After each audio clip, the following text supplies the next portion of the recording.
Alex Polizzi is an award-winning hotelier with over 20 years' experience working in the world's most luxurious hotels. Born into the legendary Forte hotel dynasty, she's on a crusade to transform Britain's most desperate hotels and B&Bs. There seems to be water coming through the light. From outrageous owners... Well, hello. How you doing? ...to dodgy decor. It's as if someone put a lot of thought and effort into making this one of the ugliest rooms I've ever seen. Nothing escapes the hotel inspector's beady eye.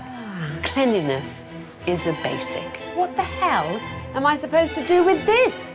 Or her quest for perfection. Disco balls.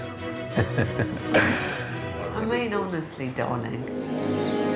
This week, the hotel inspector finds a country house anything but to the manor born.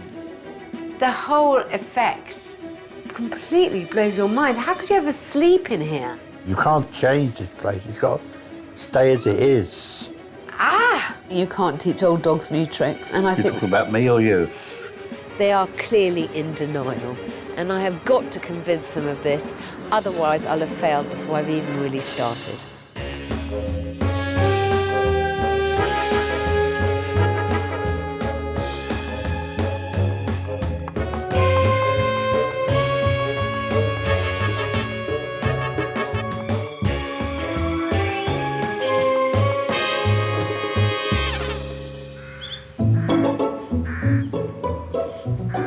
The Milton Lodge, a 10-bedroom country house hotel, nestling within 6 acres of beautiful Dorset countryside. Home to owners Terry and Maureen Connor. I've got a sign of myself here. It's a nice day. Watch some bastard come along and spoil it. Naughty Terry. Then he wonders why he gets into trouble. The Connors bought the 200-year-old former equestrian centre 23 years ago, when Terry stumbled upon it in a magazine. I was sitting on the toilet when I fell in love with it. Reading the country life. Maureen had been out for the day. When she came back, I said, have a look at this. This looks nice. And we ended up buying Milton Lodge. The truth is, I didn't fall in love with it. Terry did. Since then, retired shopkeeper Terry has built up quite a collection of ornaments, which he's only too happy to share with guests. Did you collect all this, they say? I say, yeah. And when they come in, they say, wow. Especially Americans. Got a pair of these lovely bird lamps. Nice policeman's helmet up there. There's a ration book up there for the World War II. A gun belt from the South African Boer War. Terry loves putting little koala bears on the pictures.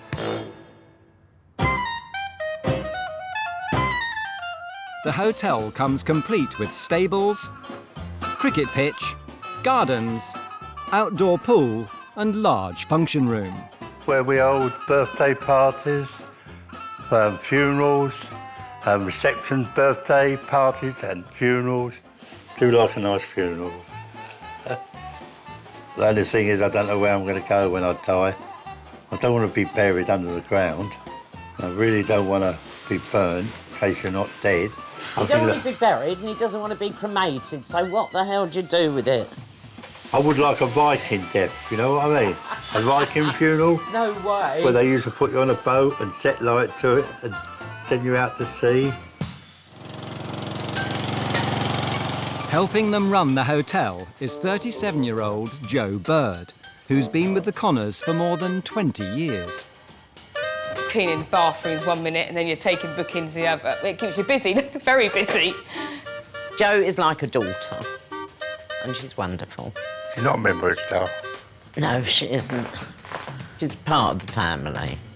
With Joe acting as a girl Friday 7 days a week, Terry prefers to spend his time outdoors.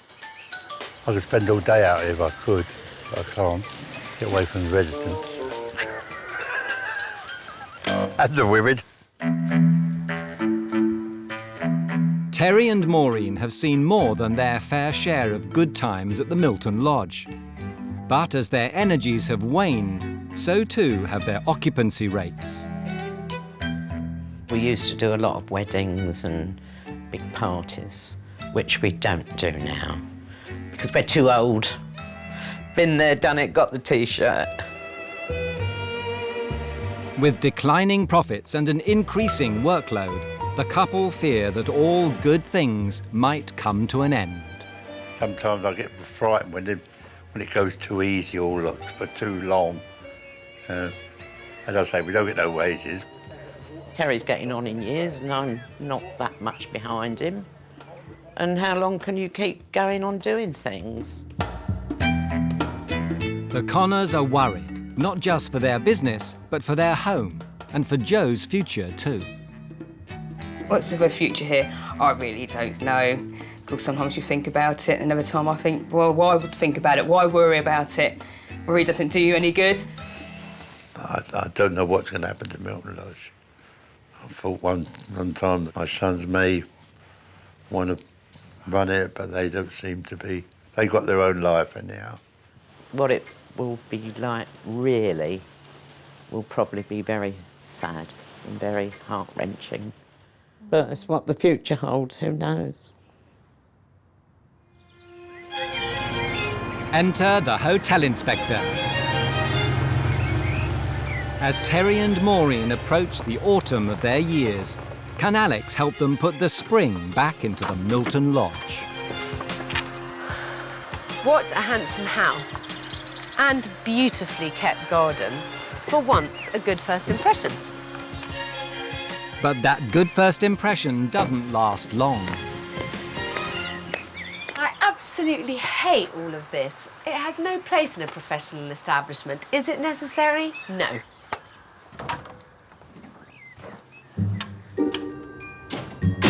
And inside, Alex finds Terry's collections hard to bear. He's got so much of everything. There's china figurines, there's odd Victorian plates, pottery, tea sets, Victorian portrait miniatures, and the inexplicable addition of lots of furry koala bears. The general effect is pretty underwhelming. To find out more about the challenge ahead, Alex will spend the night. Just in room 1 here. Lovely. Okay. Thank you. The Milton Lodge has 10 ensuite bedrooms, with prices ranging from between £65 and £120 per night. Thank you. Bathroom just to the right. Okay. Great. Thank you. Okay, 1 room key. See you later. See you later. Thank you. So much. Gosh, it's a long time since I was in such a floral room. It's a shame because the room's got really nice proportions, but they're certainly not being made the most of. And the floral pattern continues next door. This is an interesting decorative technique and one that I'm not entirely sure works here. Let's just layer pattern upon pattern upon pattern upon pattern. I mean, the whole effect completely blows your mind. How could you ever sleep in here? Once again, this room is very flowery. It's like someone's dream of femininity. And these duvets don't match at all, and this horrible sofa. Most of the people that come here, they come in and they say, hell, this is going into another world.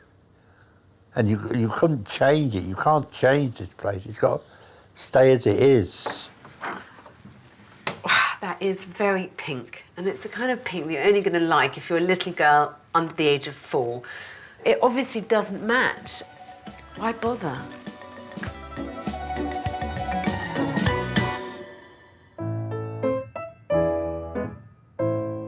Hoping for some improvement downstairs, Alex explores the function room.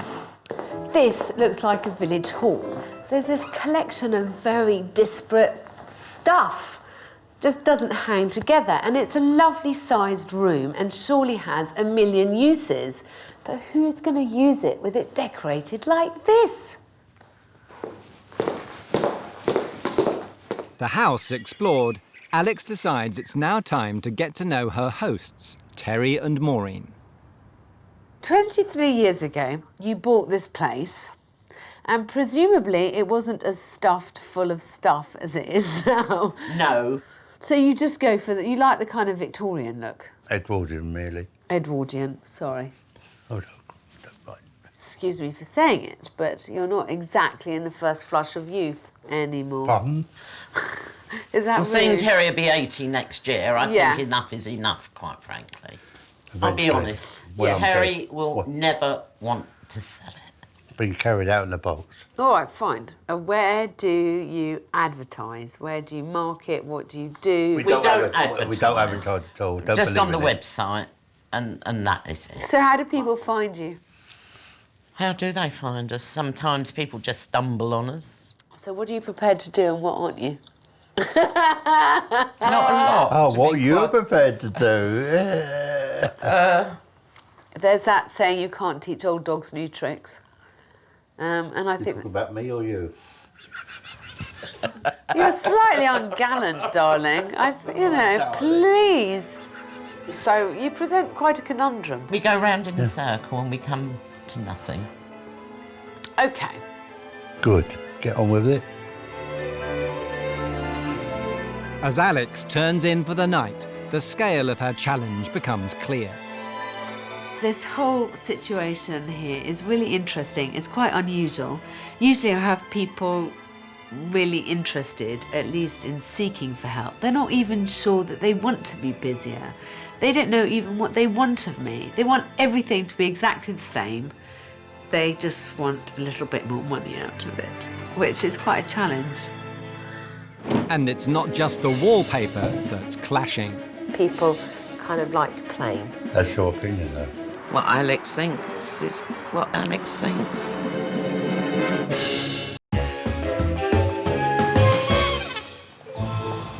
Hotel Inspector Alex Polizzi is in Dorset helping Terry and Maureen Connor, owners of the Milton Lodge. Gonna pick one of these lovely roses to put in my hat. So far, she's discovered flowery decor, Let's just layer pattern upon pattern upon pattern. disordered clutter, The general effect is pretty underwhelming. and a couple facing an uncertain future. I think there's a room for a few little tweaks, but not too much. Too much is a bad thing. After a good night's sleep, Alex goes online to see how the rest of the world views the Milton Lodge. This website is really poor. I think it is slightly misrepresenting itself. And I think the pictures are really tired of the interior. It's not representative of how pretty it is here. And normally websites misrepresent the other way. This is prettier than the website shows it to be. With Joe and Terry responsible for the front of house, Alex takes them both on a tour of the problems she's discovered so far. This is the most amazingly light and lovely, pretty room. I can't understand why then you have a kind of duvet that completely clashes with the wallpaper. I think that if you're going to do the Victoriana thing of wallpapering, then everything else has to be a bit plainer to suit modern tastes a bit more. Does that make sense? Well, to you it does. It's obvious. Well, does it to you? No, not really. So why not? So what do you suggest doing with this room? I Plain think duvet. change the duvet, walk into the room and see what this wallpaper looks like with this, and actually it looks much smarter immediately. The bathroom doesn't tickle the hotel inspector's fancy either. And I know pink is the theme, but was this really necessary? This is for gay people, this room. We picked the gays here because they like pink. And they do, believe it or not, they like pink.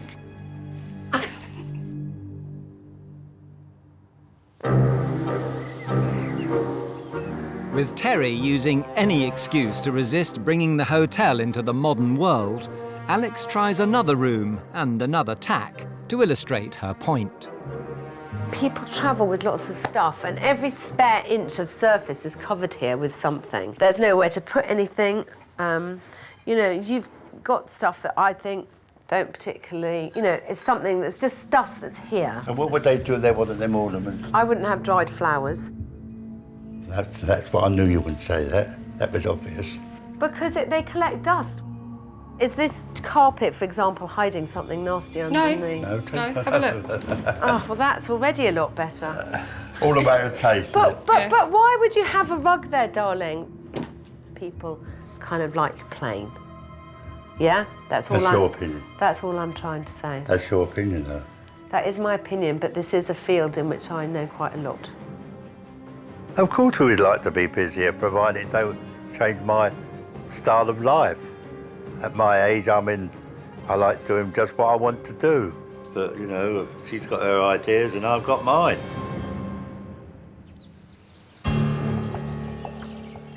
Frustrated, Alex calls together the Milton Lodge team. If she can't get them to understand the importance of bringing the hotel up to date, the Milton Lodge could be history. First, Alex wants to bring a little order to the chaotic decor. So, to get more bed and breakfast business, we have to get the bedrooms better. And I would like you to try and coordinate, reorganise, minimalise it a bit. I think actually with a bit of changing things around, you wouldn't have to buy anything different and you don't have to change. Certainly not going to buy anything. And then I would also love for this room to be ordered for the next time I come, so that I can see what it's actually like if you're going to do some kind of function. Because it looks a bit like a village hall. You know, there's a bookshelf over there, and there's that bureau there, and there are all these bits and bobs that don't really fit together. Yeah. I just think this is an asset that could be used more. Next, Alex wants Terry and Maureen to improve their marketing. I would like to make your website a bit more interesting. We're going to need to take some photos of the rooms and make sure that you advertise them properly, because people now want to see what they're going to get. So, you can say you don't want weddings, you can say you don't want big functions, big But you want to let the parties, rooms. but you want to let the rooms, and to do that, we have got to build you up a kind of internet profile. Finally, Alex wants the Milton Lodge to face the future, with Joe at its heart. The way that I'm looking at this overall is we need to succession plan a bit, so that whatever happens in the future, nothing comes and hits you like a bolt between the eyes. I know it's quite hard because this is your home, you've been running it for a long time, so it's difficult to bite the bullet and actually make a few changes. It's your baby. Go ahead and do it. With our support. They've given you carte blanche to grow the business. She can do it. Do whatever you like. You underestimate Far yourself. more than I told you capable. before, you She underestimate. can do things, but she always says, oh, I can't do that. But she can. She can. Alex has identified Joe as central to driving the Milton Lodge forward. But Alex knows that unless she can improve the business, there might not be anything left for Joe to inherit. I was expecting a certain amount of resistance from Maureen and Terry. After all, he's knocking on 80 and she's 70. The fact that Joe's such a traditionalist is a bit of a surprise to me. After all, she's much younger, but she has been here 23 years, girl and woman. They are clearly in denial, and I have got to convince them of this, otherwise I'll have failed before I've even really started. We will make changes how and when we feel ready to. What Alex thinks is what Alex thinks. I don't mind minor changes, like changing the colours of the bedspreads or, you know, whatever it is. But whether it make any difference to the public is another thing.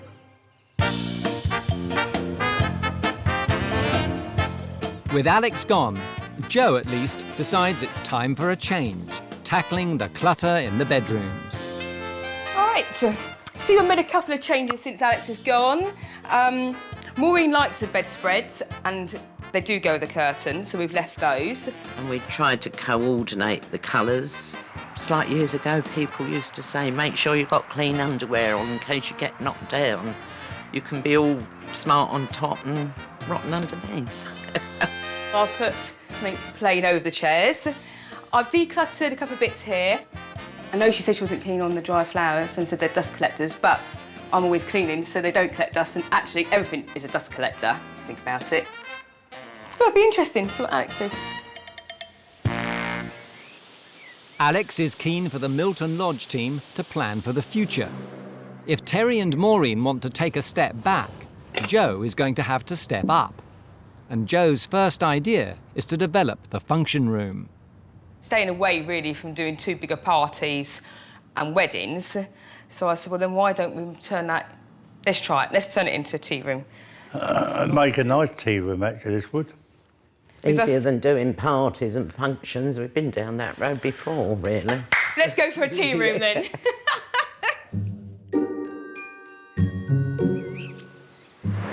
4 weeks later, and Alex is back, determined to drag the Milton Lodge and its owners into the 21st century. It is absolutely lovely here, and I should be very excited about coming back. However, I'm nervous because I know from my last visit that the whole family are very stuck in their ways. My challenge is to make the family see that if I'm going to make the improvements I need to, they're going to have to accept some changes. Starting with removing those. Hello, Alex. How are you? I'm better than I've seen you, love.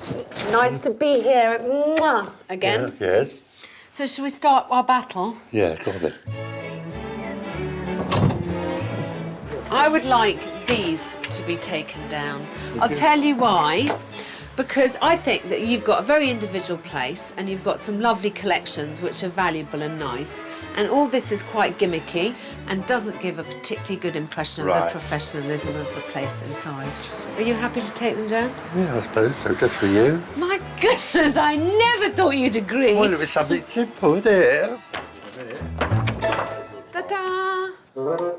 But although progress has been made with the doorway, Terry's less obliging with the website, which, despite Alex's instruction, remains unchanged. And the faintest idea how our website works. Ask me about the garden. I'll tell you about the garden. And running the swimming pool. I can't be a genius in everything, can I? I can't. And I think sometimes some of these websites have so much on that you can't be bothered with them anyway. It gets on my nerves when you look at these pages and there's reams and reams and reams. Do people really read all that gaff? Alex is hoping things have improved upstairs. She wanted a complete decluttering of the bedrooms, but it's clearly still a work in progress. I just don't quite understand why there are all these cloths. I will take it away. It looks kind of cleaner, don't you think? But it does look better. I wanted to say too that having loose covers like that I think looks a bit studenty. And I'm interested that you did it that way round rather than that way round. Do you see what I mean? Planing up the room or making it a bit simpler by doing that. Dry flowers. I know. No, Maureen likes the dry flowers, and like she said, it breaks the wall a little bit because if you do take it away, it's very bare looking. Fine. If you get rid of these peach cloths, Okay. I would say that we've made a very good compromise. Yeah. I'm happy. Alex may be happy to compromise over dried flowers, but she's intent on bringing the floral rooms to life. I'd just like to show you how you can alter a few things to make it slightly more appealing. I know that Terry is very attached to the wallpaper, so the wallpaper will remain. And I assume that no one has any complaints if I de-pink the bathroom. No, you're welcome to de-pink the bathroom. OK, good. With progress slow and unsure, Alex is keen that Joe's idea for the function room is both big and bold, so she plans to help with its relaunch. I think it's a really good idea about doing the tea room, but I think we need to think of it as more than a tea room. We want to think of it as a function room. I want to make it more intimate and a bit warmer and a bit more kind of somehow cosy, because if you don't have a lot of people in there, it's not a very pleasant room to sit in. No, you can do that. I think we need to take a few more photos to really show this place off to their best advantage. I think some of the photos on that website aren't particularly... And that. Yeah, they're a bit naff. Thank you for saying it. If you were saying that. You've said to me that you want this place to be busier. I don't think it matters if it's through the rooms or through the function room. You just want that little bit of extra income to accept or refuse as you feel fit. But you want the queries to be coming in. Yeah. Yeah? So is that the beginnings of a plan? Yep, Yes. lovely. Every faith in you, Alex. Thank you. Alex departs, hoping her words are finally getting through.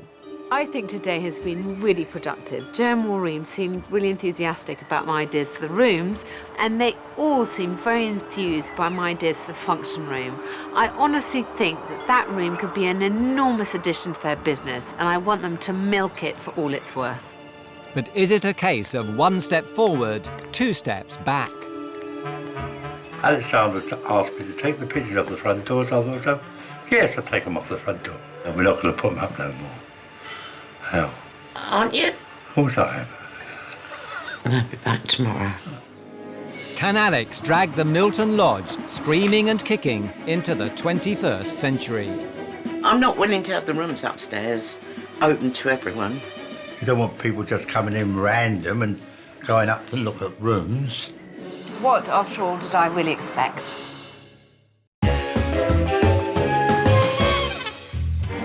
Hotel Inspector Alex Polizzi is at the Milton Lodge in Dorset.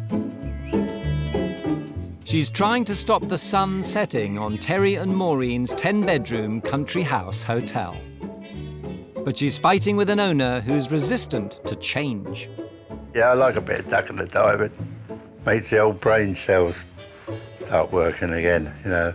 And as Maureen said, up here for thinking and down there for dancing. And under here for carrying parcels.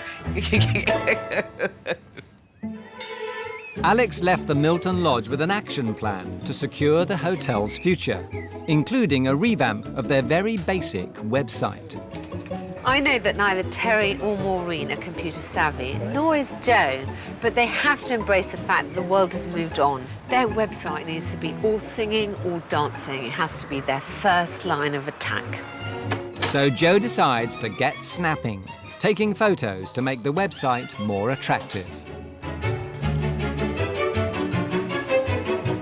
That's it. Perfect. They look lovely, Joe. So nice, all homemade. What do you think, darling? Scones are lovely. I like them, but I don't eat them because they get all round my teeth. Meanwhile, Alex's team get to work on deflowering the floral bedrooms and start injecting some life into the function room.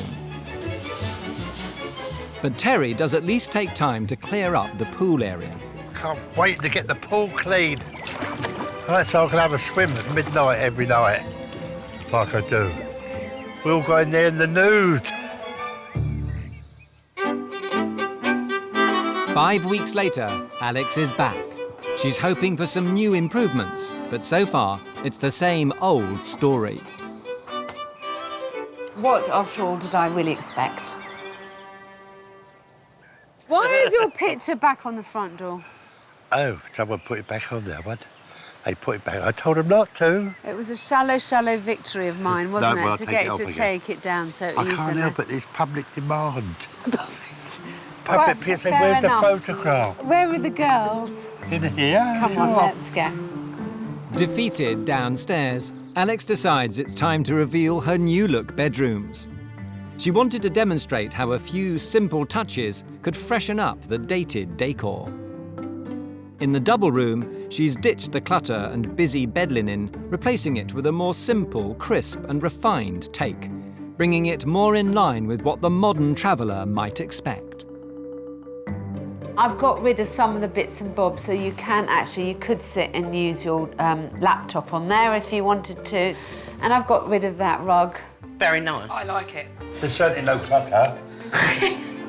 And in the twin room, she's taken the old-fashioned template and by adding some simple, contemporary touches, nudged it gently into the 21st century. Because you've got this quite leery wallpaper, it's quite nice. It tones it all down a bit. And it matches the covers and... Yeah, and then look at this. Ta-da! No more carpet in the bathroom. Oh, that's better. I might move in here myself. It's still countrified, but with a modern Modern Yes, it's twist. very nice. Yes. It's very nice. You used to have a certain type of customer come in here quite a lot, the pink pounders. Yes, that's it. Do you yes. think they'll still like the room? I think they love it, yes, I do. They got enough pink in there, They do. and they can always get some pink underwear or something to wear, make it a bit more pink. And downstairs, proving a room can be pretty in pink if handled correctly, Alex has brightened up the sterile function room into a lively, vibrant space, perfect for any function, large or small. Oh, it looks lovely. Do you like it? Yeah. I think this is going to be a good tea room. I mean, it's definitely fit for purpose. So all in all, we've got the thumbs up, have we? Yes. Yeah. Love it. Brilliant. Very nice, Good. beautiful.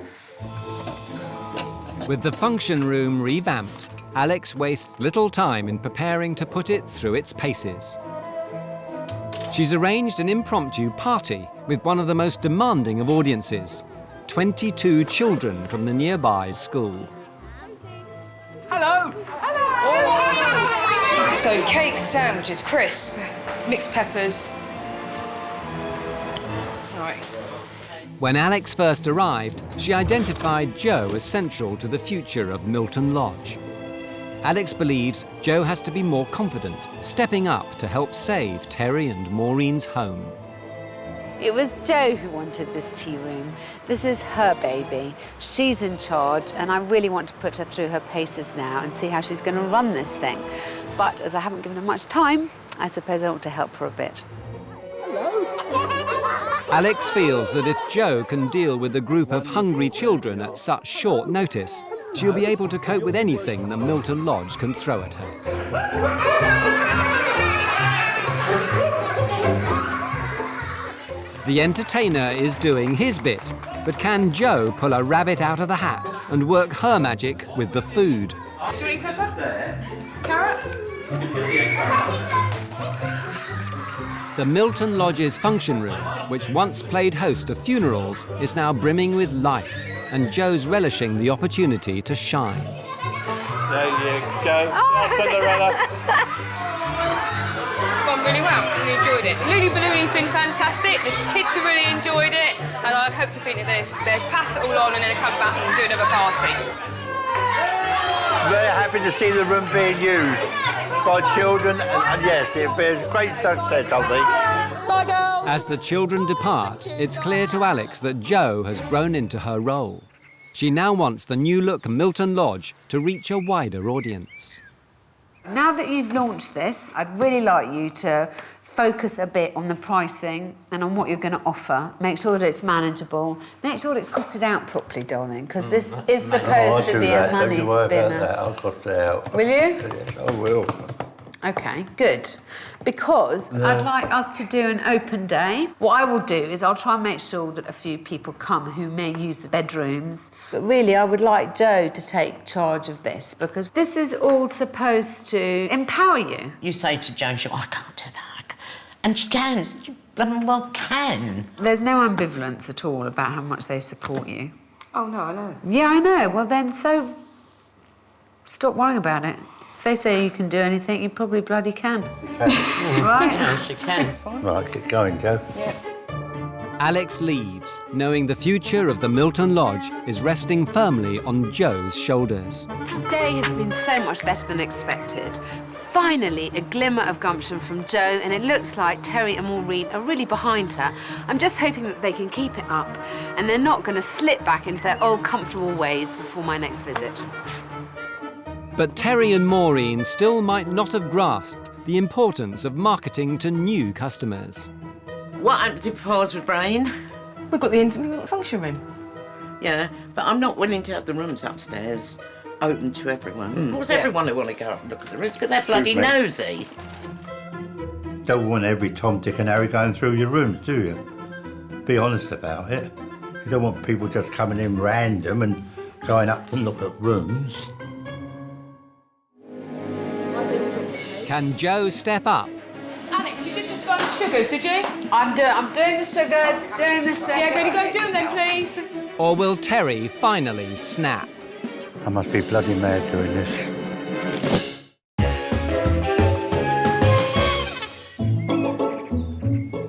Terry and Maureen Connor have been running the 200-year-old Milton Lodge for the past 23 years, together with long-term assistant Joe Bird.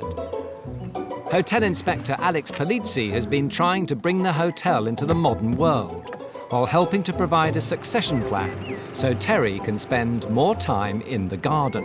I'm going to have a little cigarette because I'm not supposed to smoke. I have to hide them under my hat.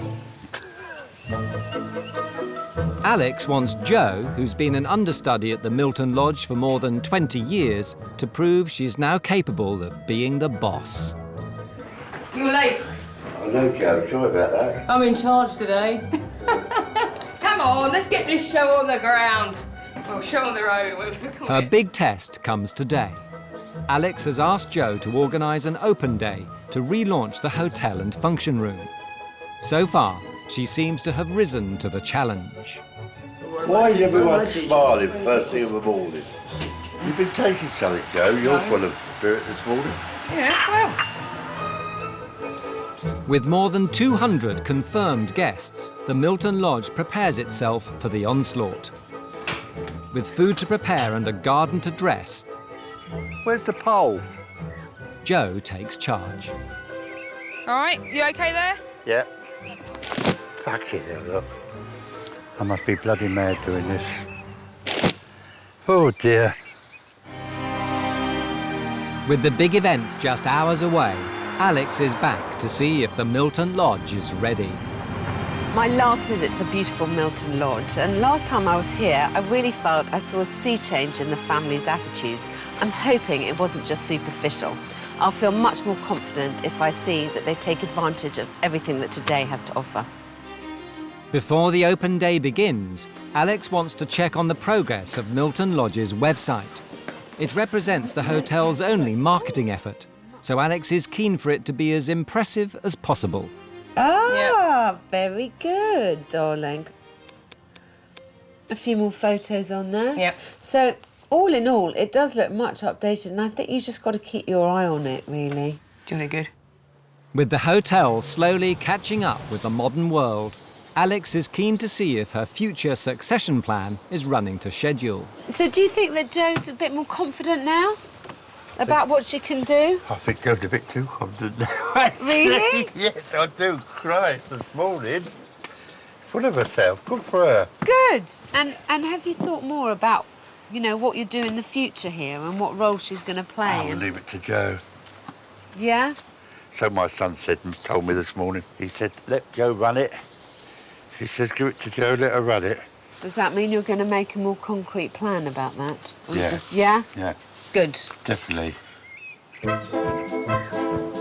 With Joe's new role as manager now officially recognised, the Milton Lodge prepares to throw open its doors. Alex has arranged for a wide selection of guests to sample the delights of the hotel. From members of the local community and businesses who may use the function room, to guests from further afield who might book the bedrooms. First thing I'd like to do, first, let's get all the jams on the table, get the cups I'm and just sauces going on to the turn the tables. jams up now. Right, Just and then we can thought- number them.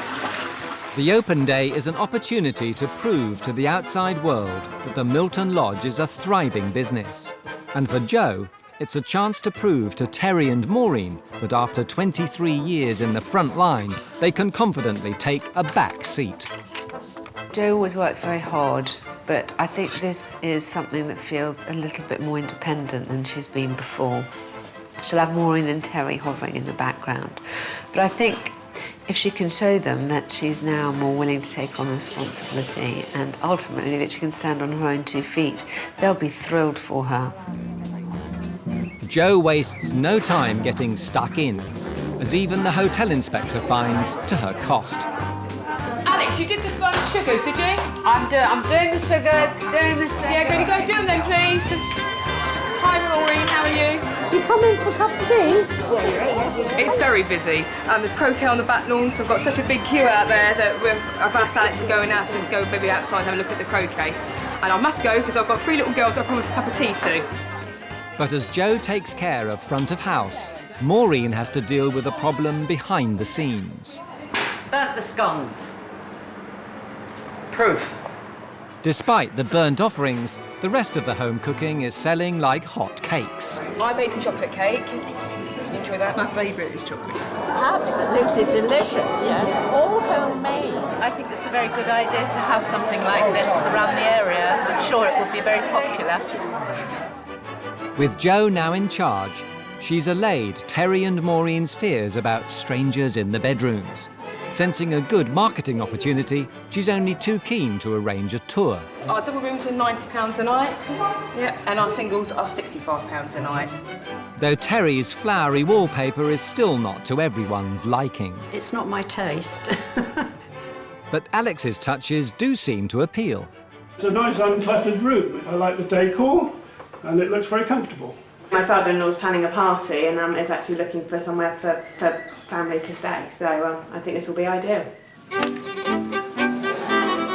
Jo's been rushed off her feet all day, catering for more than 200 guests. As the final crumbs are swept away, Alex calls the Milton Lodge team together. It seems the once reluctant Terry and Maureen have embraced her new ideas. Do you think this whole process has been useful in the end? Yeah, it's been very successful, I must say that. Yeah? And the thing is, you've already made your mark, haven't you? And now I think it's time to make another mark. Good luck, love. Thank you. Cheers. Lovely to meet you Lovely both. to have met you, Cheers, Alex. Maureen. Thanks, Sorry. darling. I've really Cheers, enjoyed it. I have changed a little bit because of Alex's inspiration and then updating the website and giving that room a lift, it's made it look like a really lovely part of the hotel. And there's a little bit of all of us within this hotel, and I think that's also important. It was a great experience meeting Alex. She was great. It was a bit in the beginning, but lovely lady. I'll take the Fifth Amendment. When I first visited Milton Lodge, I found a bed and breakfast in terminal decline. They certainly weren't fulfilling their full potential. The rooms were cluttered and they were doing virtually no marketing. Now I'm leaving Joe as a force to be reckoned with, and I genuinely believe in their vibrant future. A stone's throw from Bournemouth Pier is the Bonnington Beach, a 21-bedroom budget hotel owned by Susan Coughlin and managed by her husband, Nick Davis. Leaving their jobs in the city, the couple bought the hotel 4 years ago and moved to Bournemouth to raise a family. We were living in London and Susan got pregnant. The dream was to, I suppose, have a child in a nice area and have a nice way of life. You know, working together at something. I don't know if we expected anything. We sort of just went into it with a really open mind and perhaps quite naively, not thinking that it wouldn't work. With little experience of the hotel industry, Hello, Bonnington Beach, how can I help you? Nick and Susan opted for a stack 'em high, sell 'em cheap philosophy, filling their 21 rooms with 57 beds and charging guests just £15 per person per night. Fantastico! With a young family to care for and a business to run, owner Susan has taken a back seat, handing over the reins of the hotel to Nick, who's revelling in his role as the boss. I went out and I bought the biggest flag I could. I bought it on the internet. That flag is actually for a boat. I'm hanging it off the front of my hotel. Supremely confident in his own ability, now Nick's in charge. It's his way or the highway. This is 7 days a week. Fucking thing. 24 hours a day. It looks nice, it just looks a bit funny, that's all. If I wasn't here, it really would fall apart. Someone's ripped a sink tap off in room 5. Someone has ripped the tap off in room 5. And in his hotel, the customer isn't always right. They complain about noise and aggro. One bloke put he'd rather sleep on the beach. It's full of sand. I think it's all right.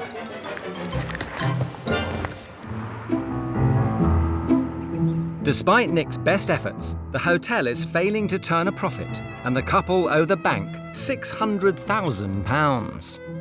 If it wasn't such a nice place to bring children up on the beach, we might just chuck the keys in. The only thing we can do is battle on every way we can. We've worked too hard for it to fail. Yeah, we have to make it work. You know, we've got no choice. And if you could sign in just there, please, that would be great. But it may all be too little, too late.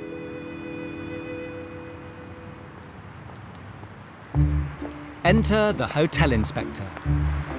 Alex Polizzi has run some of the world's most exclusive establishments. Nick and Susan are hoping that the renowned hotelier can transform their flagging fortunes. To identify where the Bonnington beach is failing, Alex has booked in for the night. Hello. Hello. I'm Alex. Pleased to meet you, Alex. Hello. My name's Hannah. Hi. Right, let's get you checked in. Thank you. If you can just sign at the bottom there for me. Lovely. Would you like me to carry your bag I'm for you? fine, darling. Okay. Yes, you're smaller than I am, so I certainly wouldn't expect that. You just follow me. Nick has left receptionist Hannah with instructions to check Alex into room 20, one of only 3 rooms in the Bonnington with a sea view. This is room 20. This is the bedroom through here. Thank you very much. My pleasure. Have a lovely stay. Thank you.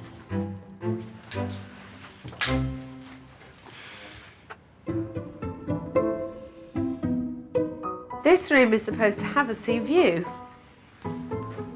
Nah. There's no sea view here. Maybe I'm mistaken. Not quite sure what a glitter ball adds to it, I have to say. Let's try the bed. Ooh, this is very boingy. Basically, for 15 quid a night, you expect a kind of hostel, don't you? You don't expect this. This is perfectly acceptable. This is slightly less glamorous and more what I imagine the rest of the hotel looked like. It certainly doesn't look like it's been done up recently, does it? A few cleaning issues already discovered. First impression's very good, but scratch the surface and I'm already starting to see a few problems.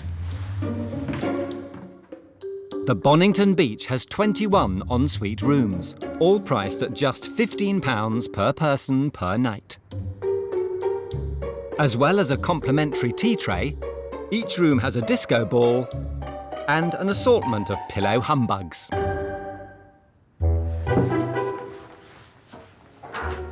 What on earth is the significance of the glitter balls? I mean, is it supposed to add a little glamour to the room? I just don't like it. Finishing touches that I've implemented in the hotel, I hope aren't too odd, just a personal touch. There are some glitter balls and I know clients do like them because sometimes they take them as a souvenir. Is that a tea towel? Rather pathetic attempt at art on the walls. You know, why would you spend money on a picture frame and then fill it with a cut-up tea towel? This is a sweet, if slightly inadequate attempt to add a little luxury, I imagine. You're selling a £15 room. You don't need to give any frills and furbelows.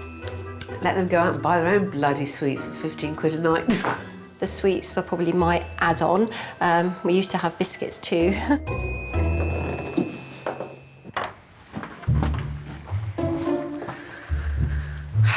Family room. Okay, so explain this to me. This is a kind of like half cover, and this is a proper cover. And then some beds have no cover at all. I might have gone a little cushion and throw crazy. I was just trying to brighten the rooms up really and add a personal touch. Why? Just doesn't make any kind of sense to me. It's kind of style over substance. I should say style in quotation marks, shouldn't I, really? All these bits are just here for decorative purposes, and as this isn't a home store showroom, I just don't see the point of it. My conclusion so far is that they obviously have those beds there because there's a demand for lots of beds in a room. Stack them high, sell them cheap is obviously their attitude. And in other ways, there seems to be kind of money wasted on items which I just can't comprehend the function of. How on earth do they manage to make money on £15 a night? With questions about the Bonningtons' profit-making potential, Alex goes in search of hotel manager Nick. Nick! Hi, I'm Alex Polizzi. Hi, Nick, nice to meet you. Really nice to meet you. Thank you for inviting me here. No problem. I've had a look around some of the rooms upstairs, and some of them seem to have lots of beds in, so I'm wondering what your clientele is. Basically, the weekends it's stags and hens, and contractors during the week. I have a question for you. Disco balls. I mean, honestly, darling. Have you been in room 24? If you turn the light up to the glitter ball, draw the curtains, the whole room spins round with stars. Gosh. Yeah, it's a double bed in there, bit of romance. People like it, don't they? With his balls not to Alex's taste, Nick takes the hotel inspector to his favourite room in the Bonnington, which he styled personally. Gosh. Well, what do you call this room then? This is the party room, Aha. where we take big groups of guys or girls. Just call it the orgy room. Be honest. Right, let's have a look. How the hell do you explain this wallpaper? I did this whole room up while Susan was just before she had the baby, and I chose all the wallpaper in here. All and the wallpaper? All the wallpaper. I ripped out all the cupboards, had it made open plan, I put the plasma on the wall, and she really liked it when she came in. I hope you don't expect applause from me. The whole room is completely blank. You don't have a headboard. You don't have any kind of decorative detail apart from this really over-the-top wallpaper. I mean, think it's bonkers. bonkers.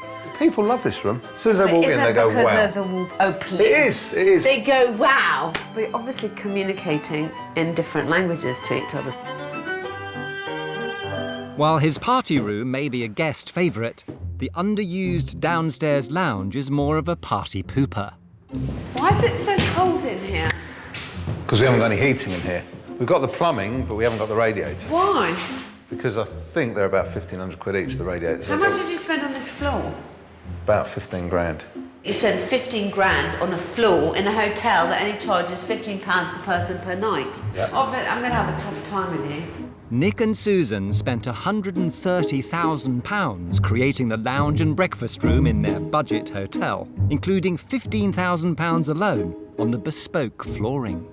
It may not have impressed the hotel inspector, but Nick has one more card up his sleeve that he's certain will win him big plaudits. It'd be very interesting for me if you can show me the patterns of your occupancy. Yep. Yeah? We run 100% every night apart from Sunday. Not throughout the year? Yeah, throughout the year. Okay. The only day we don't fill is Sunday. Okay, so tonight, out of 21 rooms, Everyone. So, if you're already at 100% occupancy, Yeah. you either have to put up your prices or shave your margins. Or have more rooms. Oh, please, for God's sake, you're stark raving bonkers. No. Yeah, and then get another mortgage. No. And, you know, I'm not saying that. I'm saying... Darling, work if with this what room was you've worked bedrooms, with what you've got. If this room was bedrooms... No. Then you still have to give them breakfast somewhere. Yeah, that's true. In achieving a 100% occupancy rate, Nick's realised every hotelier's dream. But as he's not willing to budge on his budget rate of £15 a night, Alex is facing an even bigger challenge than she anticipated. What is the point of being open at £15 per person per night unless he can show me that it makes money? Can Alex beat the budget hotel into submission? Nick is just so unmotivated to make any changes at all. Some of what she said made good sense. A load of our other bits are shit.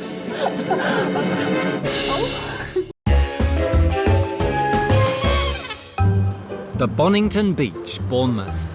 A £15 a night budget hotel, owned by Susan Coughlin and managed by her husband, Nick Davis. If someone checks in, they're not happy, we'll just give them a refund straight away.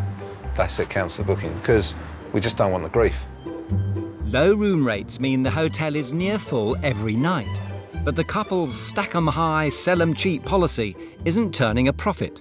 In an effort to stave off financial ruin, they've called on award-winning hotelier Alex Polizzi for help. Disco balls. I mean, honestly, darling. As the sun rises over Bournemouth, Nick and Susan are keen to show Alex a part of the business they're particularly proud of. Too slow! Down you go! 5 press-ups, nice and quick. The Bonnington Beach Boot Camp is a week-long fitness course run by ex-military instructors.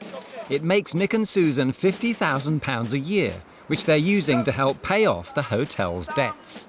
For Alex, it's a business winner. The Bonnington seems to be doing this really well. I'm really tempted to come back here and do a week properly. After a sweaty but successful morning on the beach, Alex has put together a business plan to secure the future of the Bonnington. With stiff competition in the area for low-cost accommodation, Alex wants to keep the hotel's prices low. She's decided to apply the philosophy of a budget airline to the budget B&B. To keep costs low, budget airlines keep a tight grip on their finances. Alex wants Nick and Susan to do the same. In the 6 months till May this year, how much money have you made? The truth is, I don't know. I look to you, Nick. Do you know? It's a loss of £2,700 so far this year. Oh, in the 6 months? In the 6 months, yeah. You have got to have a better grasp of the figures. Next, to make a profit without being priced out by the competition, Alex wants Nick and Susan to keep their room rate low but cut back on all the non-essential items, including humbugs. I think you have to embrace the fact that it's a budget hotel.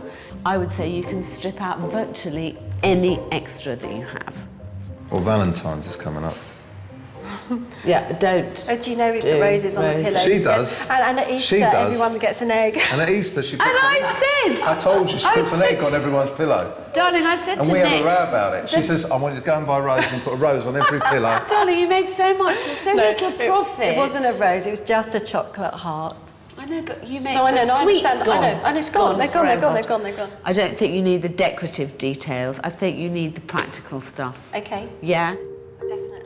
And because the Bonnington guests aren't flying first class, Alex has a radical cost-saving solution. I would seriously consider whether you would ask them whether they want a towel when they arrive. They pay a deposit for the towel as they take it up, and you charge them for hiring a towel while they're here. Yeah. People are quite happy to bring their own towels in budget accommodation. As long as you're very clear about everything, no one will complain. Okay. Car parking, you would never give away free car parking. Why Okay. would you? Everyone else does charge. We don't here. Well, why shouldn't you? I think you should make every penny that you possibly can out of your customers, as long as you're still giving value for money. Finally, with the boot camp bringing in over £50,000 a year, Alex wants Nick and Susan to offer other events and packages that can operate all year round. You like it when there's big groups in, and you think you make money when you do packages. You've got to start thinking of other packages. This is a good meeting space for a group. It feels to me like it's very underused. It's not used at all. With the boot camp model, we could roll that out and create anything. Anything? Yeah, like an artist course or dancing course or... Walkers. I mean, strippers. let's find out first how much money you're making. Yeah. And work out how it will go.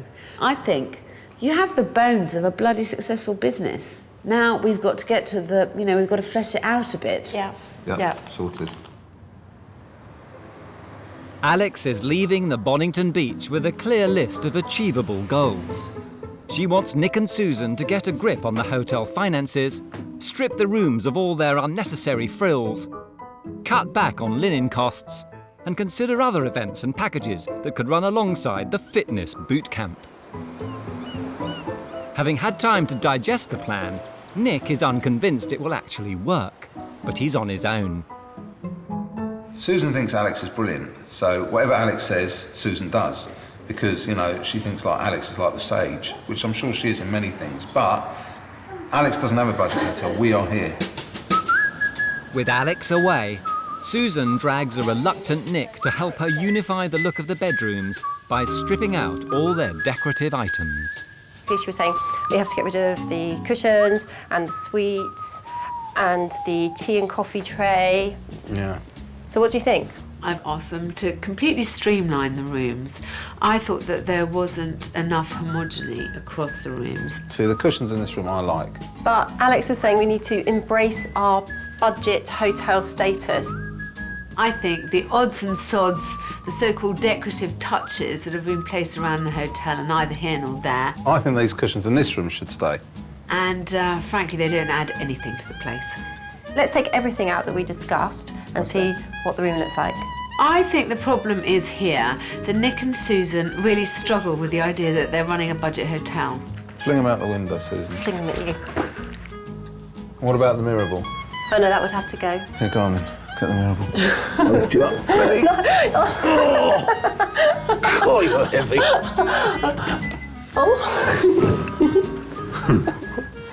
Just a hook. What do you think? Very plain and stark. Easily maintainable. Yeah, less to nick. One room down, 20 to go. To save himself trips up and down the stairs, Nick's devised a unique method of clutter clearance. Alex wants the cushions out. Alex gets the cushions out. Gone. Next on Nick's strip list, the bath towels, which cost £18,000 a year to hire from a laundry company. Alex suggested that towels should not be included in the £15 a night room rate. Instead, guests should be told in advance that towels are available to rent for an additional £1. Yeah, this is all towels. All of these bags will be towels. Because we haven't been given any bath towels out. Because Alex said, get rid of the towels, you save yourself a load of money.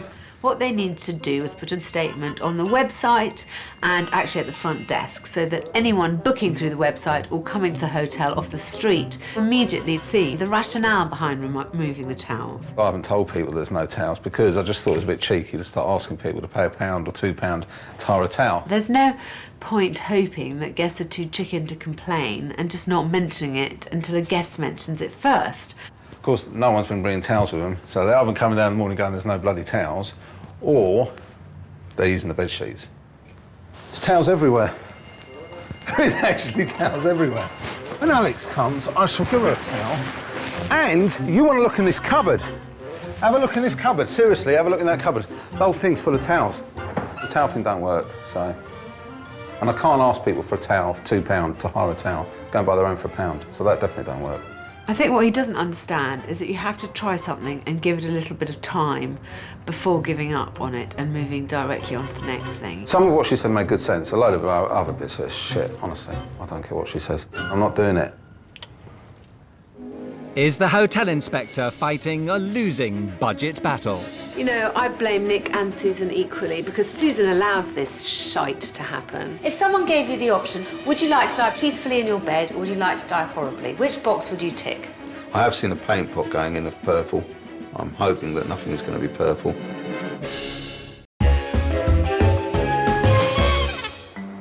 The Bonnington Beach Hotel in Bournemouth has been struggling to turn a profit for the past 4 years. It's a loss of £2,700 so far this year.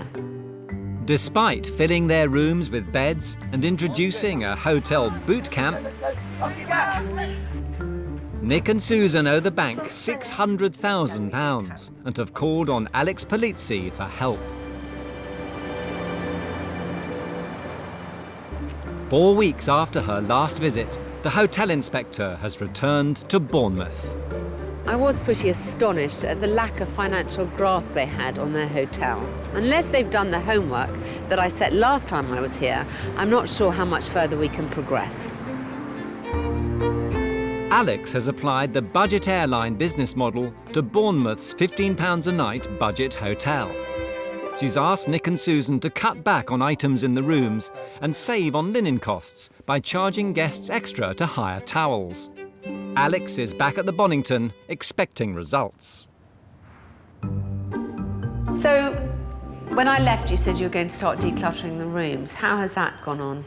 We've made a start, but hands up, we haven't completed the exercise. Yeah. So that is something we'll be completing this week. Good. It's a really big difference. Next on Alex's hit list, the towels. At the moment, towels have been reduced in the room. Yeah, we went for a stint not giving any towels, right? Well, How after have you you left, tackled that? So right, what did you say left to the your building guests? and we took all the towels out. And then there was a bit of a... And we didn't tell anyone. So a lot of people going into the room, having a shower, getting out the shower, not finding a towel. So then they reach for the nearest How thing. did you let him do No, this? I didn't know. So told us how at are you reception. now informing them that you're not putting towels? No, we on are. them? We've given them one bath mat and one towel. No, that's not informing them that you're not giving them towels. No, we're not informing them. But I'm kind of quite interested by the idea that you put one towel and one bath mat in every room. 2 people are sharing. What do? Fight over the towel? Well, no, you can use the same towel, can't you? Oh my Well, God. one person has a shower, they get out, use the towel. The other person gets out of the shower, use the other side of the towel. You have to have a business brain about this. You tell them in advance, if you want to use one of our towels, we will charge you £1 rent. Darling, £1. I know, but they can go down the road and buy them for £1, which is what a couple Well, did. fine, darling, but if they prefer to do that, then no Yeah. skin off your nose anyway. Alex's suggestion to charge for towels is part of her strategy to bring some extra revenue to the Bonnington beach. To further boost the bottom line, Alex wants Nick and Susan to build on the success of the boot camp and introduce another event package to the hotel. To give the couple inspiration, she's taking them to a cookery school to meet local businessman Des Burke, who's looking to branch out in Bournemouth. Of all the things for Alex to think up, this is a pretty shit idea. Des, so you, on your side, do you normally run half-day courses? Yeah, we run daytime classes, nighttime classes. We've got classes that run over 12-week periods as well. And that's really, really popular. I'm just thinking it might be possible to kind of work out a 4 or 5 day programme. We can do anything. Yeah, I think it would work really well, don't you? As Des prepares to turn up the heat, it becomes clear that Nick may not be entirely committed to Alex's culinary plan. Have you got yourself a wooden spoon? Yeah. Yes? Oh, wooden spoon. You should be smiling. There you go. Cookery to me is something that Susan does. OK, so guys, the fruits of our labour.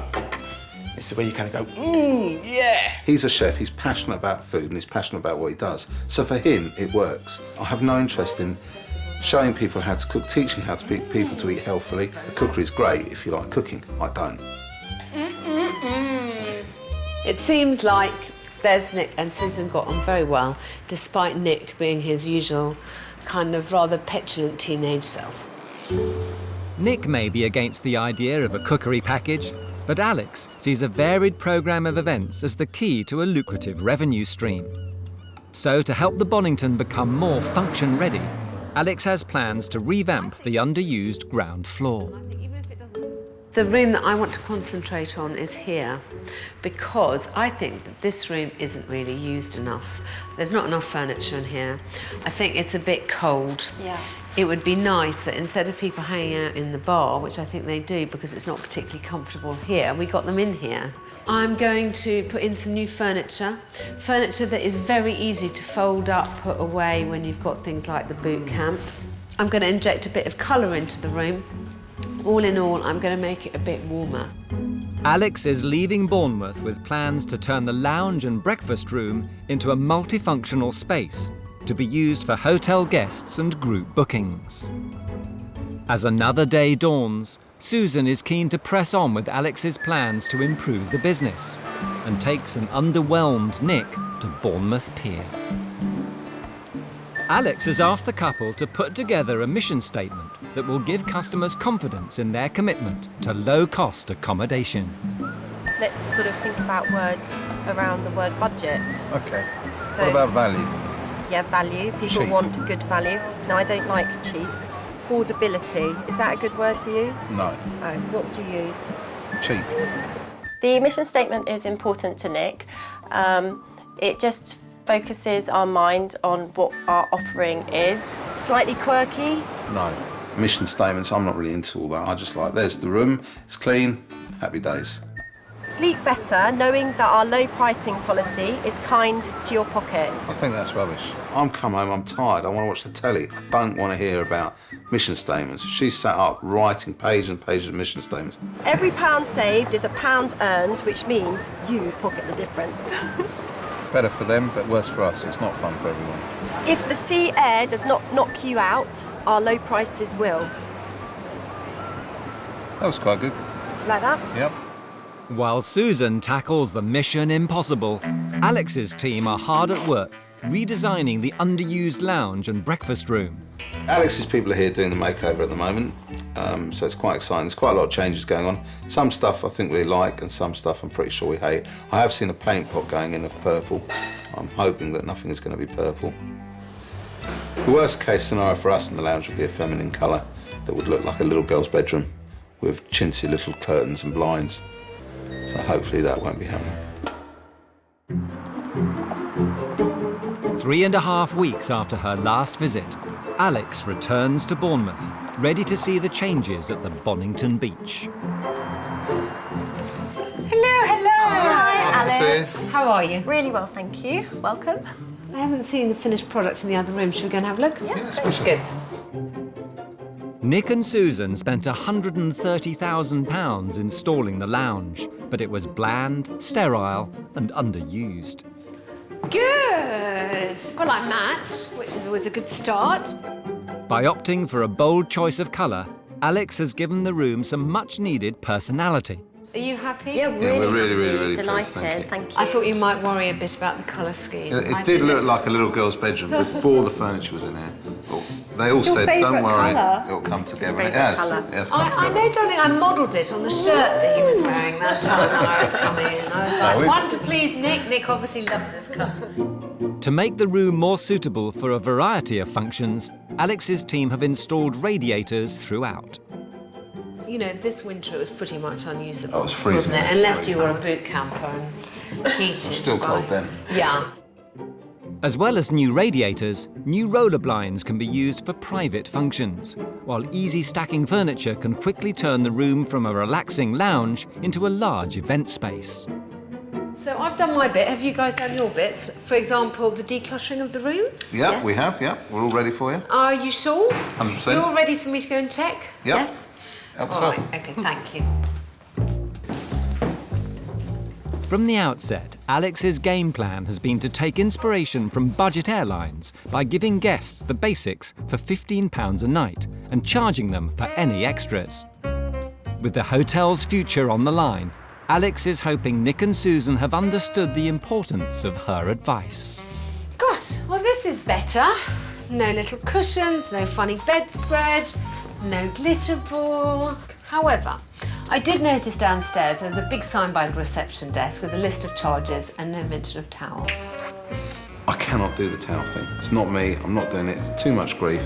And, you know, it's just a no-no. We put a client input survey into each of the bedrooms, asking customers if they think the removal of towels is a good idea or a terrible idea. Overall, the general consensus is to reduce the number of towels, so that is probably the path that we're going to take. This question actually teaches Nick and Susan sweet F all. They're not making a profit at the moment. This is one way they can start making a profit. They already have 100% occupancy. You know, I blame Nick and Susan equally because Susan allows this shite to happen and Nick is just so unmotivated to make any changes at all. I'm a big boy, I'm not worried. I'll just tell her, you know, that's it, I'm not charging for the towels. I understand her point of view, but in this instance, it's wrong. I'd just rather do it my way. Exasperated that Nick and Susan have failed to see the bigger picture, Alex corners Nick in the hotel bar. Oh, hello, Alex. What is this? Well, you know, what kind of alternative is it? Do you think it's a good idea or a bad idea to have towels in a hotel bathroom? Who's going to say it's a bad idea? However, if you said the alternative is either towels in the bathroom or a £1 per night rise, it might give a bit more of an alternative, you know, choice. I preferred the better way of just taking the towels out of the rooms and not telling people. I mean, but that, like, only you Because it was think less that grief. No, it's not less Because grief. then, It's when the they come down and ask for chicken's way towels, out. I'm anti taking the towels out. I know. So that's why I've done it, but I have done it as I have. I know, but you haven't. So basically, you've circumvented me by putting it in such a way that it's completely fucking ridiculous. Yeah. If someone gave you the option, please tick box A or box B. Would you like to die peacefully in your bed, or would you like to die horribly? Which box would you tick? Probably peaceful in the bed. Yeah, oddly. Gosh, how bizarre. Once you left, we did take all the towels out of the rooms. Yes, but you didn't tell anybody. You didn't No, I know. explain it, darling. But it caused so much grief. Yes, because of the way you did it. You are so pig-headed. By the time you come back, I will have taken care of the towels. I promise you. With the towel issues seemingly resolved, the final part of Alex's plan is for Nick and Susan to build on the success of the boot camp by hosting a new Bonnington Beach package that can showcase the hotel and win new business. So your guests get to see the full glory of your establishment. I'd love you to try and create a day where people come here to do something like cocktails or canapes or something easy. Something that's a group activity that you can invite a few people to. Basically anyone from clubs or businesses in the area who might need a function room of some kind. Yeah, we'll go for that. Okay, that's fantastic. Give it a good shot. With everything riding on the big event, will Nick rise to the challenge? Right, hurry up, please, hurry up. It's quite stressful. Don't stand in here, go and talk to your guests. Don't worry, come on in. I think I'm starting to give up on Nick. Chef, I've lit the thingy-bob and it's all melted. Hotel Inspector Alex Polizzi is in Bournemouth, helping Nick Davis and Susan Coughlin transform the fortunes of the failing Bonnington Beach Hotel. You think you make money when you do packages? You've got to start thinking of other packages. After a trial run with chef Des Burke, Alex wants Nick and Susan to put on a similar cooking package, inviting key members of local groups and societies that may want to use the hotel for their own events. I'll get my people to meet your people. It's the big day, and Alex is back. But before the event kicks off, she wants to see if Nick has got his act together. Hello. Hello, Alex. How are you? How are you? Yeah, good, thanks. Nice to see you. How's everything going? Really good. Busy? Yeah, busy. We've done most of what you wanted. Yeah. We've reached a compromise on the towels. At weekends, we don't provide any towels.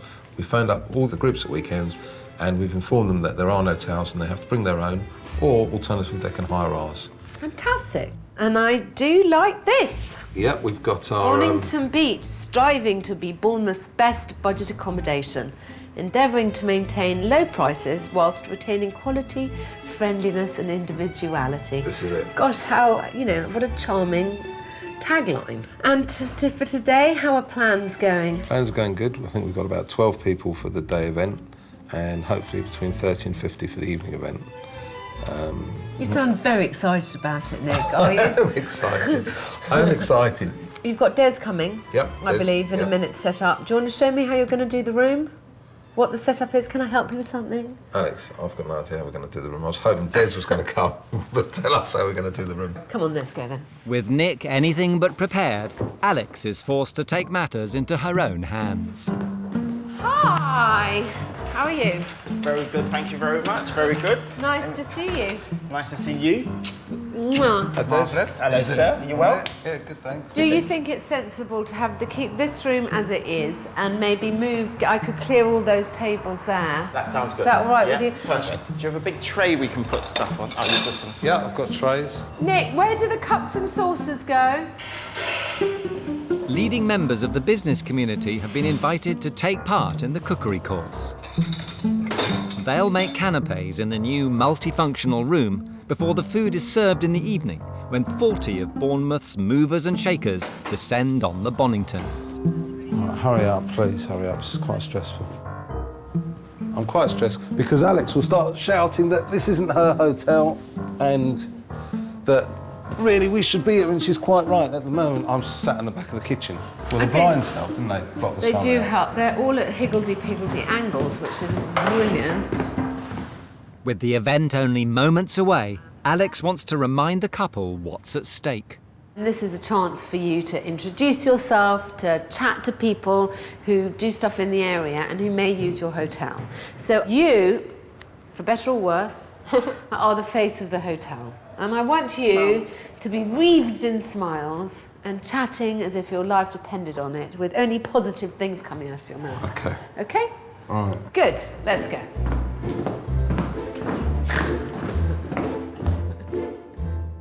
The specially invited guests from the business sector have arrived. Each of them's in a company that uses local venues for their events. They've accepted their invites to the cookery course to see if the Bonnington has what it takes to win their business. I don't know what you're supposed to do, so I'm no help at all, but this is delicious. Despite his bravado, Nick is conspicuous by his absence. Nick's made some half-hearted attempt at getting involved, which he quickly abandoned because actually he doesn't seem to like participating very much. I am cooking. I'm just come to make sure everything's okay here. Is everything okay here, Hannah? Under control, yeah? Why are you cooking? Meanwhile, Susan seizes the moment to make some important new contacts. Do you get lots of groups that want to stay in Bournemouth? Yeah, Bournemouth is definitely one of our most popular destinations. Yeah. Maybe we could do business in the future. Yeah, that would be really good, definitely. Alex isn't about to let Nick's attitude ruin the day. I think I'm starting to give up on Nick. I think it's important that he goes out there and communicates with these people, but clearly he doesn't think it's as important as I do. Don't stand in here, go and talk to your guests. I am. This, Seth, I've lit the thingy bob and it's all melted. As night draws in, the Bonnington prepares to open its doors to the next wave of Bournemouth's business glitterati. Hi, I'm Nick. Hello, Welcome Nick. to Nice Bonnington to see you. Hotel. Hi. Sarah, my wife. Hi, Sarah. It's the last opportunity to win new business. With the corporate A-list out in force, they can't afford to fail. We've got some lovely cocktails and canopies just round the corner. If you want to go upstairs and see a room, they've got a few rooms you can have a look round. And thank you very much indeed for coming. Realising the importance of the evening, Susan gets off to a good start, networking. Friday. And Nick soon plucks up the courage to follow suit. We're definitely having it out for you. Right, for you, it's free. Oh, excellent. With the couple working in tandem, the Bonnington is winning some significant support. The multifunctional room is proving to be a big hit, and the decluttered rooms are an attractive, low-cost proposition for large group bookings. I think by not having it cluttered and having it look this crisp, that will work. So maybe, Yeah. maybe in the future you'll think about Bonnington Beach. Oh, we definitely will, Susan, definitely. Nick and Susan have introduced the Bonnington Beach to the business community, who, after a successful event, are full of praise for the budget hotel. When customers ask me, is there somewhere you recommend in the local area to stay, I think the Bonnington Beach would certainly be on our list. Very sort of minimalistic, but very clean lines. It's nice. It's sort of attractive for the level of hoteler that it is. I've really enjoyed it, so I'd come back and do something like this again, and I'd promote this to my clients as well. As the biggest night in the Bonnington's history draws to a close, Alex prepares to leave for the final time. I thought today went really well. Yes, so did we. I'm really pleased. Yeah, we really enjoyed it. And I have to say, despite all my frustrations occasionally at working, particularly with Nick, I'm leaving in a very good mood. Oh, good. And I really wish you every success. Oh, thank you, Alex. Thank you. Bye. Bye then. Nick and Susan definitely made a good effort tonight, and that's really all I can ask. Even Nick seems to realise you have to make a decent try at things to make something a success. I hope they can ride this wave of enthusiasm to ensure a more profitable future. The Madonna Halley Hotel in Edgware, North London, home to the Cypriot Florides family. Hello, Pavlagi. Dad Tulis purchased the property in the mid-1980s before extending and doubling it in size to fashion a 12-bedroom hotel. I created all this hotel, whereas I was bringing up 4 children and working. I mean, I created this from nothing. Self-taught ceramicist Tulis has now decided to take a back seat from the business, No more Mr. Nice Guy. leaving eldest son Chris to hold things together. Christopher, he unleashes immense amount of energy. The business is absolutely all on my shoulders. If I don't come to work, there wouldn't be a business. With sisters Madonna and Bobby, It's just fine-tuning him here or there, which is the hardest. and assorted family members all pitching in, Christopher! Chris! Christopher! Chris has got his hands full. Chris, please. Come on. But he's convinced he's less a jack of all trades and more a master of his domain. My role is mainly handling functions, taking on bookings, dealing with the administration of the hotel, from plumbing to anything, so I like to give everything a go. You say magnolia, you get bright yellow. But of course, Chris doesn't want to change it. What's the family motto? Set the boundaries, find the balance, and take no bullshit. That's it. As Chris takes on responsibility for managing the inside, outside, Dad Toulis is free to complete his life's dream, creating his own Garden of Eden.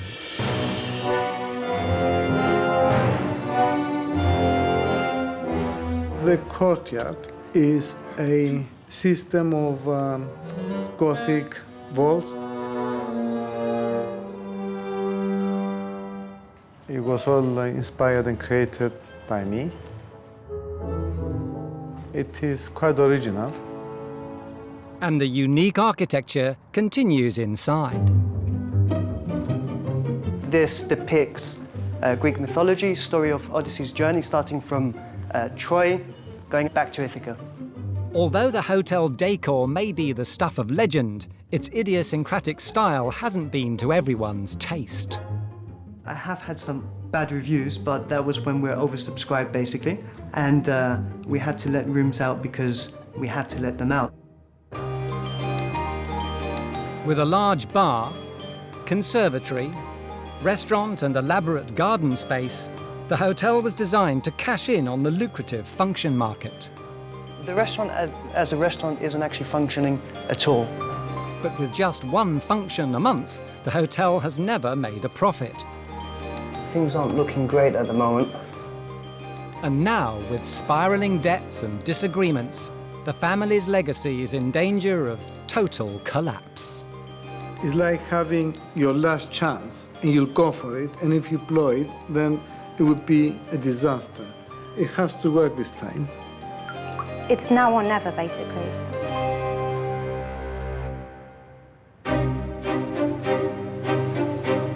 Enter the hotel inspector. I'm always very nervous when approaching a family business. However well you get on, the perils and pitfalls of working with your nearest and dearest put strains that no relationship should ever have to undergo. Alex Polizzi has run some of the most prestigious establishments in the world. Can she save the Madonna Halley and the family from themselves? Not only is there a fluorescent sign, which is a big no-no in my book, but half the tubes have blown. The attention to detail here is obviously lacking. There's dead leaves and cigarette butts all over the frontage, and all in all, it just looks unkept and pretty unappealing. To find out why the hotel is failing, Alex will stay the night. Welcome, Alex. Hello, thank you so much for inviting me. A pleasure. Let me show you around. Thank you. Please follow me. Hotel manager Chris is keen to make a good first impression. This is our restaurant. We have the upper level, the lower level, and in total we can cater for up to around 140 people seated. I love all the brickwork and everything. Very different from what you expect when you arrive at the outside. The family used the downstairs area for functions and parties. But despite the unique decor, the furniture fails to rouse a cheer from the hotel inspector. The floor's gorgeous. Thank you very much. The furniture's awful. It's just the colour thing. You've got a blue floor. Why would you have red chairs? But Chris is confident the upstairs will be more to Alex's taste. The Madonna has 12 ensuite rooms, priced from £55 a night. For his special guest, Chris has reserved his recently refurbished room, 208. Thank you. Welcome to your room. Your bag. Anything I need to know? Your key. Thank you. You have access at any time. If you need anything, dial 200 and we'll be downstairs. Okay, fantastic. Okay. Thanks, darling. You're very welcome. See you in a minute. Take care. Right, well, let's start with the obvious things. I like the purple wall, unusually, and I quite like the art. Everything else in the room is irredeemably ugly. Look at that too. Cover off the box. Why is there a runner here? I mean, am I losing my mind? I mean, is it hiding something? Oh yes, it is. The style is pretty simple. A few trimmings with our ceramics incorporated in the rooms. Not too sure what Alex is going to think, but we'll see. Look at that! Look at that decorative detail on this awful floor. Look at the mirrors being put on the wrong way. Our limited budget, I pretty much have to do from the plumbing to everything, basically. It's all the little bits that are obviously not being picked up on that are the problem, and there's quite a lot of them.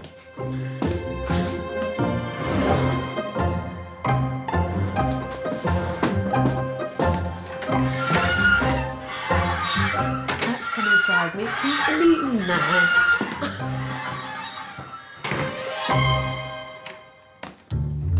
And it's a similar story in the other rooms. Gosh, well, things are getting worse and worse. That radio is probably vintage. Look at this. I thought the chair in my room was bad, and this is a lot worse. There's no lampshade on the light, and no wonder it's so hot in here. There's no dials on the radiator, so even if I wanted to, I couldn't possibly turn it down. Oh my God, that's the worst carpet I've ever seen. So far, Alex has uncovered a mountain of unfinished jobs and outdated rooms, leaving her in little doubt of the challenge ahead. Every room, every bathroom has something really wrong with it, and it's a mammoth task to fix everything here. They've been here 20 years. When are they going to get round to doing it?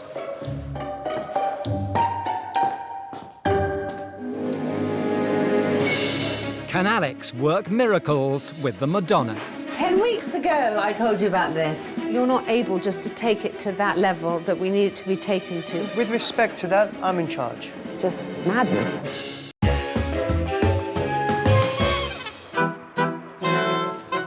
The Madonna Halley Hotel in Edgware, North London. The Florides family has spent the past 2 decades converting and redesigning the mock Tudor residence. But dire reviews and a barely functioning function business is leading the family to ruin. Hotel Inspector Alex Polizzi wants to know why the bedrooms are so neglected. How depressing. A visit to the hotel's garden might provide a clue. I mean, look at that. It's completely amazing. It's beautiful. But this is a hotel. Alex wonders if owner and master craftsman Toulis may have spent too much time with his hands in the clay and his head in the clouds.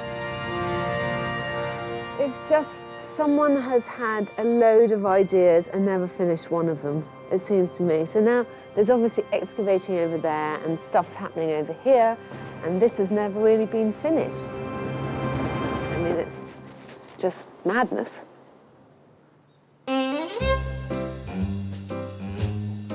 Keen to meet the man behind the masterpiece, Alex heads off in search of Toulis. The plan is that these arches are going to carry on into a sort of a certain geometry, like a square, all the way around. And then there would be another floor, which will fit exactly geometrically and simply over this. And then there would be a dome all in the middle. Okay, and are you involved in the hotel side of the business, or is this really all that you're interested in now? Christopher is the inside, and I'm on the outside, and that's how it's going to be. Fine.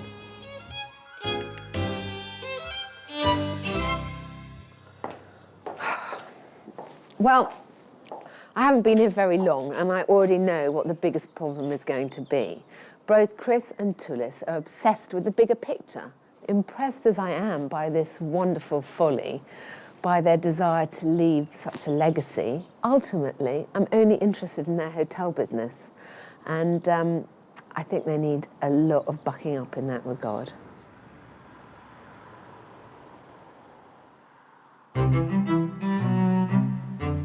After a comfortable night's sleep, Alex is ready to sample breakfast. The Madonna has 2 offerings. First, a continental buffet.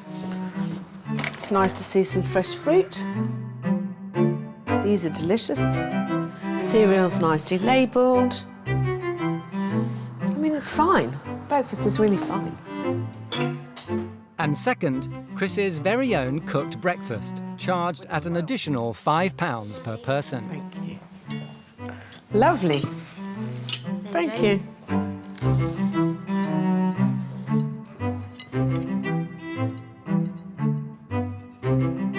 Perfectly adequate for the establishment. Food isn't their problem here. Fueled by a hearty meal, Alex puts together a plan to bring the Madonna back to life. First, she wants the family to tackle the unfinished jobs in the bedrooms. And to make sure they're clear about what needs doing, Alex grabs manager Chris and girlfriend Eva to point out 1 or 2 of the problems. OK, how many rooms are up to this standard? None. No. OK. These are my criticisms. Box frontage missing. Curtains very pretty, but don't block off the light. Who put that mirror up the wrong way round? There was a technical issue as to why. So in here, the biggest problem is obviously... The wardrobe. What is the blithering good of that? There is so much here. Tap, very unsafe lighting, the grouting. You're getting where I'm coming from. Exactly, yeah. To help Chris bring the hotel up to standard, Alex wants architectural designer Madonna and civil engineering student Bobby to apply the finishing touches to all 12 bedrooms. I would suggest that you, with your skills, should do room layouts. Okay. Apparently, you are highly organised. Alex wants the furniture in the rooms reordered to make them more guest-friendly, and some of the decor refreshed to give the rooms a new lease of life. So you've got to bring it back. Instead of trying to adapt what's already here, I think you have to look at everything with fresh eyes. Okay.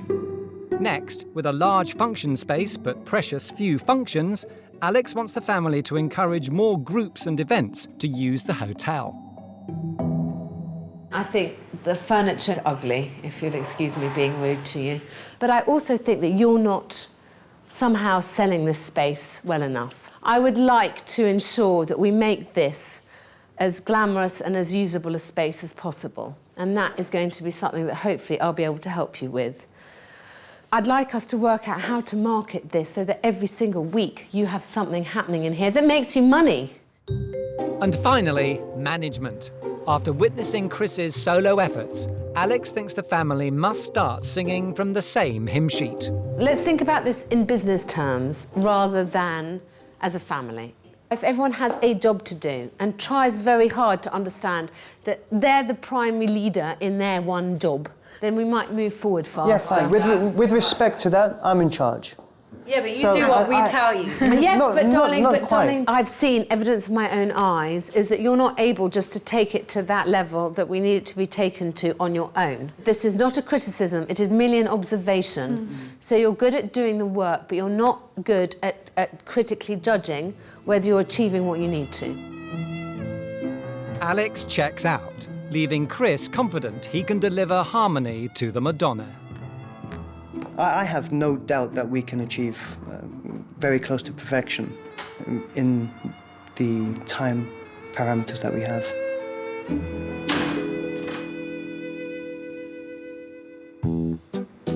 To improve the guest experience, Chris has been asked to bring the bedrooms up to standard by completing all the unfinished jobs. But after years of neglect, the odd jobs list is longer than even he expected. Well, we need to put the lights up, we need to put the looks, the blinds, we need the curtain for there, we need to change the headboards, we need to change the location of all the beds, we need to put a proper TV on the wall, the wire of that TV doesn't work properly. No, in 3 days, it won't be a problem at all. Sisters Bobby and Madonna use their design skills to reorder the rooms and freshen up the outdated decor. What the hell is that headboard? Okay. Till we get the new one, I'd rather not have a headboard. I agree. They're just gonna kill us. I don't care. But despite Alex's call for harmony, the family is still struggling to get on the same wavelength. I keep telling him, you need to do this, you need to do that, and he'll have a go at me and say, well, I'm doing something more important. It takes a feisty woman to control him. So we have to, the way we are with him, there's no other option. To lend the others a helping hand, Dad Tulis has stopped work on the garden and decided to clean up the exterior. But rather than grabbing a broom, he's picked up some bricks, concluding that the front would look tidier with a completely rebuilt courtyard.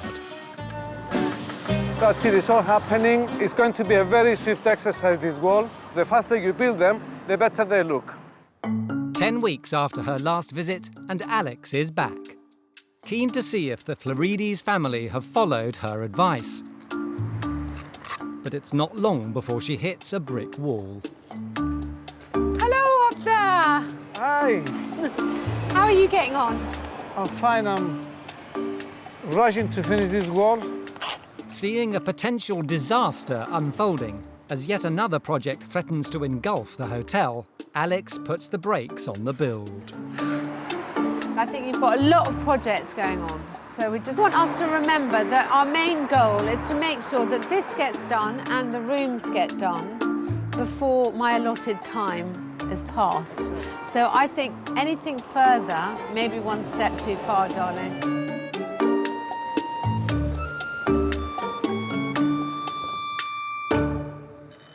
Next, time to see whether Chris has heeded Alex's advice.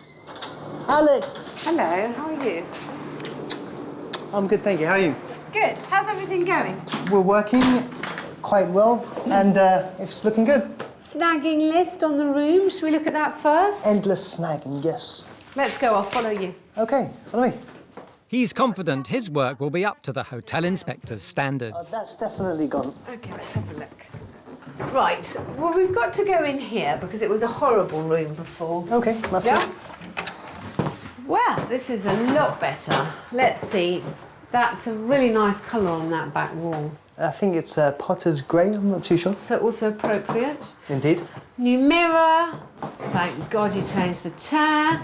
New bedside light. That horrible old alarm clock radio has gone. Yep, it's about time.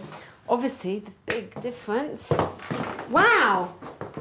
Thank God that horrible carpet's gone. I didn't ever want to step on that with my bare feet. Tiled, much smarter, much more modern. It appears Chris has worked hard to get things ready. But further down the corridor, progress hasn't been quite so speedy. We got the wood floor. We're going to switch the panels over within the next day or so. Let's see in here. We're waiting to put a box over here. Do the plumbing for the toilet. It's a 10-minute job. Put the wash basin back. Need to do some wiring up there. So it's not quite finished yet? No, there's plenty more to do. So next time I come? Oh, yeah, definitely. Oh, yeah, definitely. 10 weeks ago I told you about this. OK. The list of unfinished jobs doesn't seem to have diminished. Alex decides it's time to get her own hands dirty. Faced with the ugly, mismatched furniture, she's going to transform and unify the downstairs area herself. It all looks a bit brown, and I want to bring a little bit more colour in here, a little bit more life into here. I would like to make this more of a room that your hotel guests can use, and the bar a bit nicer, and make that room really shine as a function room. I'd love to see a big long table beautifully laid out, and that anyone who then comes sees it in its glory. Alex believes the function room, bar and conservatory provide a perfect location to tap into the lucrative events market, something the family have so far failed to capitalise on. A thoughtful hotel inspector takes her leave. I'm departing this evening, pleased, but still very conscious of the fact that not everything's being finished off quite to the degree that I would like it to be. So I need to keep on cracking that whip. But as the family fall apart, can Chris pull them together? You now wasting time on the menu. It's an absolute waste of time. Fine. Okay, ladies, follow me. I feel like I'm going to have a nervous breakdown and the day has only just begun.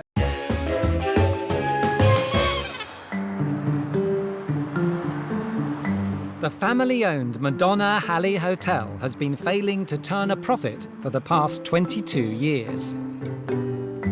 Self-styled artist Tulis Florides has been using the Madonna's courtyard to realise his potter's dream. But while the garden grows, the hotel has become neglected. Now, despite his confidence, son and manager Chris is struggling to make the business flourish. As a last resort, the family have called in Alex Polizzi for help.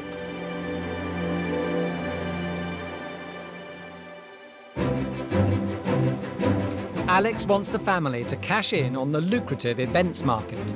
She sent in her design team to get to work, transforming the underused downstairs area into 3 function-ready rooms. Chris can't help getting involved. So how many panels will there be in total? You'll get 5 panels. Question, those are going to stack to the left or to the right? No, this one's going to stack to the right. All right, fine, so we've got them symmetrically. Yeah, exactly. Great. That's going to stack to the right. Alex also wanted the family to work together as a team, with Chris free to focus on his managerial responsibilities. To make sure Chris sticks to his duties, Tulis has flown in his Cypriot sister Maria to keep an eye on her godson. Christopher and I, we work very well as a team. And we're now following the schedule. As something finishes, we team it. I need to learn how to delegate more.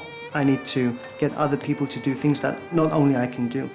Chris may delegate something, but he won't follow it up, so then he'll say, oh, the staff can't do this, I have to do it. Because he's my godson and we have this thing, you know, that he has my good qualities. He's beginning to understand about being efficient and starting something and finishing it. That's the way we do it. Awesome.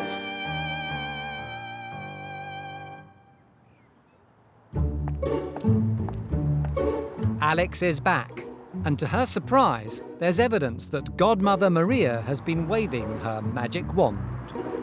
It does look so much better, doesn't it? Think of what it looked like when I first arrived, like a rather derelict suburban semi. There's benches, there's flowers, there's a new sign. The Madonna Halley finally looks like a hotel. The interior has also improved. Alex's design team have revamped the mismatched function area, turning the once tired and outdated bar into a colourful and contemporary space. Wow. You happy with it? Oh, I'm very happy with it. I love the furniture. This furniture's good inside and outside, and mainly it just doesn't look like someone's front sitting room anymore. This looks more professional. She's taken the bland, empty conservatory, used by Tulis as a workshop, and made it into a Mediterranean-style dining area. Well, I'm really pleased with this room too. I must say, I thought that this was such a pretty room and it was really underutilised. This is actually my favourite room. I love all the vases, the tables, the chairs. I think it's really good use of the space.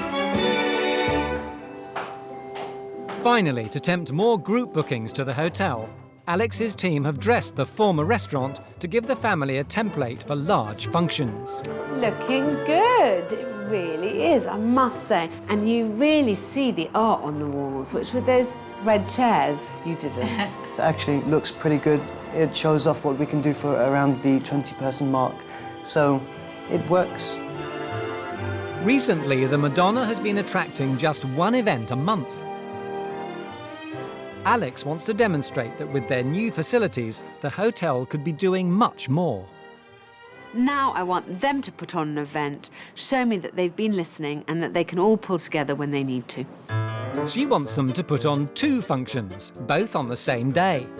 The first, a business lunch to showcase the newly refurbished hotel, and the second, an evening party targeted at winers and diners.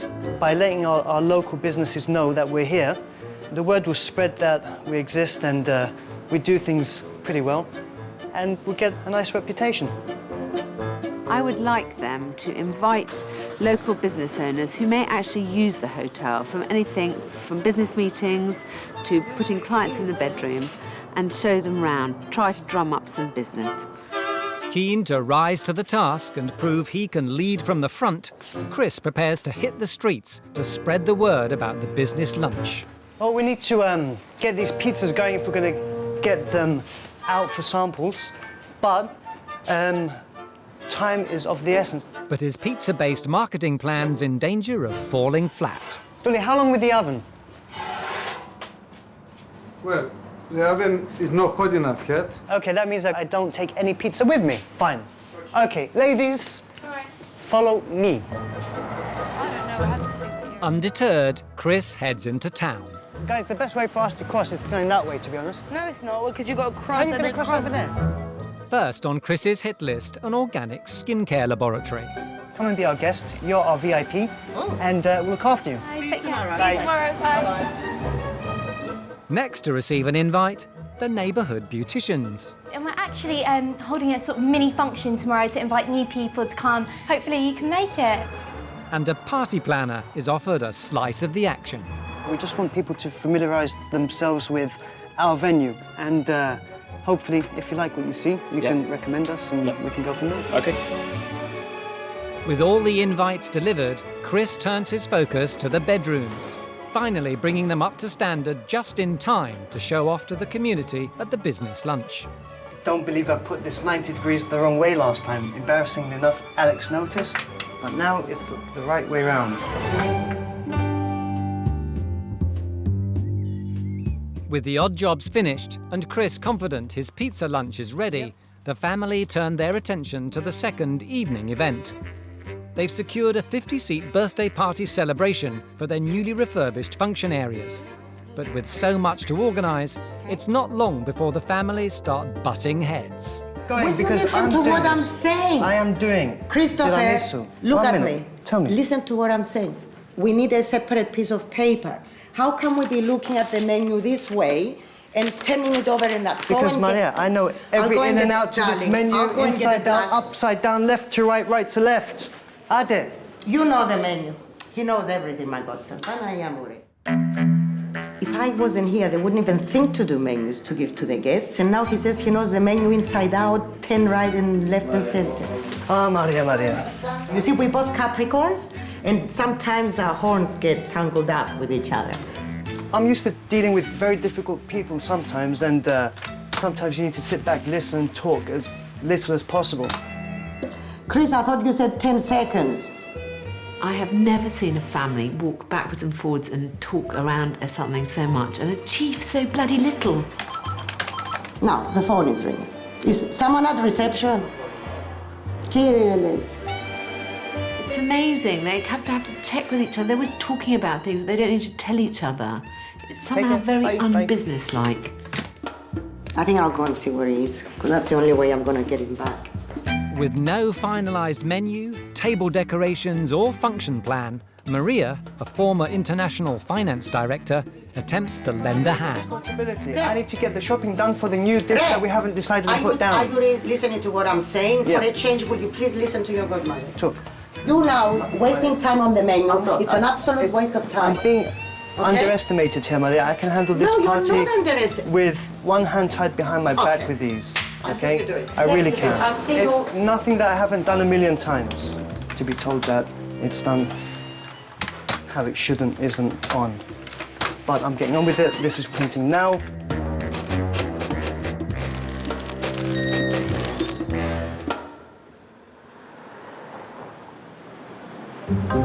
It's the big day.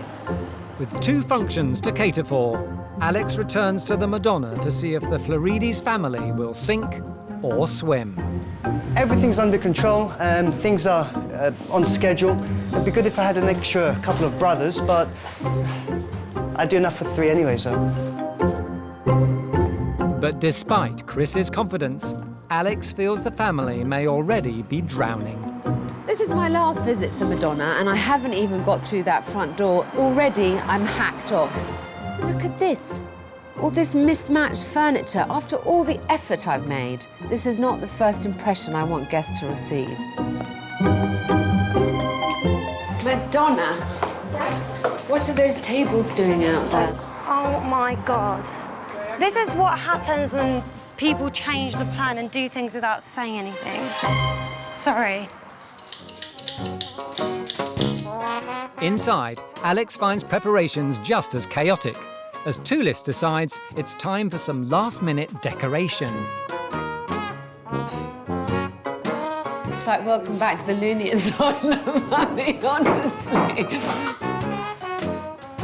And the confusion continues, with Chris preferring to prepare pizza rather than greet guests. OK. Hello, Alex. Hi, darling. This all looks quite nice. OK, so I guess now we just hope for some guests to arrive. Exactly.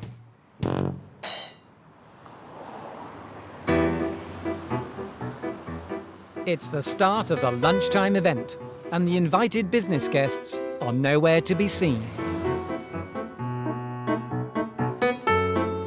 As they wait in anticipation, it's clear to Alex that Chris is struggling to be front of house behind the oven. So far, a couple of people have come in. Hopefully it's going to pick up. You know, we had 2 people come so far. You'd think at least then we'd have managed to show them around, but no. Chris continues to peddle his pizza. The girls were meant to show the people around into the rooms, etc. And I left them to that, and just wanted to make pizzas today. Napkin? You know, it's quite frustrating dealing with this lot.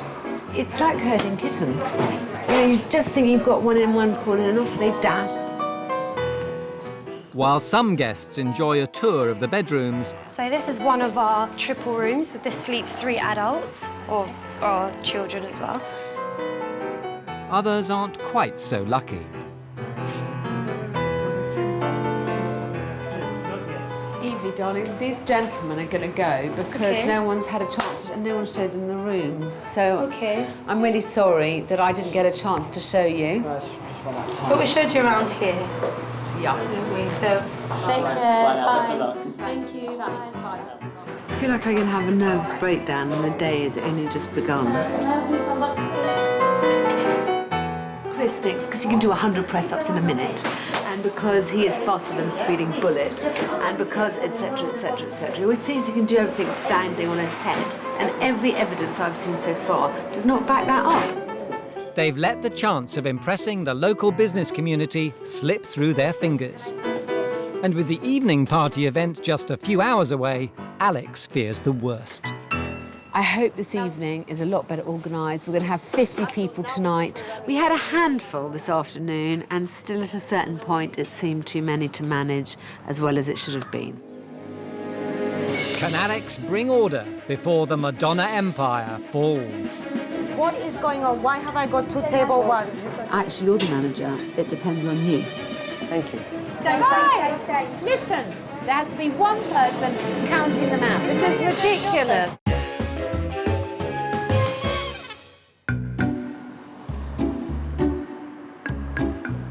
Hotel Inspector Alex Polizzi has been in North London hoping to rescue the Madonna Halley Hotel from ruin. To bring in extra revenue throughout the year, she wants the Florides family to encourage more functions at the hotel. The corporate lunch event, designed to impress local business VIPs, fell flat, with manager Chris unwilling to be parted from his pizza oven. Chris thinks he can do everything standing on his head, and every evidence I've seen so far does not back that up. With the second event, a 50-person birthday bash just hours away, Alex steps in to give Chris a reality check. There was no command structure, and that's the thing, you know, everyone needs to have someone to ask what to do next. Yeah. Actually, you're the manager. It depends on you. Sure. Yeah? Yeah. Good. Thank you. Thank you. Right, let's go for some structure. I'm pretty sure that Chris thinks I'm a bit tough on him. I see that look in his eye, which is like, why is she always picking on me? You know, the reason I'm always picking on him is because he's the manager. Alex feels the Madonna needs clear leadership. She wants Chris to fully embrace his management role, leading from the front. Right, Chris, the floor is yours. Ladies, okay, what we're going to do, we're going to handle one table each. 1, 2, 3, 4, 5. Madonna, you're going to make sure everything is going smoothly. You're spending all your time in here. You're maitre d', okay? Awesome. At 7 o'clock, we're going to take orders. Main course, you have the lamb, we have the chicken, and the vegetarian. So pretty simple, okay? I'm going to be very interested to see you all in action. Thank you. The hot to trot, let's go. Thank you.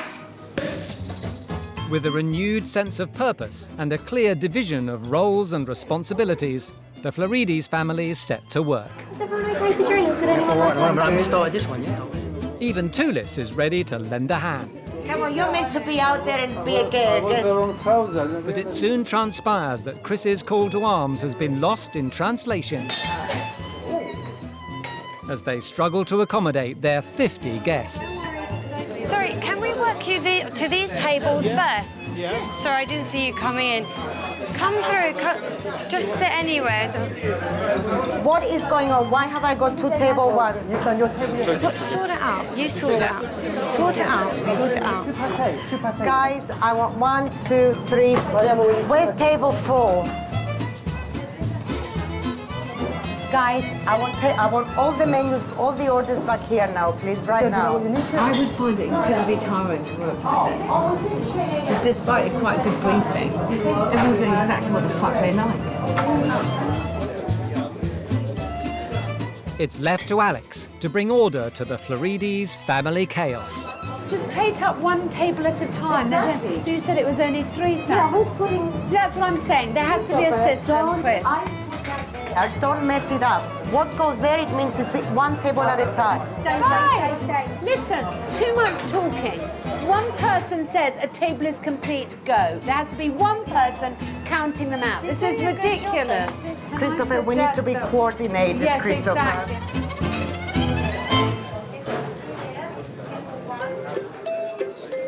Alex's words seem to have had the desired effect. Peace breaks out in the kitchen, and the food is on its way. Okay, great.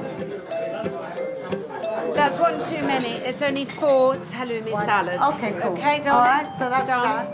You've got... hang on, wait. Front of house, the family soon hit their stride. We need 5, 6, 7 lamb and 1 veg. Looking good. Much to the delight of their guests. It's a family-run hotel. That's perfect service. It's absolutely gorgeous, and food is delicious, and I'm just so delighted to be here. We're thinking of having an event for me here, actually. We're going to propose it afterwards. It was fantastic, to die for. Like butter, tasty, I'm coming again. That's what I like to hear. With the guests happy, Chris has managed to pull his team together at the final hour. You have many happy people out there who've been looked after really well, who've had delicious food, and that is the name of this business. Yeah. Okay, darling, I think you did a good job.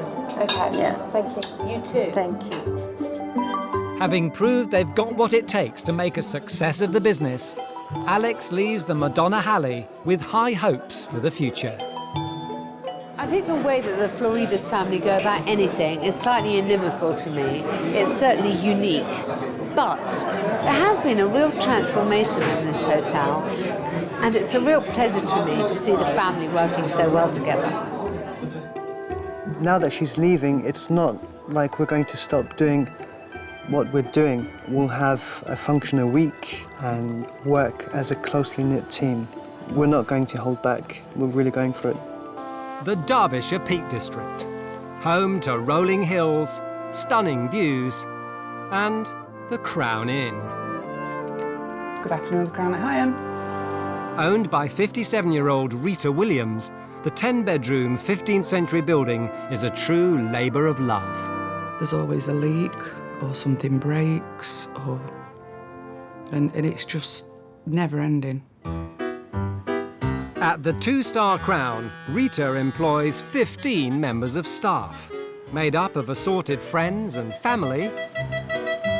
There's Janet, she's a friend, and Ray's a brother, and I've got my sister working for me. I think that's why she's giving me all glamorous jobs. And also her ex-husband Dave and his new wife Jane as managers. We were married 26 years, and I said, you know, I could do with really somebody who I know and I can trust. And then he packed his job up and came, and Jane came with him. I don't suppose it is classed as normal, but life happens, doesn't it? And Well, yeah. Just because we were divorced, you can't hold grudges forever. The hotel has 10 bedrooms, a snug bar, and a 50-seat restaurant. With Jane and Dave running front of house, Rita prefers to stay in the background. I don't like working the bar. I can't hear very well. No fire, nothing to worry about. And I don't really know what I'm doing. Leaving Dave as the face of customer service. he comes across with people who he doesn't know, I personally think, as abrupt. They do call me, you know, grumpy old man, but if he gets the monk on, it can be pain in the arse. That's all part of tic-tac at backup bar. But with a wage bill of more than £10,000 a month, Rita's finding it hard to make ends meet. The total losses of about $250,000 over the 9 year, combined with the loan account that I've put in, you're looking at about $600,000. All in all, total loss. She's picked the wrong staff. Not once, not twice, but on several occasions. If I got it, it would be making a profit now. I wouldn't be very popular, but I'd be making money. Thank God, where? Yeah, I'm glad I'm not married to him anymore. Jesus, drive me mad. During the week, the Crown manages to sell its rooms mainly to builders and contractors. But at the weekend, despite having the Peak District on its doorstep, the hotel struggles to get anyone through the door. And the weight of the Crown's problems is sitting heavy on Rita's head. I think we're coming now to the end of the line, and if things don't start improving, there's a possibility that I will have to put it up for sale. Enter the hotel inspector. Alex Polizzi has run some of the most prestigious establishments in the world. Can she restore the shine to the Crown? To find out where Rita is going wrong, Alex will stay the night. Rita. Good morning. Hello. Morning, Alex. How are you? Pleased to meet you. Thank you very much for inviting me. Thank you for coming. Thank I'll you. show you to your room. Lovely. The Crown Inn has 10 ensuite rooms, with prices ranging from £30 to £60 per night. And each room comes complete with all mod cons. Tea-making facilities, your TV, and then there's a telephone and there's an emergency. And somewhere there's a brochure that gives you some information about the hotel. OK then, All right, darling. Thank you so much. OK then. See you later. If you need anything, give me a shout. All right, I will. Thank you. Well, this is a supremely depressing room, mainly because there is not one attractive element to it. The headboard's ugly, the lamp's on a doily for some reason, this horrible floral bedding. I mean, I haven't seen a TV like that in 30 years. I didn't know they even still existed. The net curtains don't go all the way down to the bottom of the windowsill. I feel the opposite to cheered. The bathroom provides another decorative horror. Someone has spent a lot of time and energy thinking of this as a kind of decorative metaphor for the hotel. Downstairs, a nervous Rita worries about Alex's first impressions. Oh, I think it went OK. It's not one of our best rooms, really. We're a bit mix and match with stuff, but she'll pick that up, I'm sure. She needs to look at, you know, the good, the bad and the ugly. Things don't improve much next door. Well, there's not much more to say here, is there? The decorative touch, which is the towels on the bed. And of course, I'm expecting now to find this everywhere I go. Ta-da! The wedding dress shower curtain. And the triple room tells an even worse story. Look at this. Look at this. I mean, I have to say, it's as if someone put a lot of thought and effort into making this one of the ugliest rooms I've ever seen. What shape is this that the towels are folded into? Is it a rhomboid or an... I have been around a lot of budget hotels, and this is the worst put together that I've ever had a misfortune to go to. I would pay £40 not to have to sleep in this room, I have to say. Even the bears look unhappy.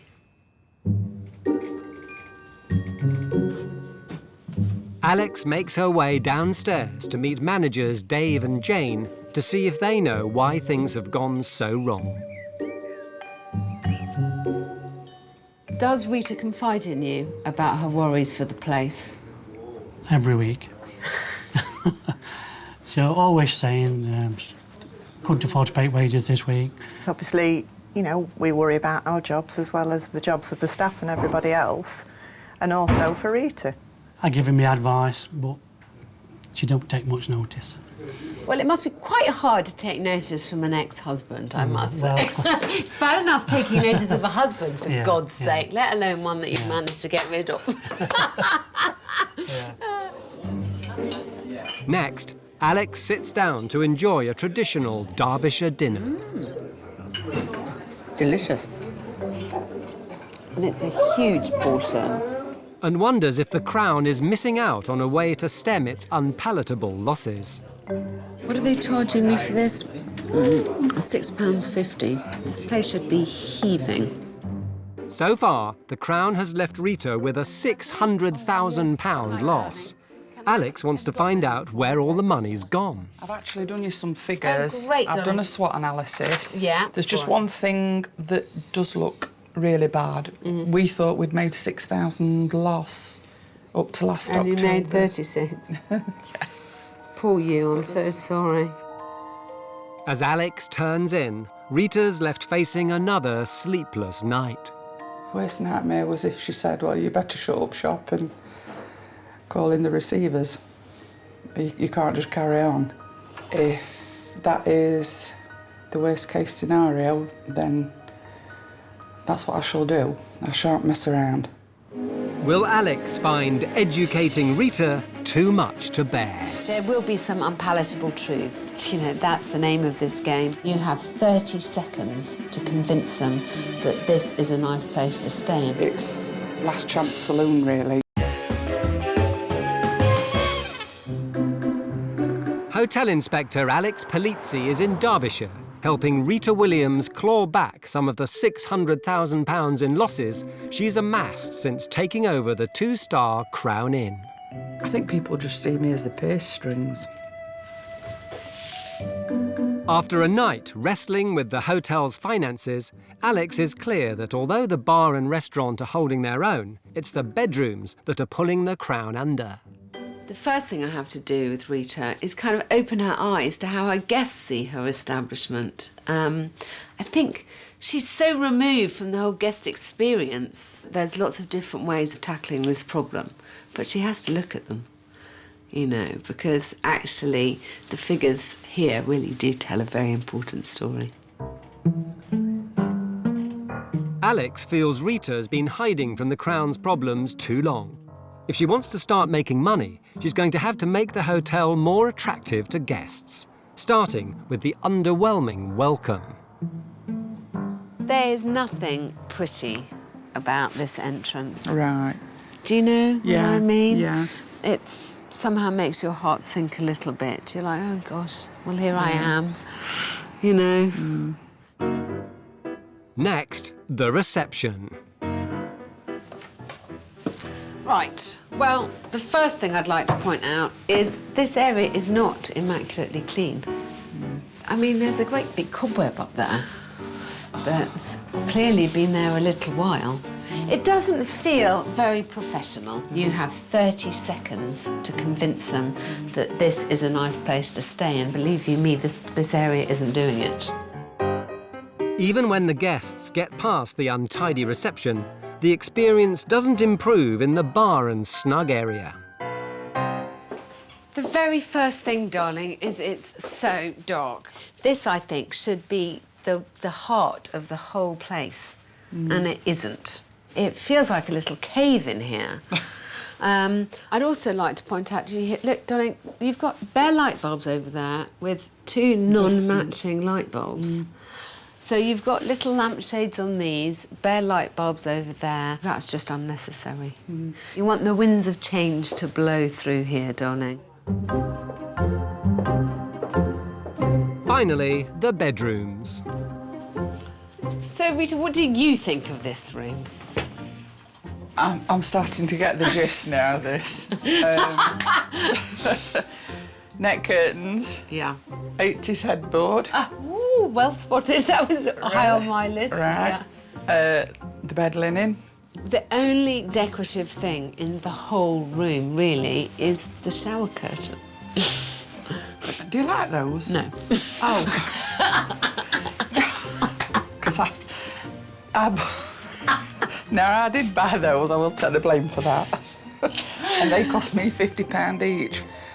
Yeah, I bought 10 when I first bought the place. Alex's words seem to have hit Rita hard. I don't feel like I don't know what I'm doing. And it's really made me feel a little bit like that maybe I didn't ought to even be in this kind of line of work, because I don't know what I'm doing. You can't even get the basics right.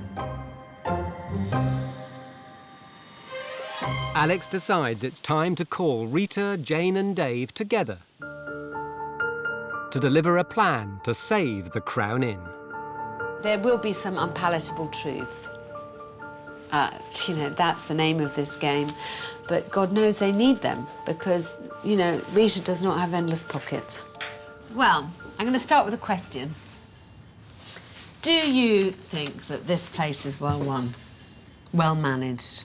Compared to 5 years ago, I think we've done a good job. Compared to somewhere well run, it isn't very well run there. With a full rota of 15 staff, but questionable cleanliness and a lack of attention to detail, Alex wants to improve the management structure. I think the first step is everyone behaving more professionally. What I have seen here in these first 2 days is that it isn't just you guys, I think it's almost everybody here who is coasting. Alex feels Rita has spent too long in the back office and needs to get more in the front line to see for herself where things might be going wrong. I would like you, Rita, to have to justify what every single person, what every single member of staff does here and for how many hours every week and what they're supposed to do in that time. Yeah? Yeah. Next, Alex wants the team to make the Crown sparkle more brightly. I think the second thing is we've got to improve the guest experience. The reception area isn't very appealing. There were cigarette butts outside this morning, which I think should have been dealt with. You know, what you have to do is take a look at this place as a guest would see it. And none of that looks very pretty. You know, we need to fight to keep what share of the market we have and improve on it. Finally, Alex wants the Crown to become the focus of the community. The other thing that is, you know, we just have got to get the locals to start thinking about this as their local place to drink. All right, it doesn't have to be the restaurant du jour, but it should be the pub. It should be the place that everyone, you know, as soon as you get back from work, you think, thank God I can dump the car and go and have a drink, even if it's only one, even if it's just for the crack. You know, yeah? Yeah. Deal? Deal. All in it together? Yeah. Thank you. Bye. Bye. Alex departs, hoping her words will spur the Crown team into some much-needed action. I've given Rita, Jane and David an awful lot to think about, and they're certainly making all the right noises. I hope they're really as committed as they seem to be, for the sake of the crown.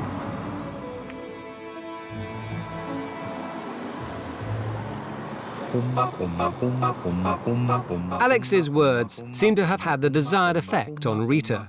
Leaving her back office hidey hole, she grabs Ray, the handyman, to take care of the front of house disorder. You want me to fetch you some steps?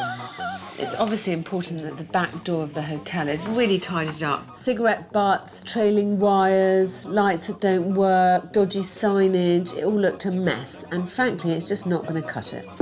Don't want to come off. Poor old Ray. I don't think he knows whether he's on this earth or Fuller's at the minute because he's got lists and little things that he needs to do. Next, Alex wants Rita to take a more central role in the business. With 15 assorted friends and family on the books, Rita needs to get a better grip on her staff's work rota. When they tell me what you do, just roughly, during, say, a day, your working day. Cook the breakfast for the residents. Yeah. There's no point being friends to everyone when your business is in such a terrible state. And really, she has to toughen up with everybody. Do all temperatures at fridges first. Yeah. I'm out of the way. Set the bar up as soon as I get in. Yeah. Then I balance the till from the night before. Oh, that can be fun. I know I was introduced as a hotel manager, but I've never ever known what I'm supposed to do. And I start with my mumbling, my chips. And then a final check to open the bar at 4 o'clock. Do you think there's anything else you could do, or...? There's not a great deal more we could do, unless I have to move away from the bar. Right, that's Okay. lovely then. Yeah, thanks, Dave. I've been round now, nearly all the employees. I've not had time to analyse it yet, but already it's showing a lot of problems. I should have been up on this a lot more. I definitely think Rita needs to toughen up. It's no point her being a hands-off boss. The situation has become dire enough that she now has to wade in herself. Alex's exercise has given Rita food for thought, and she's keen to share her findings with her management team. I think we've got to start and be a bit more flexible, and it's got to start from the top and work its way down. Yeah. I mean, how do you feel? Yeah, I mean, I can't be no more flexible than what I am. It's nice to have one day off a week at weekends. That means Jane's going to have to work. Well, yeah. Oh, well, you don't mind that then? You don't want to be off together? Excuse me, I'd like a night off together. Over time, it's probably become difficult for them to communicate because there are certain issues that all discussions stick on. And without resolving those thorny issues, they find it impossible to move forward. It would be nice to have an evening off where we can go out for a meal or something. Do you think I ought to work? I think you ought to do more than what you have been doing, but that's your business. But then I can turn around and say that's what you pay your managers for. Yeah, it is, yeah. Thanks a lot, then. Rita's hope of bringing her team closer seems to have driven them further apart. I think we get into the nitty-gritty of things, and it'd be lovely if they worked in a factory or if they worked whatever they did and you got your weekends off together. Yeah, fine, but in this industry, don't work like that, does it? Can Alex unite the crown before it's too late? Jane's really excited about it. She's more of a natural front of house person than Dave is. I hated every minute of it. The whole problem with you, and always has been, is your confidence. The 2-star Crown Inn in Higham. Hotel Inspector Alex Polizzi wants nervous hotelier Rita Williams to step out of the shadows and start taking better charge of her staff and the overall guest experience. And she's back to check on progress so far. My goodness, doesn't this look better? No cigarette butts. There's some lovely flower baskets. The signage has all gone. That mess, all those different conflicting things that all those signs said, it's all been cleaned up. The trailing wires have gone. I'm really impressed. The good news continues in the reception area. Hello. Hi, Alex. So nice to see this. Like it? It looks fantastic. No, it does make it look more professional. The cosmetic changes provide a warmer welcome to the guests, but Alex wants to help fix the more pressing problems behind the scenes. With the hotel suffering losses of more than £600,000, Alex believes if Rita's going to reignite the Crown's fortunes, the management team must find a way of working together. I think that everyone has to be a bit more assertive. This is a business, so we need to have a formula that people follow. What if Dave did the bar, Jane did the hotel cleaning side, and I did the kitchen and admin?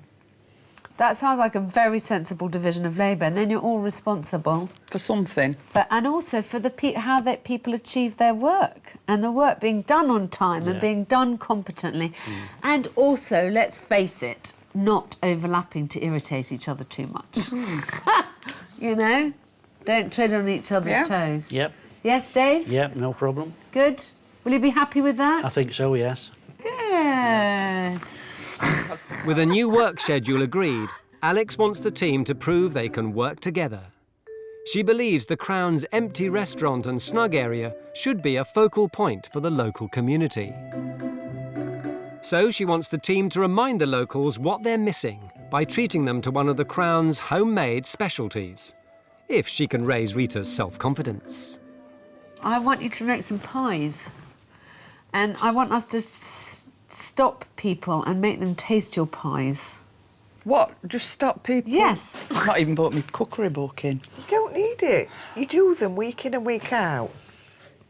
Your problem, and the whole problem with you, and always has been, is your confidence issue. That is your problem, isn't it? You don't think anything you do is good enough. Darling, well, I know it is, because I ate your fish and chips and your batter was amazing. I have to say, I think it's a marvellous idea. So, come on I really then. do. So you better get cooking, darling.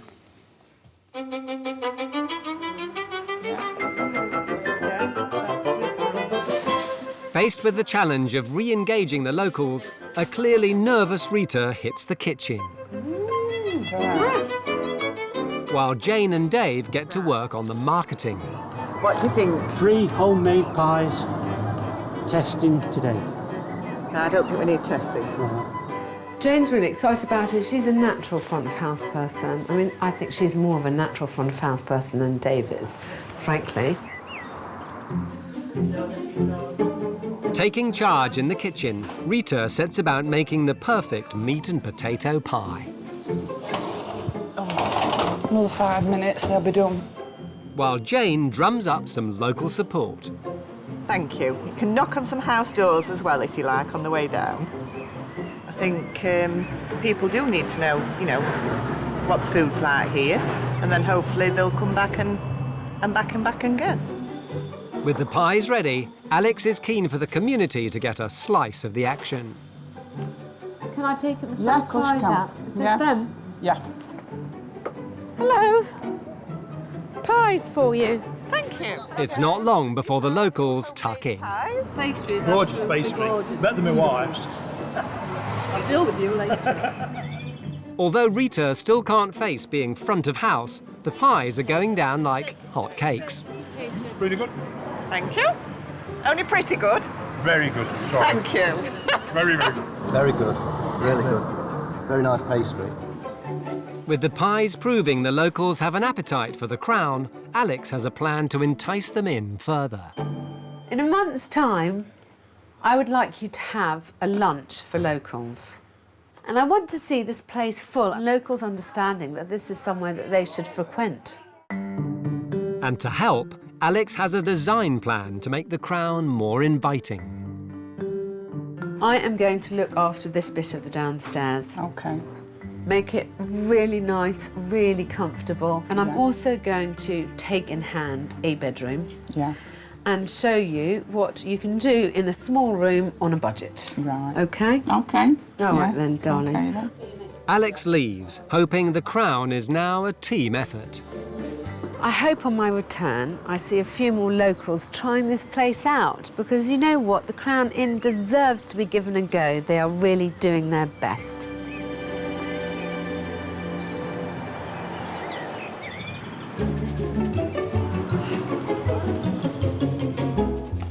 With Alex gone, work begins on the makeover, with handyman Ray pitching in to help. Meanwhile, preparations begin for the locals' lunch. Ooh, the flyers. Flyers in hand, the Crown's crack team hit the streets. Do you want me to do it first one? Go on then.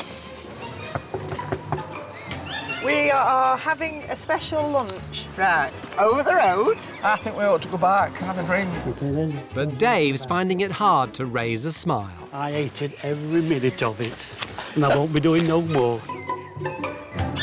It's the art of knocking on somebody's door and talking one-to-one selling. And to be honest, that's a profession. Despite all the activity, Rita is still not confident of the end result. I think I'm a bit nervous that people aren't going to come, and then either having not enough food or we'll be able to feed 5,000. I think it'll be okay. I hope so. The day of the lunch. Alex is back to see if the Crown team can pull together to pull in the locals. But first, it's time to reveal her makeover. Upstairs, Alex has redesigned the tiny bedroom to demonstrate that small can not only be beautiful, but practical too. Gone is the 80s decor and offensive shower curtain, replaced with a sleek, minimalist style. Ta-da! Your new room. Wow, yeah. Oh, this is lovely. Do you like it? Oh, yeah. I think Smashing. it was very important for me to show you that in a smaller room, less is definitely more. Yeah. I want this to be a template for the future. Downstairs, the once drab and dark cave of the snug bar has been transformed into a light, spacious area, perfect for an evening pie and pint. This is your snug. What do you think? Oh.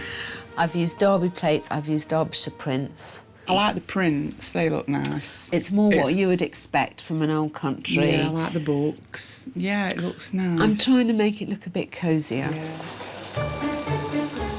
With the snug ready to welcome customers, the Crown team prepare for the all-important day. Right, the price is in. The locals represent a potentially vital source of income. A good show and the restaurant's reputation could be secure. Fail to impress, and the Crown is looking at a long, cold winter. Nice touch, peas and mushrooms. Keen for feedback, Yeah. Alex has arranged for customer questionnaires to be left at every table.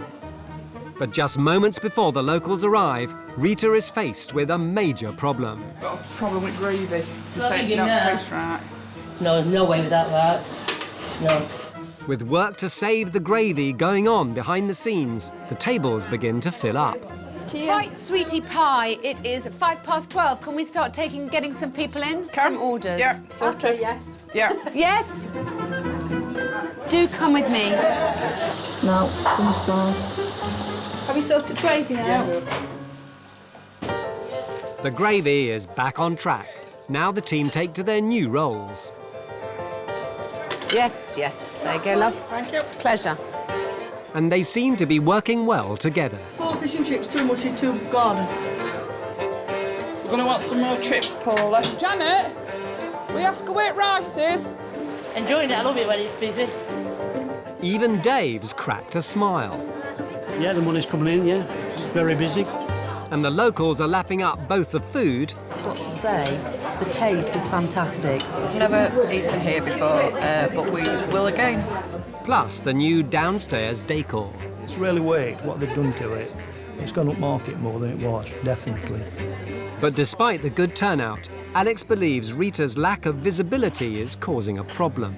I think Rita has to step out of that server at some point during this lunch. She is the person who owns the place. She is on the premises. It's too weird if she just huddles in the shadows. With the locals fed and watered, Alex reflects on the team's performance. 65% thought you had excellent food, excellent service, and excellent environment, which is quite good. Which is pretty bloody amazing. And it's a very pleasant atmosphere with an old world charm. The hosts are very cheerful. Just moved into the village. What a lovely surprise. Love the new look snug. Good to see Rita here and involved. Several people said that. Did they? Somebody said to me that it would be nice for you to come in and just go and chat with different people. If you're going to be around, you've got to make your presence felt, darling. It was, you know, it was nice to see you all working. It was nice to see you smiling behind the bar. God, darling, for a minute there, I thought your face might crack. I do smile at times. At times, not when I'm around. Alex has one final challenge. With the downstairs area now capable of pulling in the punters, she wants to ensure the bedrooms upstairs realise their potential too.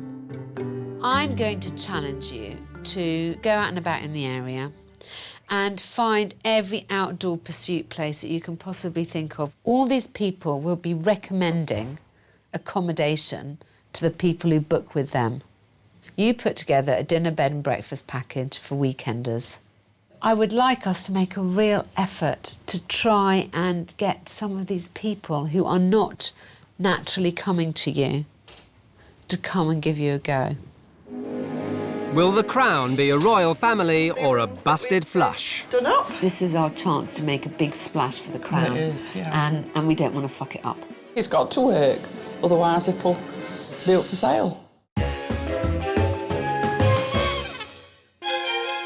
For the past 12 weeks, Hotel Inspector Alex Polizzi has been in Derbyshire, helping local businesswoman Rita Williams turn round the misfortunes of the misfiring two-star Crown Inn.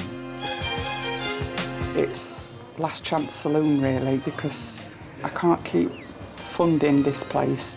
It's just hemorrhaging money. Alex has had to tackle not only the outdated decor, but also Rita's lack of confidence that's holding her and the business back. The decision that Rita has to make is either she's going to be incredibly energetic and keep on trying to pull out all the stops to make this place successful, or she might as well just admit defeat and close up shop. Alex wants the Crown to tap into the Peak District's lucrative outdoor pursuits community. Morning, Rita. Thank you for inviting. She wants Rita to get out and about to discover some of the local businesses that help attract more than 36 million visitors a year to the area. And hopefully invite you tomorrow to come to the Crown and have a look at our rooms and pub. And if Rita can impress these businesses with a tour of the new-look Crown, they could start recommending the hotel to their customers. It's essential that every hotelier knows exactly what's happening in their area so that they can recommend activities and days out to their customers. we'd like you to come to the Crown tomorrow for a buffet lunch. That would be lovely.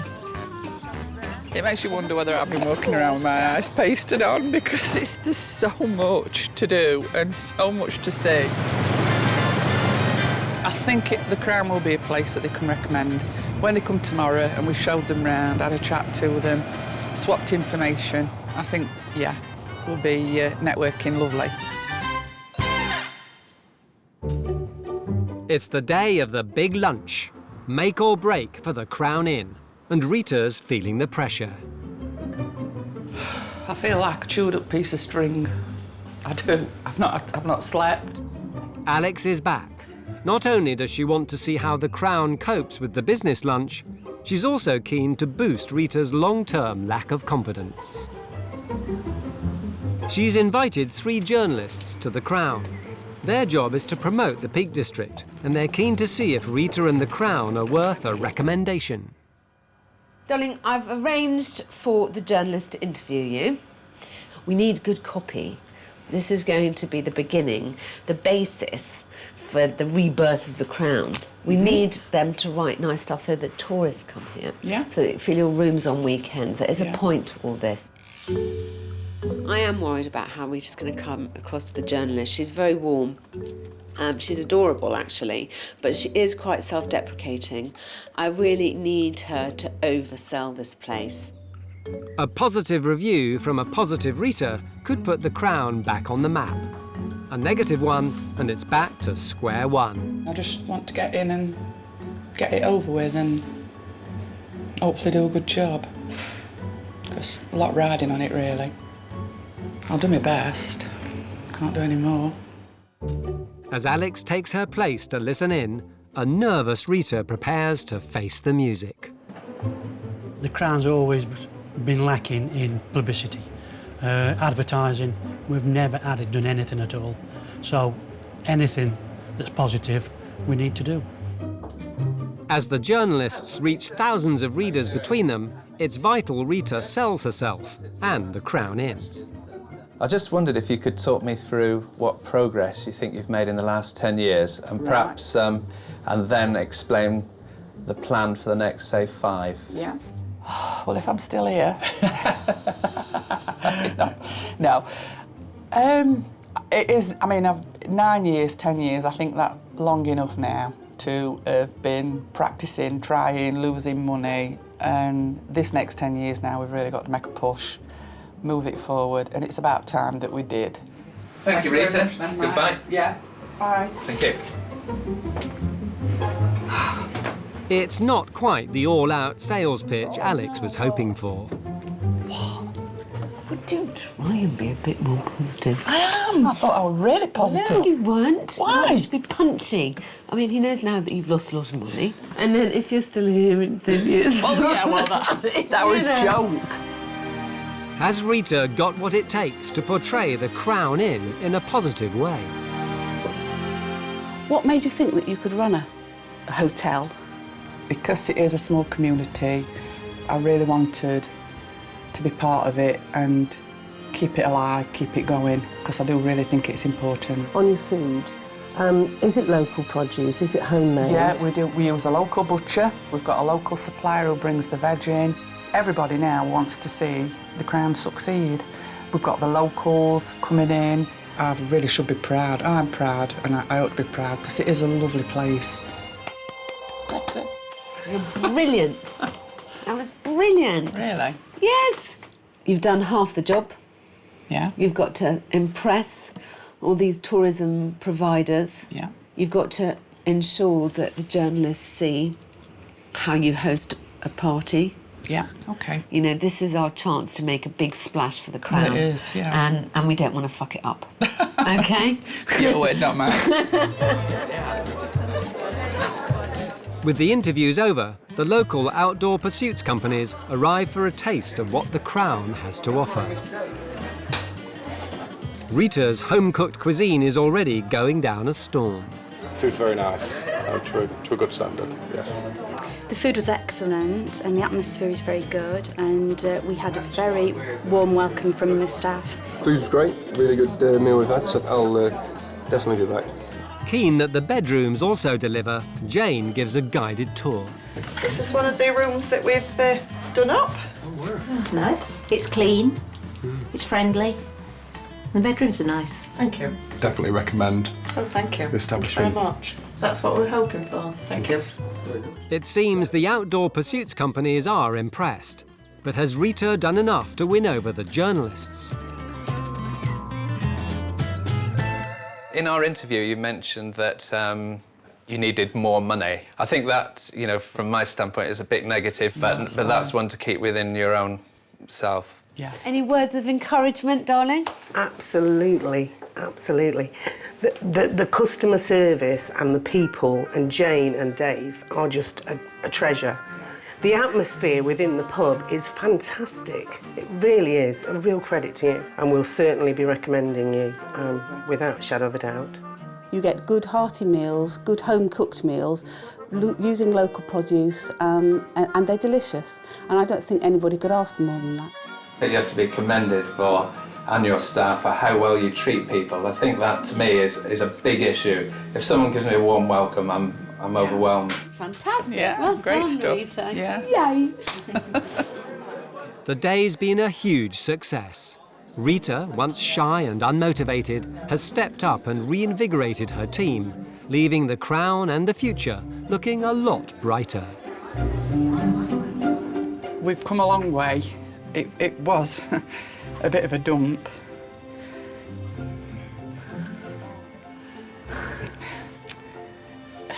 We've got such a lovely place, so we're hoping that you will recommend us and that we can get some tourists in.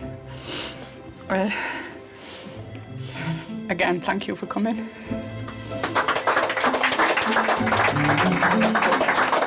Well done. I can't believe you got emotional at the last. You almost brought a tear to my eye, darling. Even Dave's looking slightly emotional. That's amazing.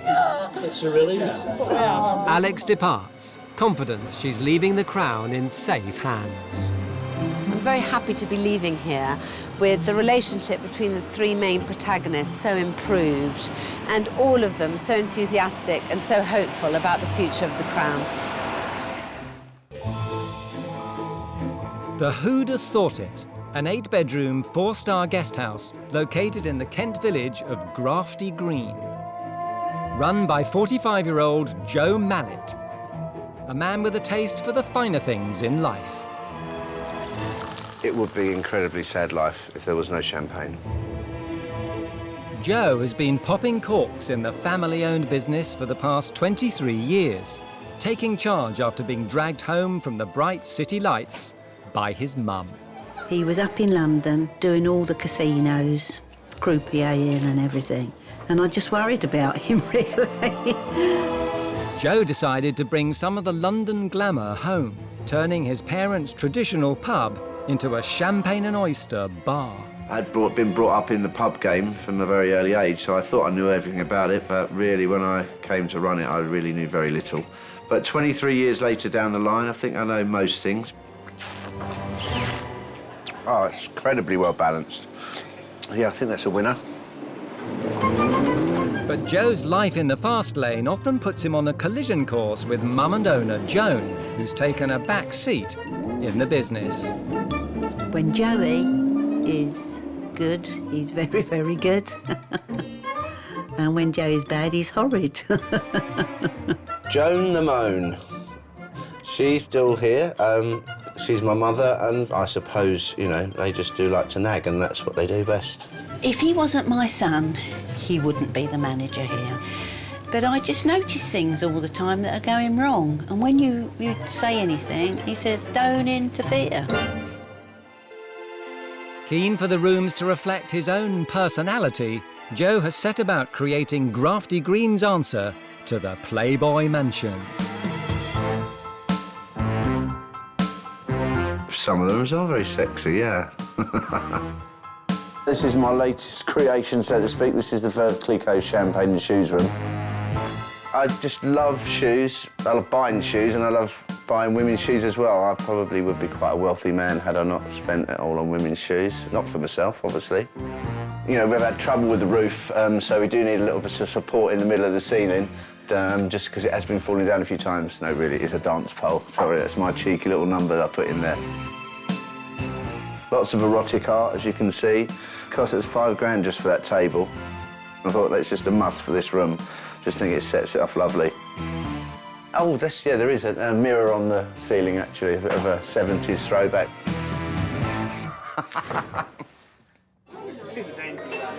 Joe's guest rooms are priced between £80 and £300 per night. But while business in the bar and restaurant holds firm, performance in the bedrooms is embarrassingly limp. Our occupancy rates at the moment, yeah, they're really quite low at the moment. They're probably no more than 30%. I wouldn't say business is good at all. It's a fight, isn't it, now to keep going. With customers hard to find, Joan's worried that Joe's champagne lifestyle could make the business go pop. He's my son, so I take responsibility for him.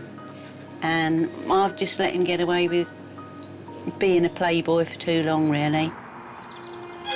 Enter the hotel inspector. Alex Polizzi has run some of the world's most exclusive establishments. Joe is hoping Alex can help make the good times roll again, but she's already confused about the challenge ahead. Just coming up to the building now, and there's very odd signage, high-heeled stiletto shoe, and lots of dark red, and then a rather tatty motel sign, sending lots of mixed messages. To find out where Joe and the Who'd Have Thought It is going wrong, Alex will stay the night. Joe? Hi, Alex. So nice to meet you. To impress his distinguished guest, Joe's chosen his £300 a night champagne and shoes suite. What's Daisy then? Well, Daisy, that's originally all the names of kind of aunts, etc. when my mother first did it 20-odd years ago. Inside, it's enough to make Aunt Daisy blush. Ooh, it's rather special. Did you do this yourself or did you have someone help? Yeah, all my own designs. Obviously, I must have a hidden talent. Obviously, you've got a big round cowhide bed, a 4-man hot tub, 2 tellies, a 50-inch and a 42. And there's a pole? Yeah, there is a dance pole, but I just tell people that's for support of the roof. OK.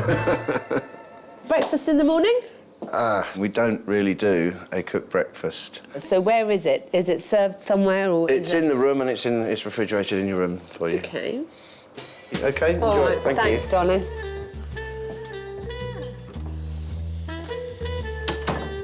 So will Joe's design skills seduce the hotel inspector? I don't know, this whole room feels very late 80s to me. Kind of flash, loads of money. Well, I'm hoping she's going to be quite happy with the rooms.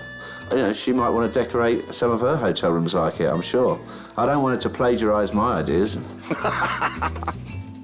All the empty champagne bottles doesn't really do it for me. You'd have to like cow for a start, because there's so much hide. You couldn't sell this room to a prudish vegetarian, could you?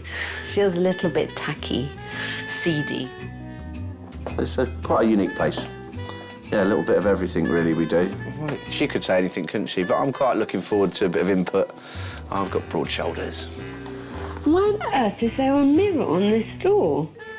Aha, so you can see yourself from every angle. Oh dear, I think I'm too old for all of this. Next door, the decor's also more cheek than chic, housing Joe's personal collection of erotic art. Oh, look, a bottom. A breast. You know, goodness sake, we're all over that, aren't we? No, nasty red bean bag. Obviously, Joe doesn't have very much imagination, because I think it's all a bit obvious. And I imagine if you're coming and spending quite a considerable amount of money every night, you'd want it a bit more upmarket than this. Frankly, it just turns me off. But not all the rooms at the Hude Thought It are quite so titillating. Aha, this must be the Marie Antoinette suite. God. It's a bit old and tired, but I think it's a bit less controversial. I did give my mother a free hand to just do a little room she wanted to do. Not my favourite room, but, you know, no more. I will be designing all the rooms from now on. Ooh. Tell you something for nothing. Not much nocturnal activity could take place on that bed. And the next room leaves her more than a little browned off. I loathe the acres of poo brown there are everywhere. I mean, you know, brown light, brown wallpaper, brown doors, walls, picture frames, goodness sake, even brown suede curtains. It just seems to me that every room I've seen is another slightly shite offering in a different theme, without the theming. You know, you go from Playboy mansion to country house over the space of a courtyard. It's very confusing here and not very appealing. Alex retires to her 4-man hot tub to ponder the scale of the task ahead. I like the idea of the jacuzzi, but at the end of the day, it's a gimmick, and I can't see many people coming here just for this.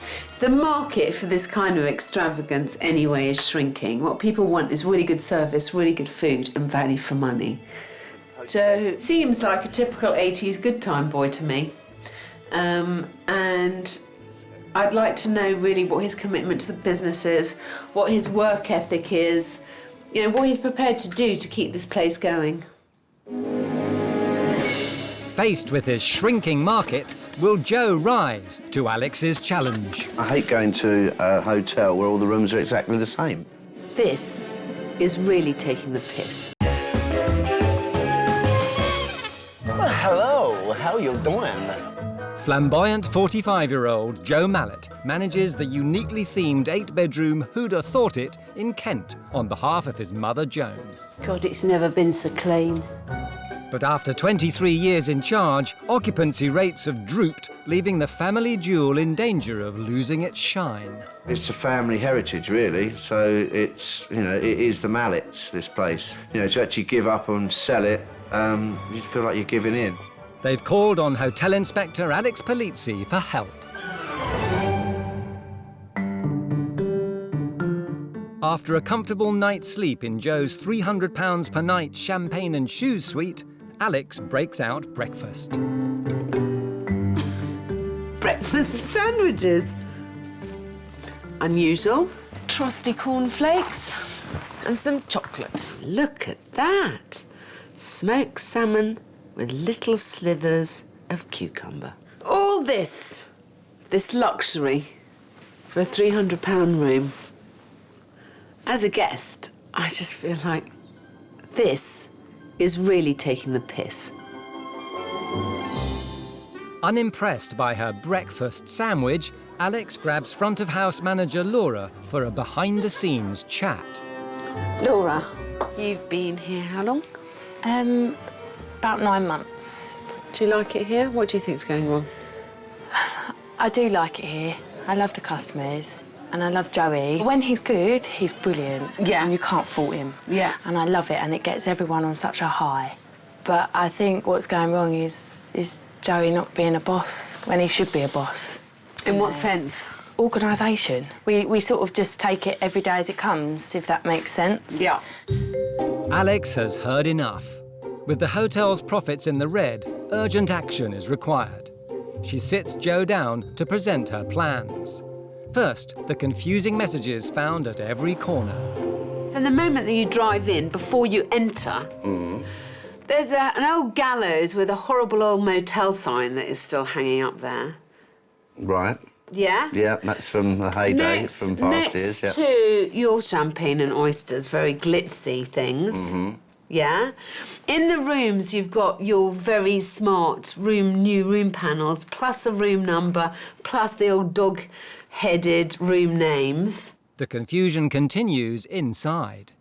I thought, in general, there's a big disconnect between the very traditional rooms that you haven't done up yet, that were your mum's rooms, and the rooms that are the more contemporary rooms. You have to decide whether you want to do the contemporary route, I'm assuming you do, and whether you're going to continue the erotic theme, which I suggest you don't. And I hate going to a hotel where all the rooms are exactly the same. So you want to do very different rooms? So ideally, they've got to be different, yeah. I think that you have to make the rooms each then a little bit more different than they are. Put a bit of class back into, so that people feel like they're getting something special. Okay. Yeah? Yeah.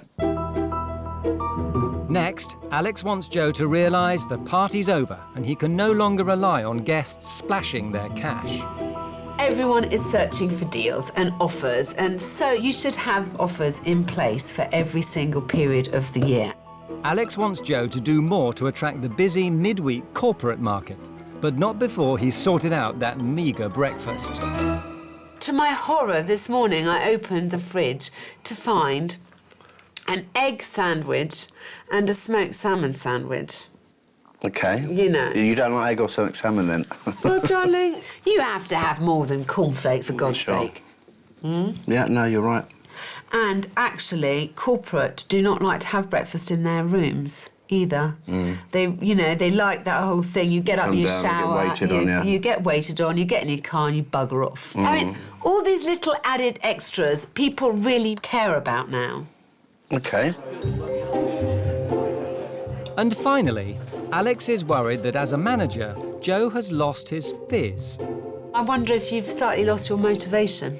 Well, yeah, definitely I have, yeah. So it's been 23 years and you do kind of second recession you've been through, so yeah, I've lost motivation. So being a good staff manager is incredibly important. It is good to keep people informed. Yeah, and to do that you need structure, and I feel like that's missing here. Point taken. Alex leaves Joe with clear instructions on how to put the sparkle back into the Who'd Have Thought It. I can see great potential in this place as a restaurant with rooms, but to do that well is going to take some thought. Then she was short and sharp to the point. Her bark is a lot harder, worse than her bite, I'd say.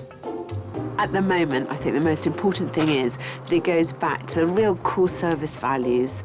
Value for money, customer satisfaction. He gets his structure right to make sure he galvanises everything to achieve better things than he has in the last few years.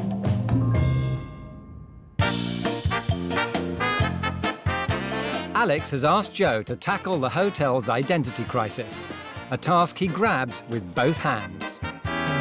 That's actually bigger than I thought. I'm not surprised you didn't notice it, but I suppose it's one of those kind of signs that, you know, you just walk past. It's like a butter dish in your house. You can never find it, but it's always there.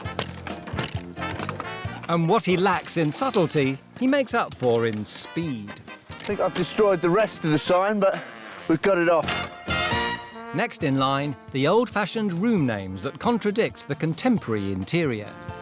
My mother's aunts, all flowers, Daisy, Lily, Rose and Iris. Come on, girl. Come on, girl. She was always stubborn. I never knew there were so many. Good night, Fred. Oops. Good night, Iris. Come on. Oops, sorry, Dickie. And it appears Joe's decided to pep up his lacklustre breakfast. You can have a full English breakfast, grilled smoked salmon. Put a breakfast menu on, I think she'll like that. So we're offering like a full English breakfast. We're going to do continental with like croissants and pastries and meats as well. All different kinds of juices. That's good. It's good. I'll definitely pass. But when it comes to improving his management style, it seems there hasn't been the sea change that Alex had hoped for. We haven't had any official staff meetings, but we're just building on what she said, and they are in the pipeline so we can all sit down and pull in the same direction. You need a boss to be a boss, you know, and to be a manager. I used to have so much motivation and so much drive, and now it's just, it's going, and it's going quick. Team morale is always important. I think anyone who's got their own business should have good staff morale. Without that, you're not going to succeed. So has Joe got what it takes to satisfy the hotel inspector? Obviously, you've been doing such an amazing job that you don't need any help at all from me. It's black and white there. Black and white there. I don't know what she's getting on. I'm going to be charging for breakfast, and I don't think I'm going to budge on that.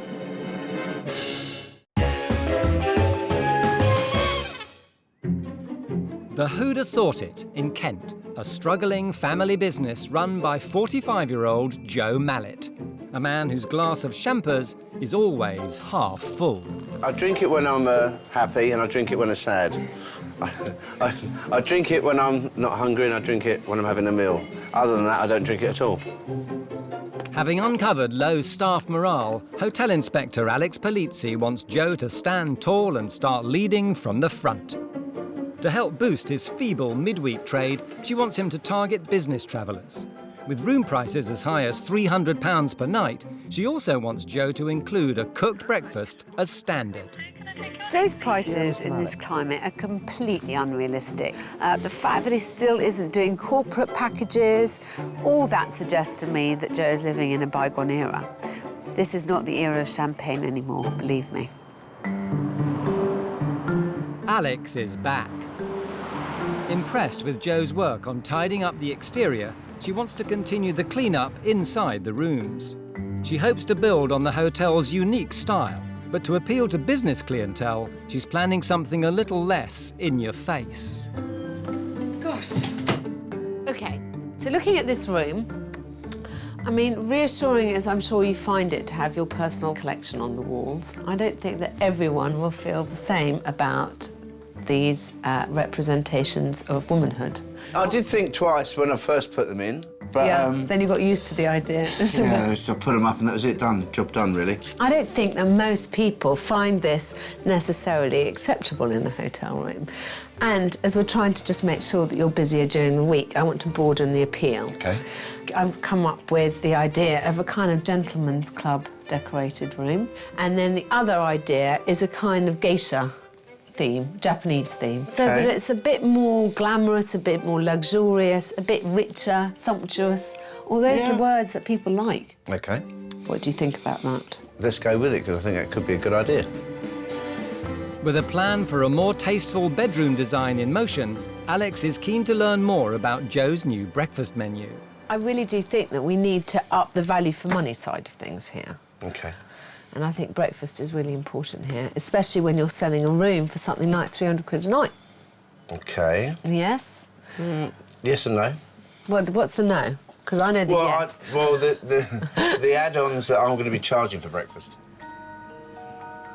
There's going to be £10 extra per head for cooked breakfast. Even on a £300 a night room? Yeah. I think £10 a head is completely iniquitous. OK, if you went to get juice, cup of tea, coffee and a meal, where would you pay anywhere? I would pay that at a cafe, no problem, but not when I've just spent 300 quid staying the night somewhere. Well, I'm quite happy to charge £10 a head, and I don't think I'm going to budge on that. OK. Ultimately, you know, we may see businesses differently. I think it's far more profitable to fill the rooms and throw in breakfast than it is not to fill the rooms because you're charging extra for breakfast. Either way, I think I'm right. No surprises there. Well, I'm going to charge people for breakfast, regardless of what my room prices are. I still put the continentals in the room, so if they want the service of an extra of a cooked breakfast, then I'm going to charge for it £10 a head, and I don't think that's unreasonable. Alex discovers further problems with Joe's communication skills while catching up with Laura. So you're happy here at the moment, or not? 50-50. What are your main gripes still? Just management-wise. The management. If Joe just spent 5 minutes and said, right, this needs to be done, this is what we're going to do this evening, this is how it's going to go, this is how it's going to work, then I wouldn't have to bother Joe at all for the whole day. So really, it's communication Yes. that's the biggest problem here? Yeah. So staff meetings, probably? Definitely. 100%. Needs to be done. With Joe refusing to budge on breakfast and staff morale falling as fast as his profits, the alarm bells are ringing. Time's running out for the Who'da Thought It, so Alex drags Joe outside with his mother Joan, the owner, for a wake-up call. I think you need to work on your management skills, Joe. I really do. What comes up is that there's not enough communication. And that comes from you, doll. I'm really sorry, Joe, but I don't ever remember you having a staff meeting, ever. Well, I do have them. I don't have them that frequently, but then you're not really down here to know that, are you? Well, when did you have one? When did I last have one? Yeah. In the kitchen 3 weeks ago. Yeah, but not with everybody. No, I just said I didn't have it with everyone then. But that's not a staff meeting. I think that's very important. OK, we'll work towards having one of these once every fortnight, if not once a week. I think you need to kind of just be a manager and make sure that you be a bit more jolly. Oh, you think I'm a miserable old git, do you? No, I don't, but I think you may come across as one. And the rewards will be fantastic, Joe. OK, so, but you agree, staff meetings, communication, yeah? Yes. Just general, try a bit of joie de vivre. Hey, yeah. Yeah, look, there you go. Perfect. Joe might be happy to keep smiling through adversity, but Joan is concerned her son is just paying lip service. The trouble is, when you work for yourself, you don't take orders, do you? And he's got used to not taking orders, not even from me. Hopefully he's going to take some orders from Alex, because what's the point of it all if he doesn't?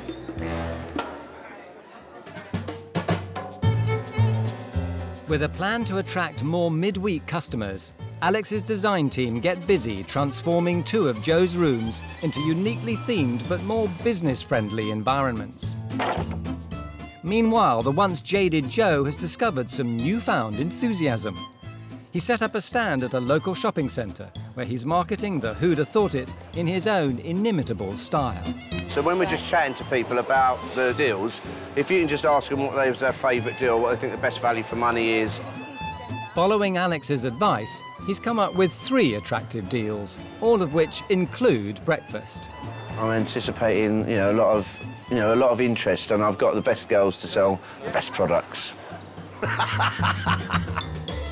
Hello, ladies. Can I introduce the Who'da Thought It to you? No? OK. I'm trying to find the pretty ones.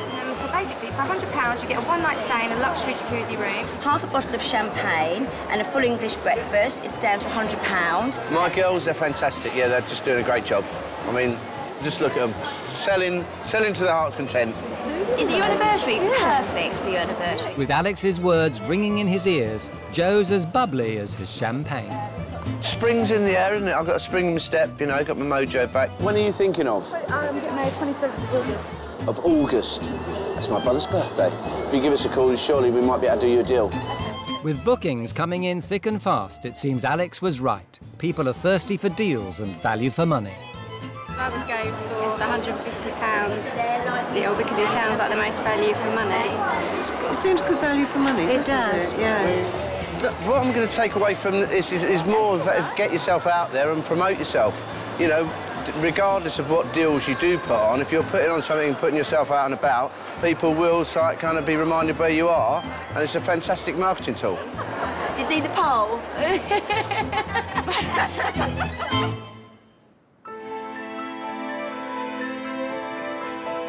Back at the hotel, the news isn't so great. It appears Joe's rediscovered joie de vivre isn't enough for Laura, who's decided it's time to say au revoir to the Who'da Thought It. Well, Laura's decided to move on. She's moved to pastures new. She needed to move on, and I didn't. You know, that wasn't a problem at all. There wasn't an issue between the two of us. I am sad and frustrated because I never like to give up. I still think there's a lot of room for improvement. Staff meetings, they do need to happen. I just feel in my heart that it's time to go and shine somewhere. Alex is back. She's heard about Laura's untimely departure and she's not impressed with Joe. Last time I was here, I talked to him quite a lot about his relationships with his staff and his management style, and he promised me he was going to address quite a few issues. He obviously hasn't done that, and so now I'm going to have to wade in. Alex wants Joe to improve on communication with his team.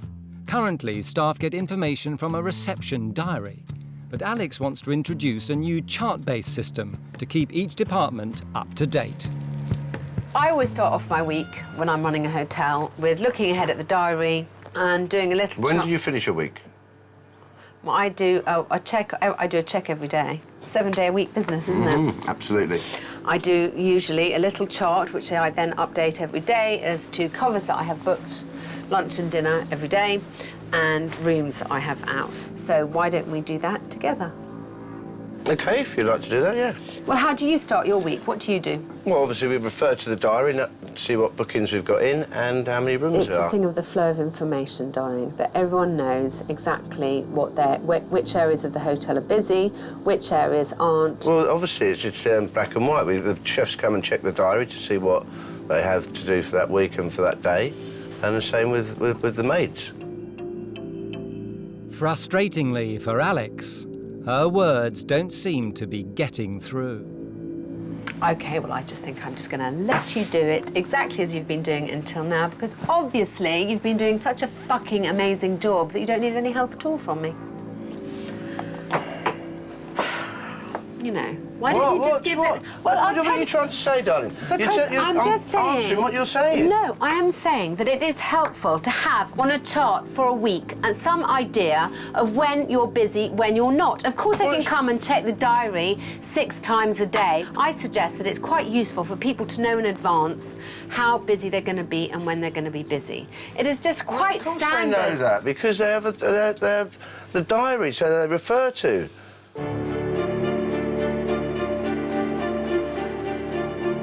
I don't think that it's very good that staff have to keep coming back to a book to find out for themselves what is happening ahead. He should be communicating that to them. He should be in charge of the situation. Why would he not want to tell people what they should be concentrating on? Instead, he just leaves it all up to them. And that's why various aspects of this business are run so badly. It's black and white there. Black and white there. Look what she's getting on. You just said I don't see the point of that. They can come and look in the book. Why should I do? What did you suggest I should do? Or do a little chart for yourself about who covers morning and evening and rooms that are let, so that you can communicate to staff rather than them having to come and find out information from you, so that you're communicating to them, so that you're being a manager and handing down the information. Okay. Right, so... After a quick lesson in the importance of clear communication... You can basically understand what I'm trying to do is build up a picture of the week, so especially at a glance. OK. We'll crack on with that.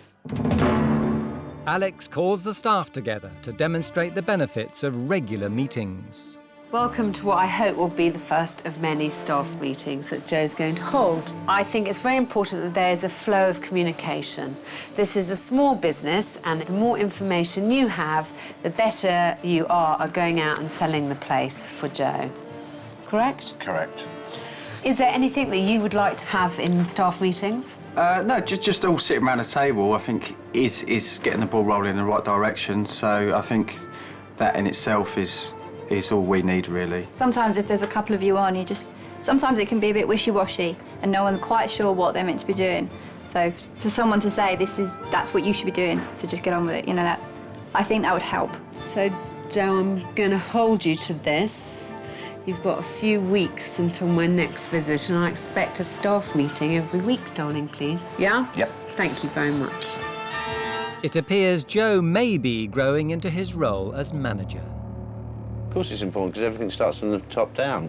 If you've got, or from the roots up or whatever, so if you've got bad roots, you're not going to have lovely flowers, are you?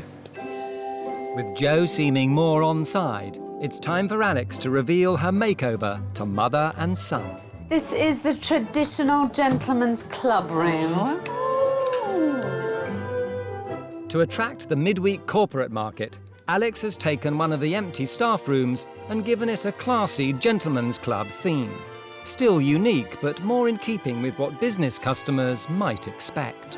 I think it's just transformed it. It's amazing. They're good. Love it. Yeah. The Red Room, once home to Joe's own erotic art collection, has also enjoyed an extensive facelift. Very nice. Which I hope you'll agree is, again, quite classy. It's now a tasteful Japanese geisha room, still sensual and exotic, but now palatable to both men and women.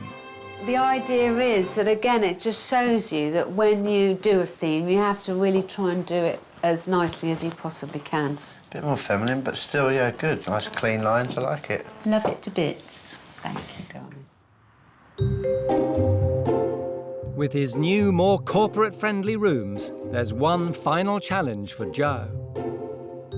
You've now had some practice in putting packages together, so I'd like you to put one more different package together specifically for corporate customers. It should include breakfast, and you should go and sell it to various companies and then invite them to an open day here. I'd like you to showcase everything that the Who'd Have Thought It has to offer. I'd like to see you being life and soul of the party, casting your bonhomie about the place. Oh, that won't be a problem. OK, good. But will Joe's VIPs need an SOS? It's not very businessy. No. It's not very busy, but it does hold the building up nicely. Right.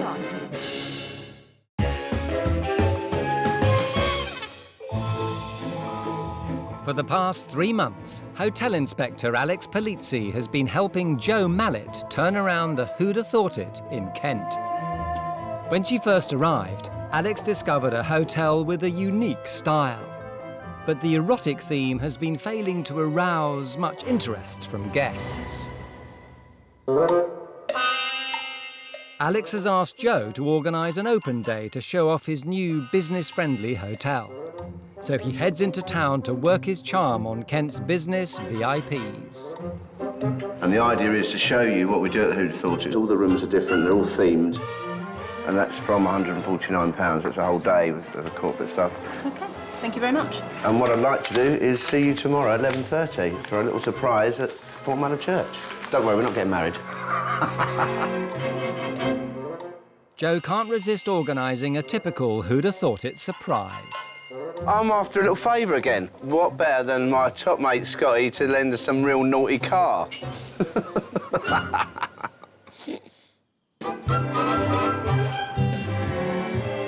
It's the big day, and Joe is feeling confident. Am I going to be worried? Not at all, no. I'm so used to doing events, so really is walk in the park. Taking Alex's advice about clear communication, he's even got time to give his staff a thorough briefing. Right, Karen, as you know, we've got this corporate event today and everyone's turning up early. OK, ladies, what we've got today is we've got this corporate event we're running. We're going to be meeting people at the top of the hill in their cars, where I want you to get out of the cars all elegantly, with champagne, offering them to the guests. But I want all the rooms done with the doors open so we can show all the corporate people around when they come down about 12:30. OK, Joe. not a Thanks, problem. Karen. Cheers.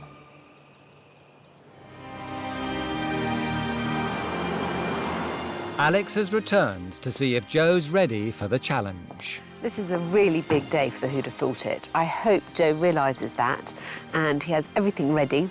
And I hope he doesn't forget what it is that we're trying to achieve, which is to introduce the Who'd Have Thought It to some new potential business clients. Because if he doesn't, he's going to sink. While Joe organises the surprise, Alex catches up with Chef James to see if morale has improved, along with Joe's communication skills. Good afternoon. How are you? Yeah, very well. Yeah, good. Has there been any staff meetings since I was last Yeah, there? we've had a staff meeting. No bloody way. Yeah, we actually had a staff meeting. Yeah? It was quite productive, allowed people to get things off their chest. We implemented a few systems. I'm also very surprised to see that Joe's using the kind of system that I suggested to him. I think you give him a good tool. It does help quite a lot, yeah. Good, Donny. Thank you. With the hotel and staff ready, it's time for Joe to face one of the biggest challenges of his management career. The business VIPs have access to thousands of corporate clients, many of whom require accommodation. If the open day goes well, the future of the Who'd Have Thought It could be secure. Get it wrong, and Joe's business could go flat. OK, ladies, thank you for turning up to the Who'd Have Thought It experience. We're going to give you a glass of champagne, and then we've got a little surprise for you to take you down to the Who'd Have Thought It, where we're going to show you some rooms and we'll have a little party. With so much at stake, Joe's pulling out all the stops. He's decided his VIPs deserve some TLC. So he's arranged to meet his guests 2 miles up the road for a true Who'd Have Thought It surprise. Your chauffeur's away. Joe's guests will be transported to the hotel by a fleet of classic cars. It's certainly got the ladies talking. There's no back seat. Oh, there is no back seat on this one.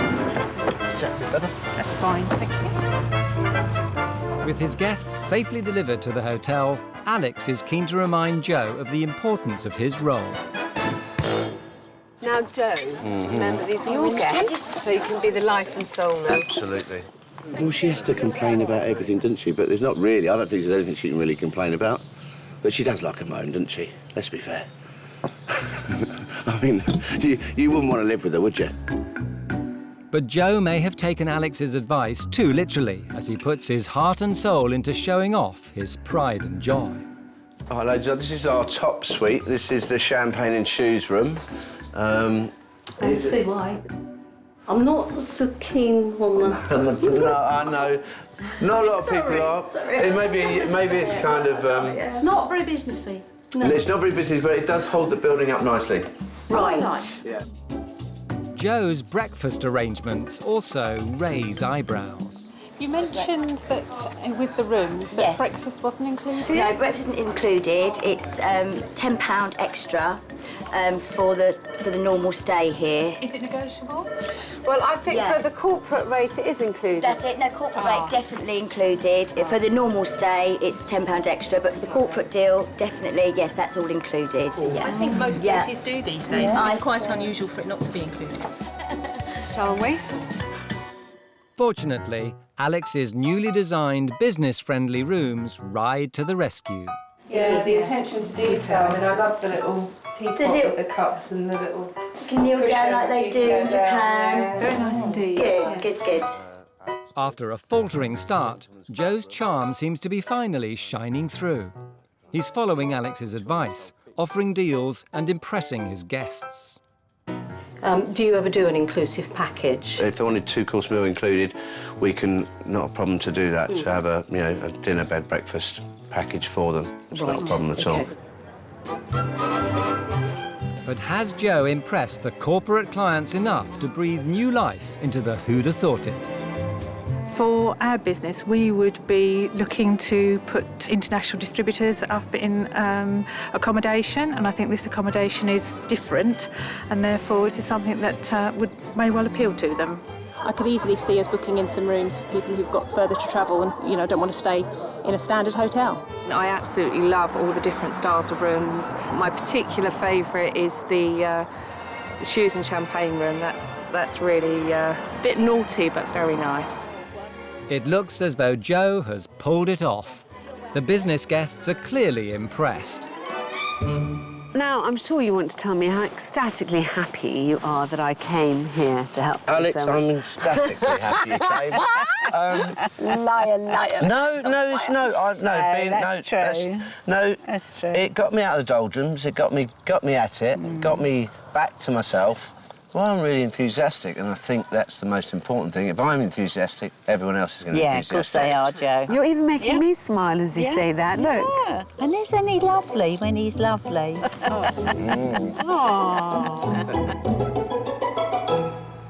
I always knew it was going to be a battle of wills with Joe. However, Joe has started making corporate deals. If anything is going to help the Who'da Thought It survive through the summer and into the winter, it's going to be the deal making. I've enjoyed it.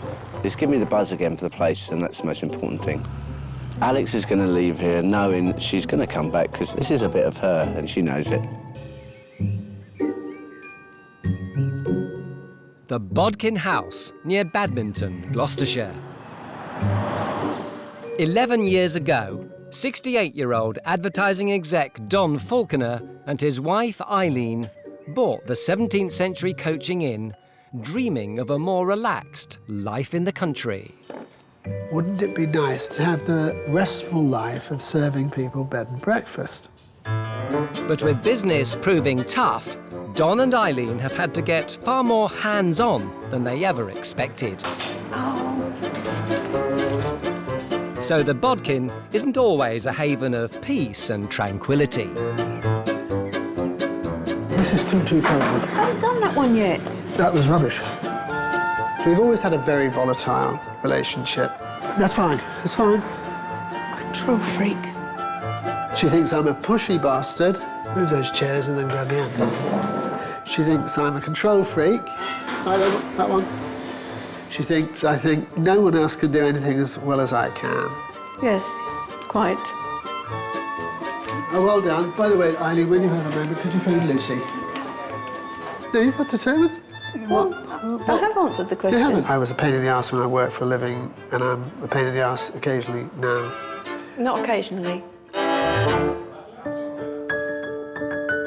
Despite no prior experience in the hotel trade, the Falconers have ploughed around £400,000 into refurbishments, proudly creating a hotel in their own image. I don't think we have any particular style. I'm bridling under the word that we have no style. Oh, I don't know. I didn't mean I know, no style as such. I mean... So you're not supposed to be speaking? Sorry. At the Bodkin, room numbers have been banished, replaced by the names of famous female writers. This is Jane Austen room. Literature from Jane Austen. But what we have done, against a background of post-minimalist, we have themes of the author concerned. This room's Beatrix Potter, in line with the theme. Yet the success they've dreamed of continues to elude them. We have a lovely restaurant which is relatively empty most nights of the week. I have no doubt that when it comes to it, we'll have made a loss last year. That's very demoralising.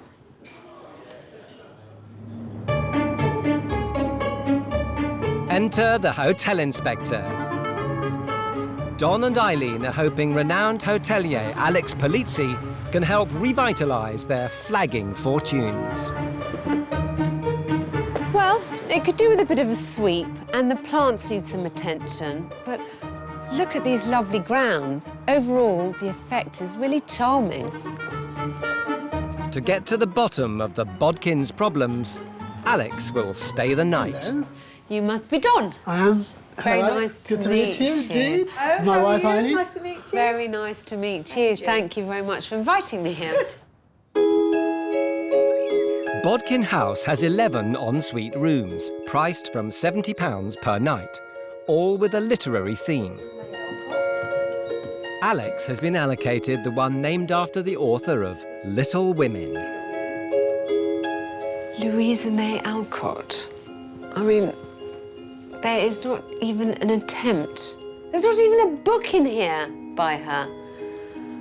This is not a themed room, this is a named room, which is very different. It's clear that at the Bodkin, you can't judge a book by its cover. I'm very disappointed. I expected something much more country from the outside, and I'm sure that everyone feels like that. You know, OK, there's a leather chair. That is the only nod to the countryside. We like a contrast between a lovely old building, refurbished so it has all the modern amenities. That reflects our personal taste, and we feel it would attract like-minded people. And quite frankly, it's how we would decorate our own home. I mean, it is rarely that I've ever seen an uglier bed. I can't stand the bed, I can't stand the bedside lights. I can't believe there's that wall light there with an energy-saving light bulb sticking out the top. I'd like to take down these stupid little pictures. You know, some vague Victorian woman. Yup, a bit better. We have the prison hangers, of course. And when this little woman explores the little girl's room... Gosh, I haven't seen a scalloped sink in many a year. And actually looking up close, the cleaning leaves quite a lot to be desired. Look at this shelf, and look at how dusty that is. So either it hasn't been used in ages, or their cleaning routines are crap. Alex also finds the room dedicated to Jane Eyre's author is nothing to write home about. If you're going to bother to call a room after Charlotte Bronte, surely you can do better than a couple of dog-eared paperbacks. Ah, that's really dirty. And there's just no excuse for it. I tell every hotelier I ever meet that cleanliness is a basic. The whole room, the more I look, the more ill-conceived everything is. This place should have been all cosy, and it should be like the kind of place you turn up at the country and you think, oh, this is my dream, to run and own something like this. All the character's been taken out of it. It's amazing. We think it should reflect the personalities and the taste of the owners. Now, Eileen and I are arguing all the time about what that should be, but what we don't want this place to be is a traditional coaching inn with hunting horns and all the rest of it around it. It's not us. These days, everyone is looking for the genuine article, and this property just can't decide what it wants to be. So, is Bodkin House in danger of being left on the shelf? This has no character, no taste, no style. I'm reeling against your first comment. I think it's brainless and ten a penny.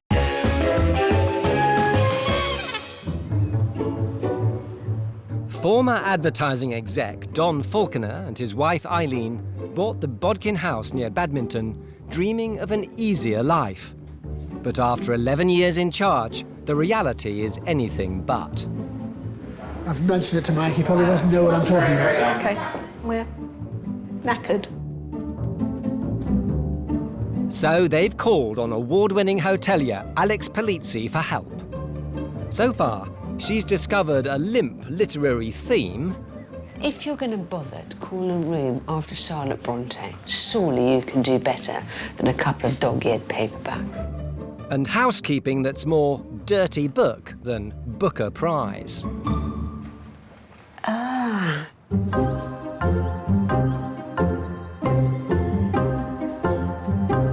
Alex enjoys some morning exercise in the Bodkin's picturesque surroundings. She's beginning to think the difference between inside and out could be the root of the hotel's problems. Looking at the outside, I feel incredibly positive, but I can't avoid the fact that the inside just doesn't match that exterior.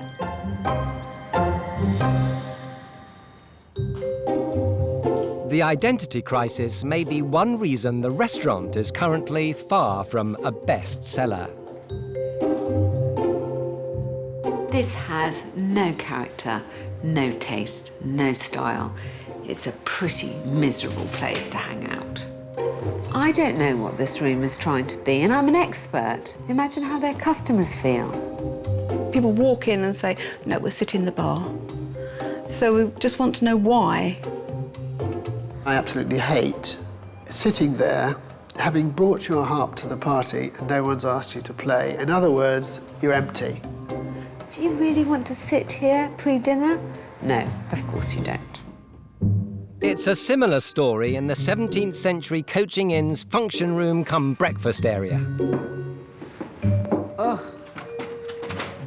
I absolutely loathe this room. I loathe everything about it. It is stereotypically corporate. It's completely sterile. It sucks the lifeblood out of the whole building. The Bodkin's popular bar is the final chapter in Alex's tour. Well, this room is much the most attractive that I've seen so far in the whole building. It may be something of an architectural pastiche. It was added on much later to look old. But this is what you want from a country inn. You want a bit of nice wood panelling, you know, you want flagstone floor. But are the restaurant's problems more than skin deep? Alex wants to sample a selection of Don and Eileen's dishes. And like so many of the Bodkin's guests, she chooses the bar to dine in. All I bloody want is a bit of bloody lemon.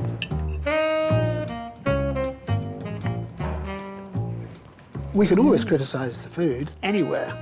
I mean, there aren't many top restaurants that I haven't been to. Very few, in fact. But I can, if you want me to, I'll criticise certain things. I wouldn't necessarily do the same dressing on every salad. But it seems Don's confidence in the food is well placed. Looking at all the dishes that there are on the menu, and also what I've eaten today, everything's very nicely presented, and more importantly than that, of course, tastes delicious. So I really don't think that food is the problem here. The hotel inspector has seen enough and is ready to present her plan to the Bodkin's proud owners. First, she wants the Falconers to concentrate on making the function and breakfast room more country than clinical. I have to say, this is my least favourite room in the whole building. Oh, really? You've bought a lovely building in the most beautiful part of Gloucestershire, and then you've made it, this room, look like a corporate conference room in a chain hotel. I don't like the generic art on the walls. I don't like the fact that actually it just feels like, I mean, you could be staying at a Holiday Inn or a travel lodge, or, you know, this is not a room that says to me Gloucestershire, that says to me Bodkin House. I just think we need to make people who are having breakfast in here remember where they are. Sure. Do you disagree with anything I say so far? I'm railing against your first comments. I've got to digest those to give you a considered response. I think that's the way I'd like to leave it. Next, Alex wants to transform the decor in the frequently empty restaurant herself. You know, it has no ambience at all. And that is because it is such a hodgepodge of styles. Sure. I mean, if you actually look around, you've got quite old-fashioned draped curtains. You've got these 2 sofas, which are obviously rejects from old houses. I think that I could make this a very different room because I would just like to inject it with the real personality, even if it's a pastiche personality that you have in the bar. Upstairs, Alex thinks the Bodkin's confused personality also needs tackling. Do we want to do a room? Yes. Should we do a bedroom? For the full barrels. Now, again, I find that you're giving very mixed messages in this bedroom. Sure. Between things like the modern, very modern bed, the leather chair, and this rather odd Louisa May Alcott connection. But it seems Don may be on a different page to the hotel inspector. The one I struggle with is the potential conflict between the businessman, who is absolutely crucial to this business. I completely agree. And the weekend trade, and you appear to be asking us to focus on one or the other. I don't think we can. No, I don't. We have to appeal to both. I'm just saying, to this room, what do these little pictures actually add? They're neither an immensely romantic, quirky, characterful addition to a room. You've got a full length, you've got the elements are kind of all here, but it's just a jumble of styles. Finally, Alex wants Don and Eileen to clean up their act. I would also like to say that although this is very far from being a dirty hotel, there just needs to be a spring clean done everywhere, I think. Alex senses there may be another potential problem at the Bodkin. An online search confirms her suspicions. Looking for some answers, I've gone to look at some review sites, and it does seem that although they get some very positive reviews, every negative review mentions poor customer service. OK, I'll put that on your bill. Greeted by a less than helpful lady. I mean, that's a bad start to anybody's stay. Excusez-moi, s'il vous plaît. We did not receive a particularly warm welcome. Ditto. The customer service wasn't brilliant.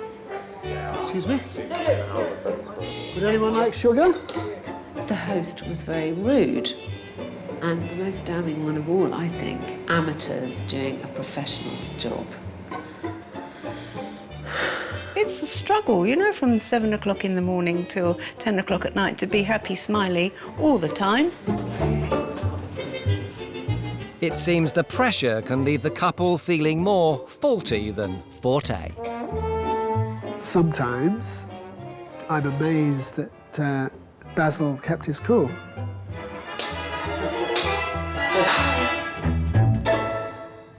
Every single bad review you get mentions something to do with the service, and specifically, mainly you, actually. Sorry?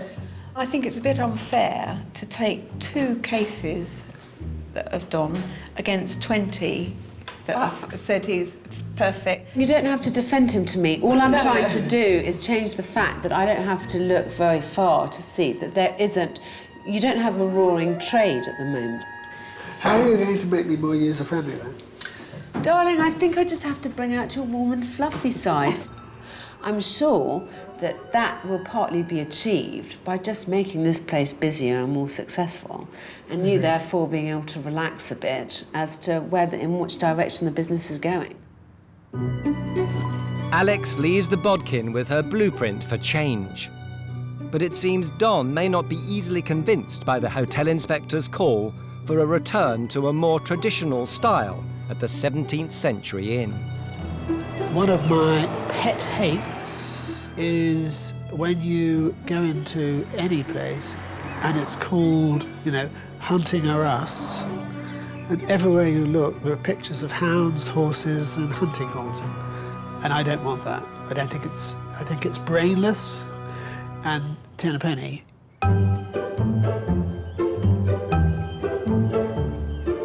A new day. Eileen and cleaner Margaret set to work tackling Alex's housekeeping criticisms. Right, Margaret, so we're going to do a bit of a spring clean, as it is spring now. Obviously this beam, I can barely reach it. Well, I'm too short for the beam. Yeah, well, you'll have to stand on the bed. This lamp looking pretty grim, isn't it? So I think we'll get a new lamp for here. Don remains philosophical about Alex's advice. Let's be very clear, because lest we come across as nodding yes men, I've, and my wife to some extent, have had the privilege of staying in some of the best hotels in the world. And I could tell you some stories. Oh yeah, that needs a new light bulb. And that needs fixing, the plug. I defy anyone to keep a place like this spotlessly clean. There's always going to be a spider's web somewhere. While Margaret continues the spring clean... Oh, thanks, Margaret. That's much better. Vast improvement. Thanks a lot. On Alex's instructions, Don and Eileen are off to investigate their local competition. The five-star Northie prides itself as a country inn and, like the Bodkin, targets both the midweek business traveller and the weekend tourist market. But unlike the Bodkin, it runs at a 90% occupancy level. Alex wants the Falconers to play the role of hotel inspector, investigating both the rooms and restaurant for clues to the Northie's success. Don is only too happy to throw himself into the part. Smaller than I anticipated, to be honest. Excellent. No, I think they're very brave in having cream carpet. There's obviously an issue there. Yes, you're not too keen on the high lamps, are you? They fall over. I'm not too sure that I like all this grey. Yeah, I don't think I like this. The lacquer clashes, but I love the magnolia. I think I'd have done a better job on the kitchen, on the ceiling. I'd have redone that. Downstairs, the restaurant area also comes in for critique. I don't particularly like these chairs. I do actually think that these are a little bit down market for what we would want to do. A chat with owner Mark Warburton soon reveals some important differences between the two establishments. This is just a nice, simple way of dining, and I think that's what people are moving towards. You need to feel at home when you're dining. Do you find when people stay with you 2 nights, they eat 2 nights? Yeah, 9 times out of 10, yeah. Yeah, because that's what we've really find is that they will eat the first night and then they go off to Bath. Yeah, but that may be because they're disappointed. It's left Don with much food for thought. It has the aura of buzz and success, which is what we're striving to achieve. Very good. It's fresh, it's clean, it's welcoming, and ours isn't. So, will the Falconers embrace Alex's plan? I'm putting this very politely. No one's ever said to us, I don't want to eat in the conservatory. Willful blindness is the phrase that springs to mind. Bloody no.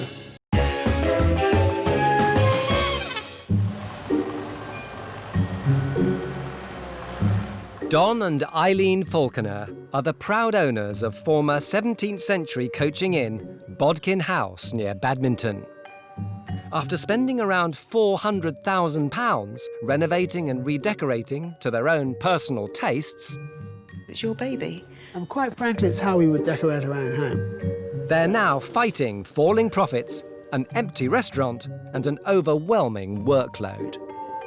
It's much more of a commitment than I thought it was going to be. There's an old expression, you can't be half pregnant. So they've called on the help of the hotel inspector, who's discovered a hotel suffering from multiple personality disorder. To help soften the edges between old and new, Alex's team are trying to put some character back into the unpopular restaurant and creating a warmer and more appropriate design for the bedrooms in the centuries-old coaching inn. But when it comes to her request for the Falconers to change the breakfast and function room into something more befitting the building's age and location, Don and Eileen aren't convinced. Bloody no. We can't just be an extension of Alex's subjective opinion because she's not here all the time.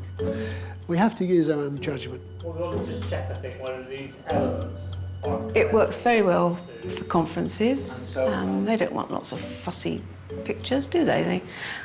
You know, these are sort of quite bland and quite plain, and they just fill up nice gaps in the wall. There's got to be a more compelling reason. I think there are more pressing issues for us to address. OK? Everyone doesn't have the same taste, do they, unfortunately? Or fortunately, should I say. Alex is back to check on progress. First impressions are good. Eileen and Margaret's spring clean has left the Bodkin sparkling. And Alex's makeover of the Louisa May Alcott room is a triumph. Gone are the incongruous modern furnishings and limp literary theme. Replaced with a much warmer and classic feel. Still contemporary, but now harmonious with the building and its setting. Yes? Lovely. So look, darling, I hope you remember the idea was really wanted to show you that we could make the room a bit nicer without changing too much. Sure, yeah. No, I'm very pleased. I think they're excellent. Yeah, no, I'm very, very happy with that. What I've really tried to do is, I love the idea of the inn, and I understand that a lot of your business is corporate. I want to try and combine the two, so it looks a little bit softer and country, and still has all the amenities that a corporate guest expects. Yeah. No, it's lovely. It really is lovely. Thanks, darling. No, it's very, very warm and hotel-y, comfortable. Good. Inny. Inny. Very inny. It's very inny. Good. But there are still some rooms that seem at odds with the Bodkin.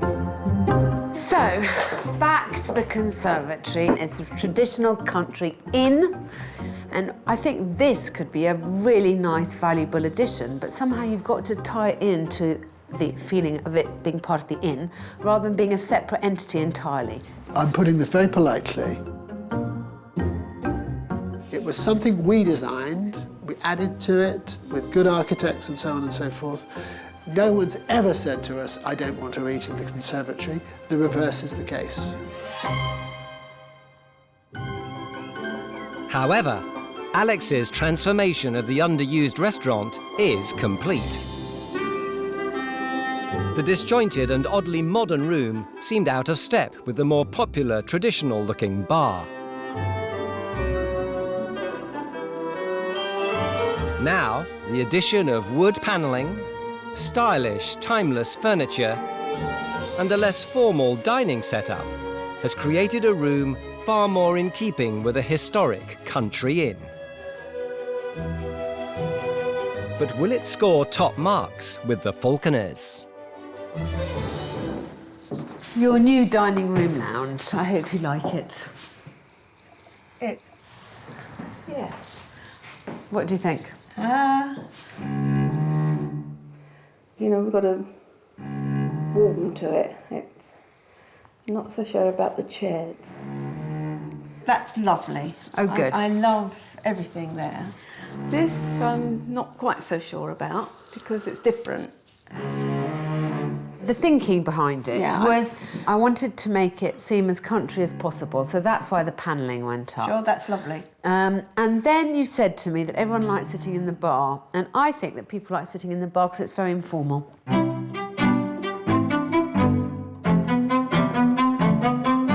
If I take this room as two A-level papers, A-star. Yeah. Absolutely enhance the comfort immediately. I want to be there. It's 1,000% better than where we were. When I look over here, I'm probably in B+ territory. I am so confident that this room is going to work as I intend it to that I would like to make a small personal bet with you. Should we say £50? 10 to 1. No, just the 50 quid. You're on. Actually, people are going to use this room as I would like them to. They're going to need no encouragement to sit here and use it, that they'll find it as welcoming and as appealing as I intend it to be. Alex leaves deflated, but not defeated. Willful blindness is the phrase that springs to mind. However, I'm sure that sooner or later they will see the error of their ways. It appears Don may be coming round to the idea of turning over a new leaf, starting with a clear-out of some of the Bodkin's old furniture.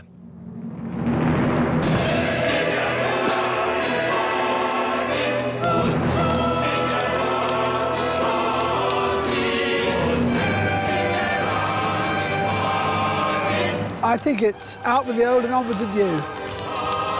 Cleansing, closure, renewal. This represents hotel.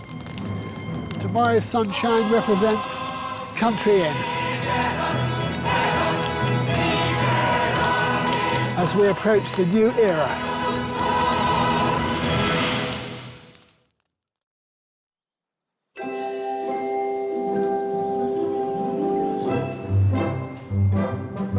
With the Bodkin now more resembling a country inn, Alex is keen for the Falconers to show it off. She wants Don and Eileen to hold a relaunch, inviting locals and potential guests to see the new-look establishment. I've asked them to put on a big function to invite everyone they know and as many movers and shakers in the area as possible to show them the new Bodkin and also show me how they interact with their guests. I've never seen this place very full and I really want to see them putting on the charm.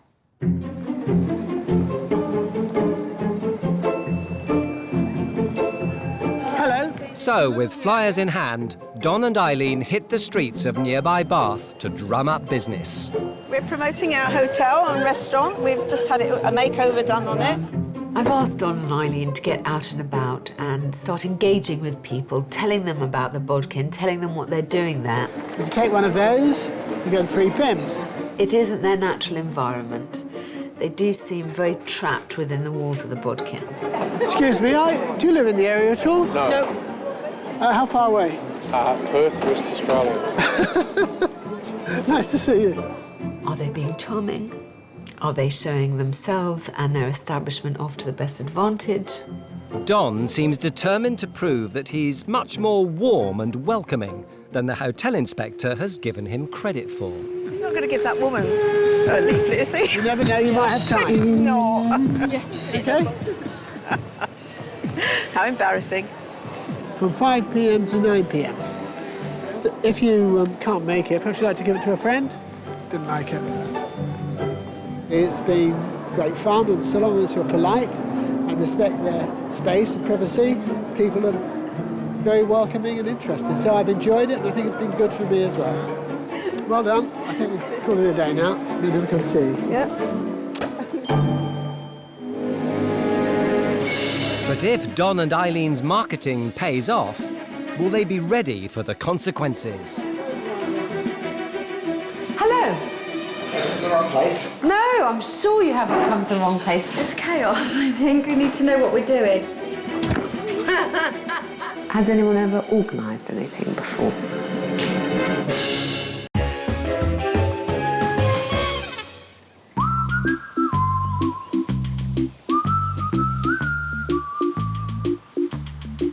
It's a big day at the Bodkin in Badminton.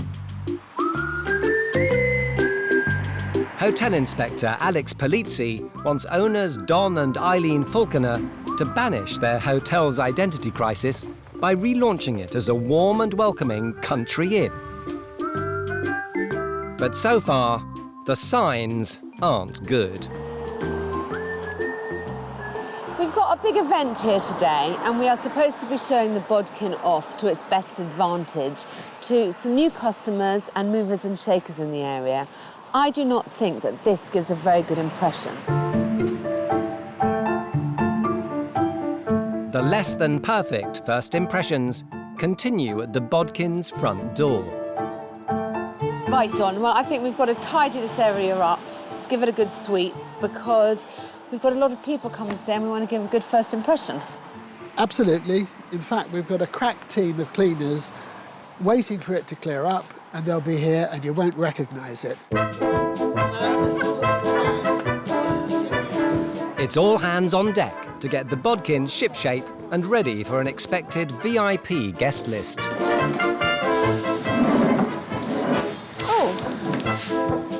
Use the handles, it's usually more effective that way. Do you want this broom wrapped round your head? With so much riding on the event, Alex wants to be reassured proceedings will go off with military precision. I just wondered if everyone knows what they're doing. Yeah, well, I'm sure they will. Do you know table numberings in this room? Excellent point. Excellent point, Alex. So what number table is that? Well, it was always starting from 1. Yes. 1, 2, 3, 4. I think we're 5, 6, 7. Okay, point taken. Yeah.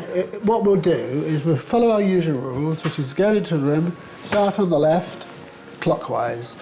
And it's a very good point because that's the odd man. So I suggest he's 2. I mean, is it just everyone doing a little bit of everything, as in serving food, making sure people have a drink, showing around rooms? Will you be tasked with showing people rooms? I probably work behind the bar properly with Jess. No, I think this is probably not the time to be going down to details. My only point would be it's quite useful to have one person tasked with going up to people and saying, would you like to see some rooms? It's better if Eileen does that. Okay. And actually filters that through. It's her area mainly. Okay. For their VIP guests, Don and Eileen are laying on a buffet. Thanks. Sorry, I was looking... Sorry, darling. That was me being Mr. Alex soon discovers it's missing some vital ingredients. Do you want me to just get loads of plates? Well, I would think so, and some cutlery and some napkins to put by the buffet. Otherwise, how on earth are they going to serve themselves when the food comes out? I mean, has anyone ever organised anything before? It's chaos, I think. We need to know what we're doing, so I'm just going on what Alex is telling me to do at the moment because I don't know where Don is and Eileen's a bit flustered, so just crack on, I think. Rice for dums, yeah. Currently, the a la carte menu also leaves a lot to the imagination. Black olives. Just do the menu. Farfalle pasta. That's with black olives and salmon. And spinach. Yeah. I thought at least I'd get it in, darling. As the falconers rush to get ready, Alex is worried the Bodkins' big day may be heading for disaster. Good afternoon, the Bodkin. How can I help you? Please, can I get the owner, Don, to call you back within the next 10 or 15 minutes? Is that acceptable to you? Hello? It's the wrong place. No, I'm sure you haven't come to the wrong place. Have you been invited by Don and Eileen? I have indeed. Good. Yes, I'll just go and find Don. Yeah, or Eileen's in the kitchen. Ah, right, I think brilliant. Don's just getting ready.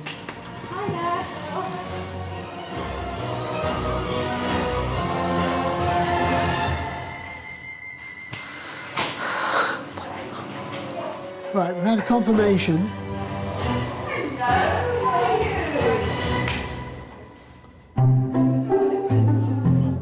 Now that I've made the PIMs, sorted out the menu and directed the staff, it looks like there's a couple of wine boxes for me to move, and after that I'll start circulating, shall I? However, as the Bodkin begins to fill up, owners and staff start to rise to the occasion. Okay, well done. And the hotel's new, more countrified image is getting the thumbs up. Especially with the afternoon sun coming in. Yeah, it's very inviting. Yeah. You'd like to come and sit in here, would you? Oh, definitely. The new, more coordinated bedroom also ticks the invited guests' collective boxes. So you have a lovely view of the garden, which is pretty spectacular. It's nice and homely. It wasn't too pretentious and over the top. It was good. Yeah, it's good. Really good. The restaurant's food and ambiance are proving a winning combination. Are you enjoying your dinner? Yeah, we are. It's very lovely. And do you like the room? It's very nice. Vastly improved. Vastly improved. I love it. Reassuringly, with a full complement of happy guests, there's no sign of Don's occasional Basil-like alter ego. Try to avoid all the troublemakers. More marinade. Well, what do you invite me for then? One, mussels. Wow! Both he and Eileen are charm personified. It's nice and light and airy and... Brilliant. Good. So when you're booking your room then? Ask the boss. When you're coming to stay? Well, it is going surprisingly well. Don is being really the life and soul of the party. Eileen seems incredibly relaxed, really happy with people's reactions. Honestly, it's lovely to see the place with such a buzz about it. Even the local competition is impressed. The changes that have been made downstairs, from the bar through to where you're going to dine and you sit down and relax, does work incredibly well, and it does feel comfortable. So it's fantastic, yeah, it's great. Everyone I've talked to, it's been incredibly positive. Corporate clients who've used them for small conferences, who are now going to use rooms, people who like the bar to eat in, who now like it in here. So I think I'm going to be 50 quid richer by the time I leave here today. Despite a wobbly start, it looks as though Don and Eileen have pulled it off. The Bodkin is buzzing. Guys, I think you've done a fantastic job this evening. You've been charming, darling. You've been adorable, darling. I mean, that is what people want when they come somewhere like this. They want nice hosts. They don't want exhausted, I'm incredibly proud of you both. Thank you. That's very kind of you to say so. This has been a pleasure. And it's a pleasure that's built, because I think, it took a while for us to kind of warm up to each other, maybe. You brought an extra dimension which has helped us to make some decisions, frankly, we should have made years ago. And the specifics of the refurb, we're absolutely delighted with. Good. And as we get and we speak to our customers, because that's what matters, actually, it's not just what we think, we've been even more enthusiastic about it. So thank you from us. Good. I'm really glad. It's been a wonderful experience.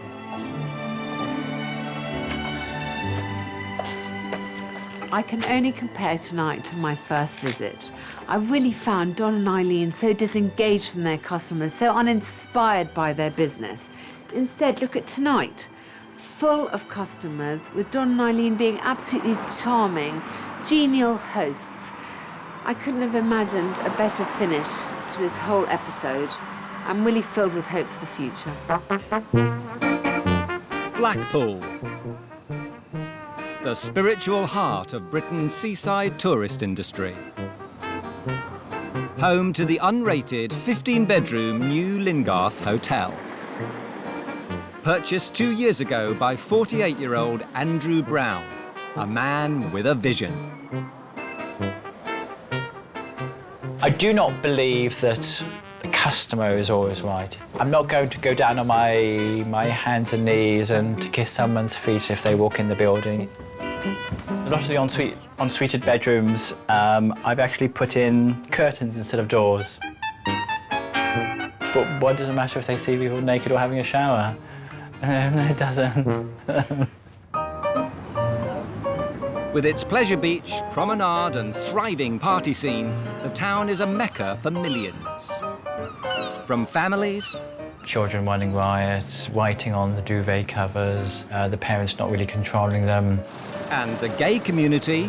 The hotel is in the gay village of Blackpool. A lot of hotels put on their websites, they're a gay hotel, which I'm not. Hello?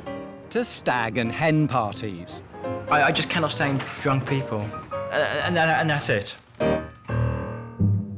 But Andrew wants to set himself apart from the crowd. Basically, I would like to charge more for my room rates and get rid of all the cheaper end of the market. I spent a lot of money on the hotel, And I just don't want, basically, shite business like that in the hotel. Since taking over, Andrew has sunk more than £250,000 into his hotel, refurbishing it to his very own design. This hotel is an extension of me. Literally everywhere people go, you know, the colours in the bedrooms, it's just an extension of my personality. He's put his heart and soul into the new decor. When someone smashes a lamp or damages a lamp, they're damaging me, you understand me?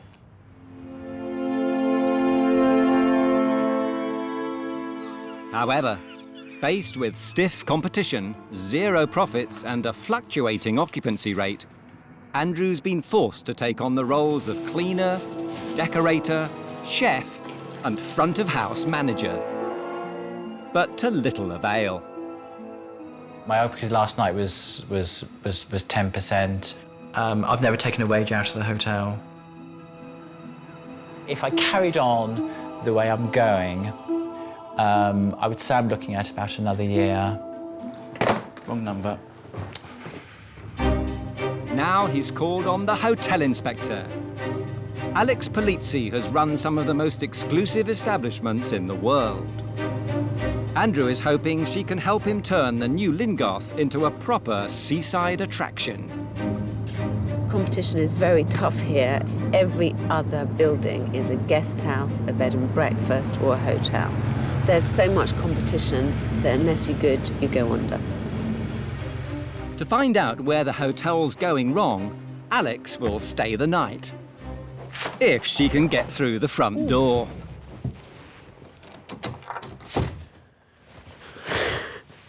Andrew! Andrew, hello. Hi. Hello. Nice to meet you. Welcome to Alex Polizzi. Welcome hello. to Blackpool. Thank you very much. I'll just get your key, just hold on a minute. Thank you very much. And I'll show you to your room.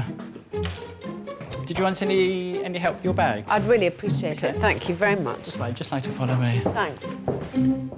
The hotel's 15 rooms are priced between £40 and £50 a night.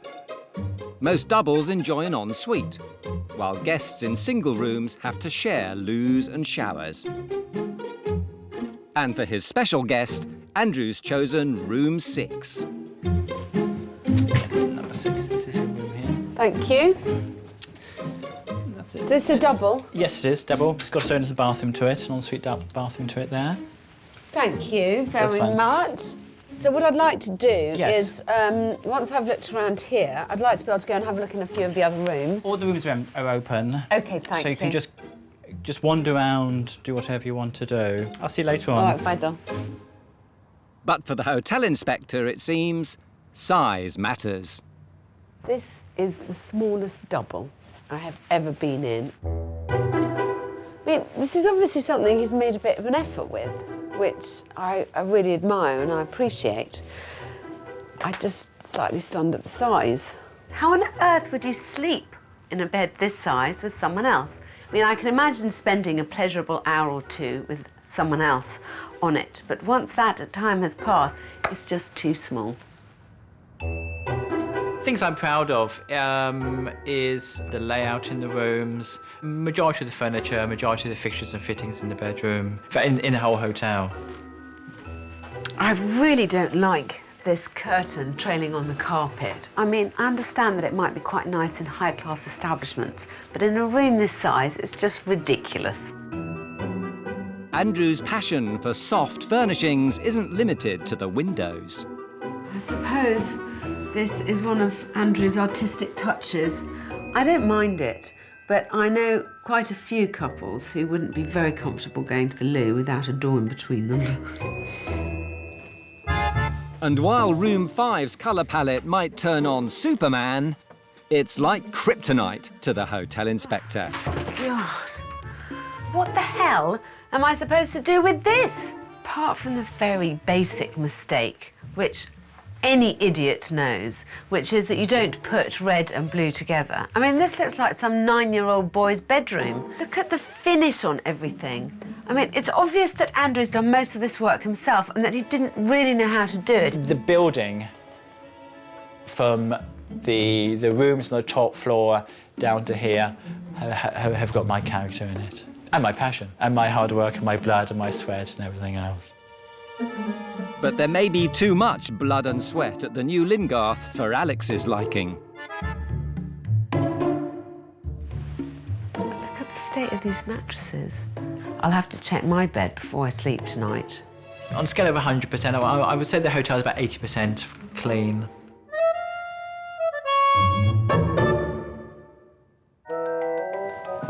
In an effort to get to the bottom of what Andrew's trying to achieve, Alex tracks him down to the kitchen. Andrew. Hello, how are you? Can I come in? Yes, sir, yes. You've been my guest. I wanted to ask you, what was your idea when you started here? My original design for the hotel was to have no signs outside. So like a private members club. Yeah, something kind of that's... thing. And people would only come here if they've seen me on certain websites.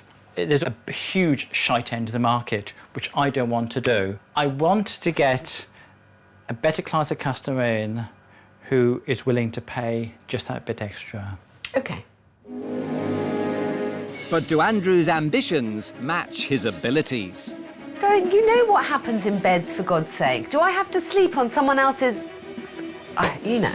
She's talking out of a hole somewhere.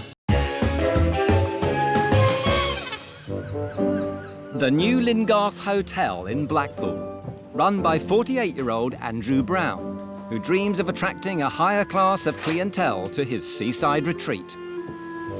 But with zero profits and fluctuating occupancy rates, he's called on award-winning hotelier Alex Polizzi for help. So far, she's uncovered questionable cleanliness and adolescent decor. After a good night's sleep, the hotel inspector is rested, but not reassured. I had a really good night's sleep, considering how small the room is. The bed's very comfortable, but no pillow protector. And even worse than that, as I suspected, no mattress protector. I hate to think of how many heads and bums have been in this bed before me. Andrew is hoping his full English might improve the hotel inspector's mood. I've had a few comments in about how good the breakfasts are. But the dining experience only serves to dampen Alex's spirits still further. There seems to be water coming through the light. I'm sure it's nothing to worry about. It's probably just someone's bath overflowing. Good morning, Andrew. Hi, doll. How are you? Very good indeed.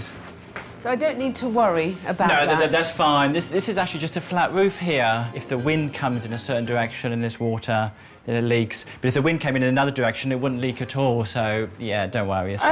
It's just one of those little foy boys of the building at the moment. Andrew's vision is to attract Blackpool's more upmarket guests. So will his breakfast cuisine help entice the cream of the crop? Thank you very much.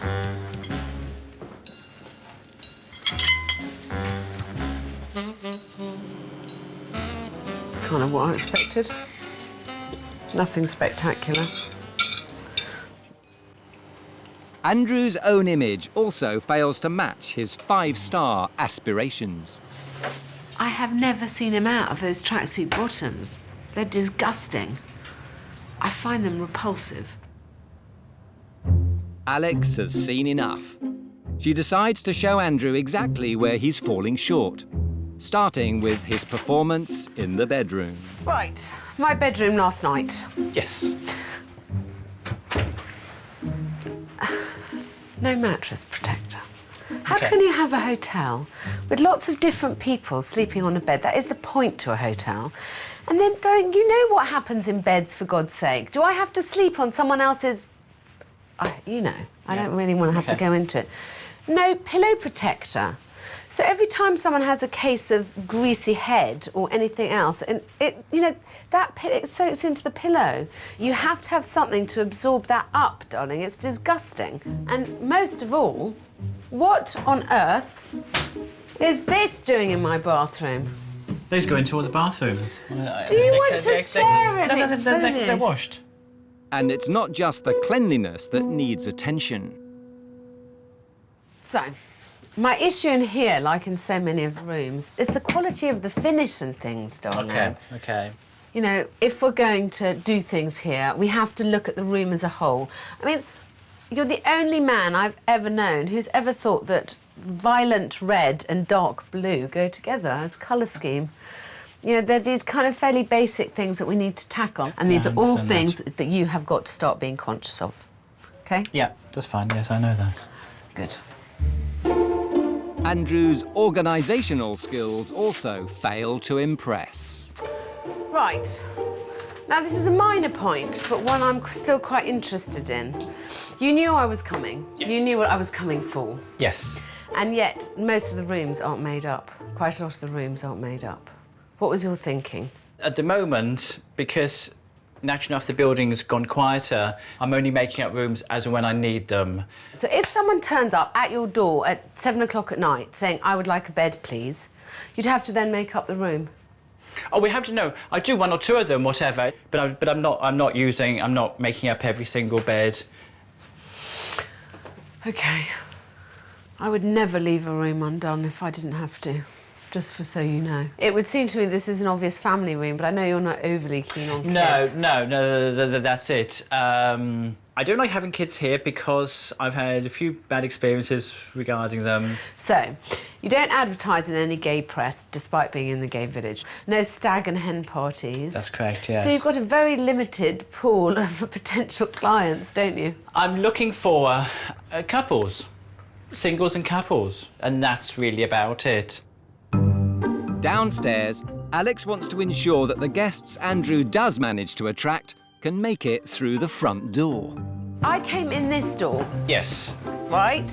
Yes. Which basically opens onto a sofa, for goodness sake.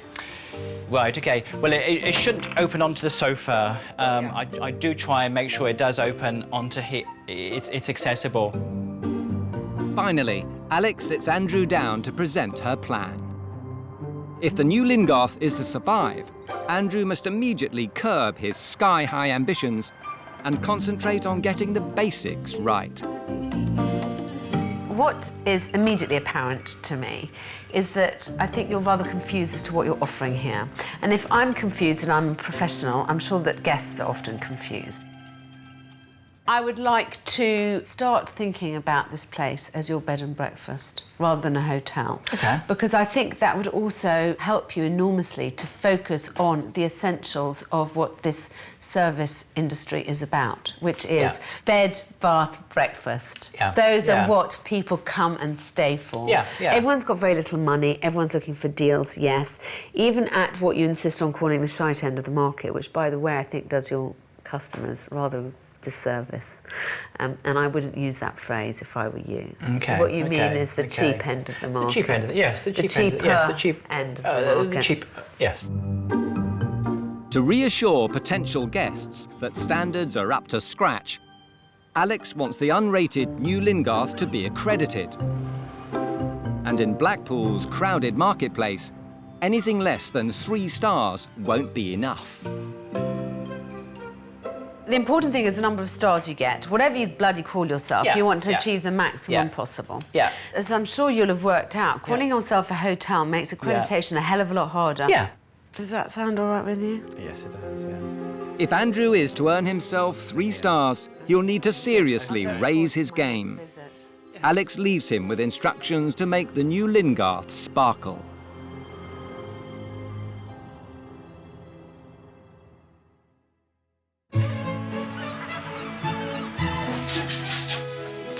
He soon cracks on with the job.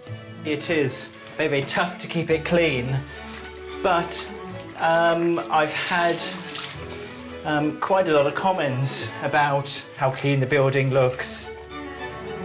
Alex also wanted Andrew to drop the hotel tag and rebrand the new Lingarth as a B&B. But it seems he's gone even further than the hotel inspector was expecting. I've given it some thought, and after careful consideration, I think the new Lingarth can go, and it's being renamed Bentley's. I put it out to several family and friends, and they said to me that as soon as someone says Bentley's, they think of a good quality motor car. And I'm hoping that when people think of Bentleys, they'll think of good quality accommodation.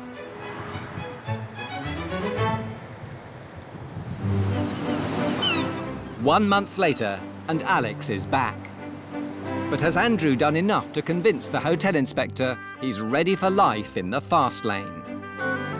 Someone's been very busy with the hotel sign.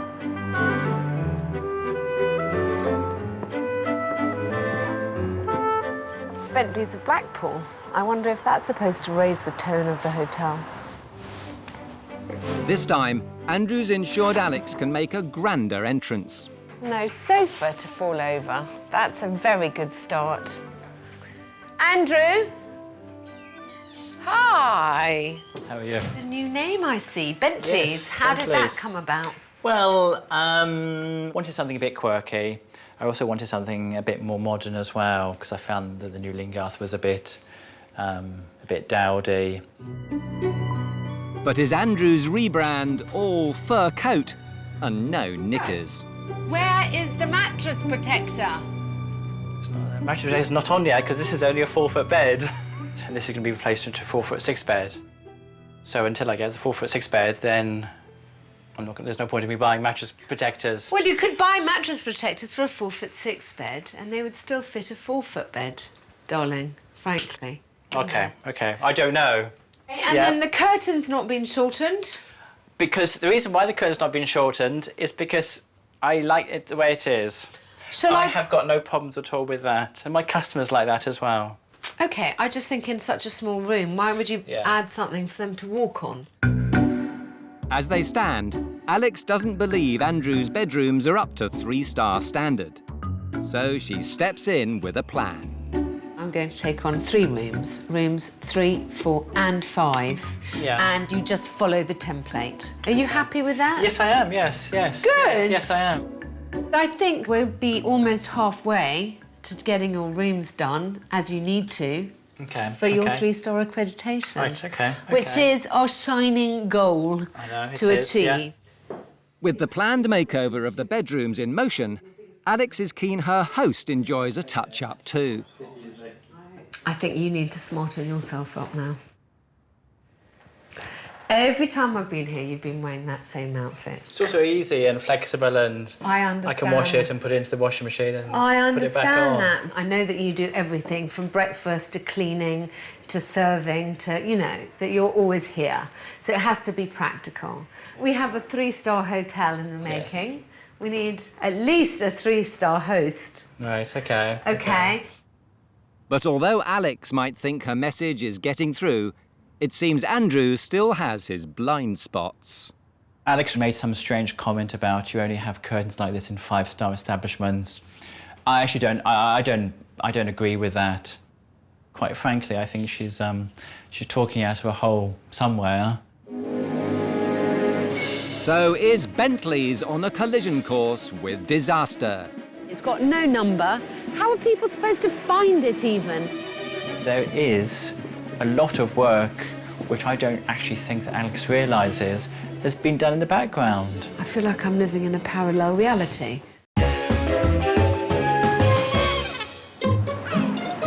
Hotel inspector Alex Polizzi is in the seaside resort of Blackpool, hoping to help 48-year-old Andrew Brown turn the tide on his profitless 15-bedroom hotel. After she convinced him to rebrand the new Lingarth as a B&B, Andrew went one step further and renamed it Bentley's Blackpool.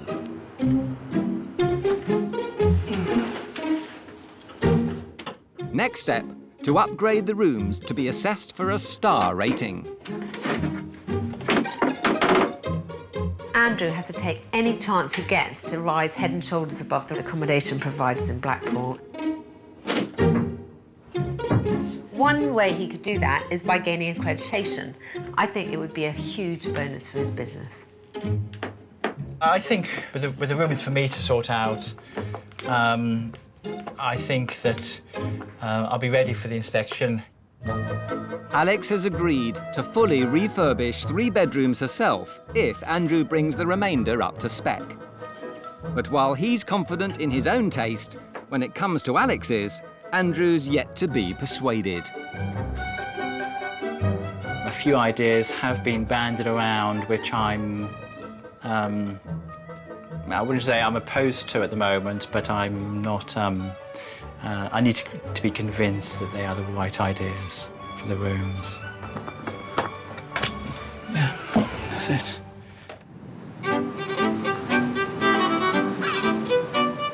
With just 3 weeks left before Andrew's star rating assessment, the hotel inspector's back in Blackpool to check he's ready. Last time I was here, Andrew promised me he was going to get masses done to his B&B in order to achieve the star rating that he's so desperate for. I'm very conscious that this is my last chance to whip Andrew into shape, and I hope he shares my sense of urgency and my sense that time is ticking away. But it looks as though her hopes of a sea change by the seaside are soon dashed. Great. Well, he's painted the old sign over. It's now a really unattractive red.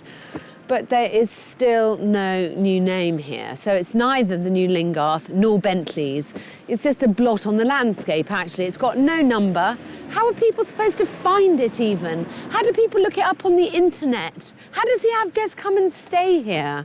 If he can't even get the signage done, I dread to think how little he's done indoors.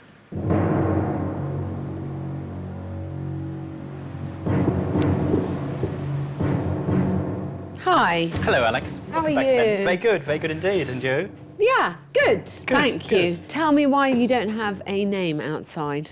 Well, I do, just on the side of the door there. And no, why? You've painted over the new Lingarth, but you don't have a Bentley's sign up yet. I've got the logo. Yeah. Which I don't like. Right. I don't want to put up a sign at this particular stage and then think to myself, it's a wrong thing, or I should have had it done this way, I should have had it done that way. The final pieces, like the sign, is just a little email to say, yes, I accept this design, I accept that design. It's literally a 2-minute job. I find it very hard to work with someone who keeps telling me that they're going to do X, Y, and Z, and then not only doesn't do it, but changes their mind about the value of doing anything. It makes me feel slightly depressed and slightly as if I'm not quite sure what the point was to me having come. All right, I'll get myself sorted out. Okay. I'll give you a moment.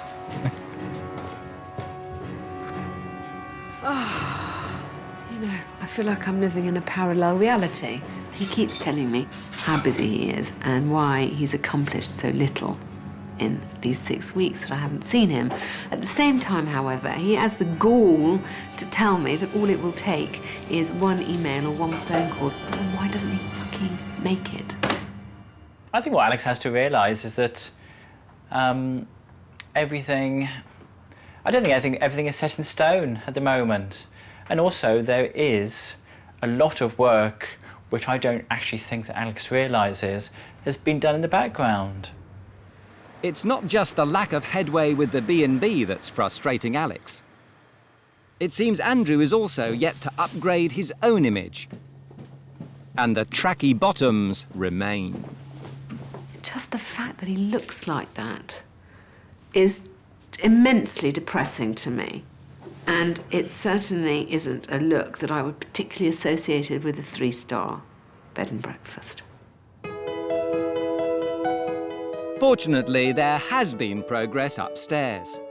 Alex's team have completely revamped room 5 to her design.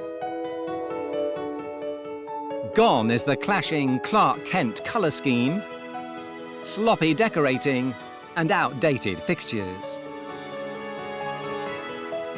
Replaced by a stylish design, incorporating neutral tones and a selection of soft furnishings more in keeping with a contemporary B&B.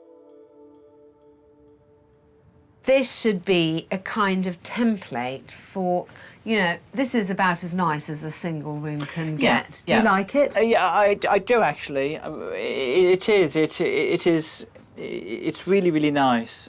Very, very nice. But not everything is to Andrew's taste. One of my pet hates pendants. I hate pendants. Why do you hate Just them? something about them. I just hate pendants. I think that we needed to have more than one light source. Yeah, no, that's fine. So yeah, I overrode you on the pendant. I did know you didn't like pendants, but I decided, what the hell, I'm right, I know better.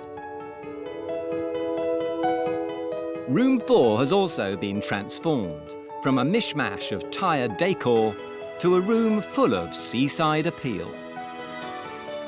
But the biggest change is in room 3. The old double lacked character and style, but with a modern take on the traditional B&B, Alex has created a sophisticated room brimming with Blackpool charm. Though perhaps not charming enough for the host. I think the room is lovely. The material is lovely. Chairs are lovely. Yeah. I think everything is lovely, but I personally feel it's too dark. You've got kind of like an ivory in the material there, an ivory floor, or the radiator and some of the woodwork picked out in the ivory and things like that. That would be my only. Okay. My only thing. But I personally think that people will not see this as too dark. They will see this as very calming and very chic. Despite not being entirely to Andrew's liking, Alex has provided a template for the Bentley's bedrooms. And her changes aren't about to stop there. I'm determined, come hell or high water, to smarten you up. Don't raise your eyes to heaven. I've never seen you out of those trousers, so I'd like to see you in something else. Okay. All right, I'm going to take you to a gentleman's outfitter and see if we can find something appropriate. Okay. All right? Okay. Yeah. On me, of course. Now the B&B's been polished, it's time to do the same thing with Andrew. Alex is taking him to the high street to smarten up his act. I was thinking at least a couple of pairs of trousers. Okay. And preferably something a bit more casual in the morning. Fantastic. And something a bit smarter in the afternoon. He'll never wear a tie, darling. He'll never look like you. No one ever does. Right, quite a large guy, but I'm sure we can sort you out, no problem whatsoever. Go on, then you can close the curtain. I don't need to see you in your nicks. No one wants to look. Goodness gracious me. Now, how do you feel about mauve as a colour? It's lilac dye. Sorry, do apologise. So sorry, gosh. How are we doing, Andrew? Are we... Yeah, not too bad, not too Excellent. bad. Well, if you come out, let's have a look. Yeah. You have to be comfortable at work, but you also have to look professional. Well, this will do the job. I'm sure it will. I'd love to go to work in a string bikini, but it probably wouldn't look right. Let me know. Superb. That looks really good. I'm amazed. I think we've cracked it. It was a lot less painful than I expected it to be, thanks to Len. And he looks fab in his shirt and in his polo shirt and proper shoes. It's a miracle. Along with his new bedrooms, Andrew now looks the part. Thank you so much You're for all welcome, your Alex. help. I really Thank you. appreciate You're it. welcome. Thank you, Andrew. Thank you. And hopefully we'll But see all you Alex's hard work will be in vain if Bentley's fails to attract any guests. She has another challenge for the reluctant marketeer. I would very much like, on my final day here, to make sure that we have a party with some important people. I mean, I'm intending to invite the Mayor of Blackpool, for example. Okay. We need to make sure that people are aware that the new Lingard is now Bentley's, is set upon a different route. You're a man decided upon your path, and I think you need to get that message out. Yeah. No, that's fine. Yes? Yes. No, that's fine. Yes, You're I happy to accept. do Yes, that? I accept everything you say to me. Good. As usual, I do. You've promised me that you're going to tackle the signage. The signage and the And yes. please, Yeah. please, I beg you, because that that's will be really important. And I'm just going to have to Trust me. trust you. Trust me. I'm a hotelier. Okay. Andrew must now prepare a launch party for Blackpool's Glitterati, as well as being in a state of perpetual readiness for an imminent undercover inspection, where anything less than 3 stars would be disastrous. Alex is nervous. There seems to be a bit of a theme here. I arrive, feel enormously depressed, and then leave feeling enthused. I'd like to turn that on its head.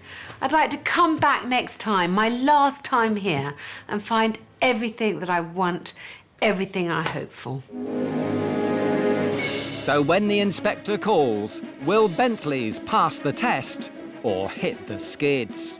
How many times have I told him he has to be ready at all times? Really annoys me. So again, just a standard single room. Let's sit down. Right.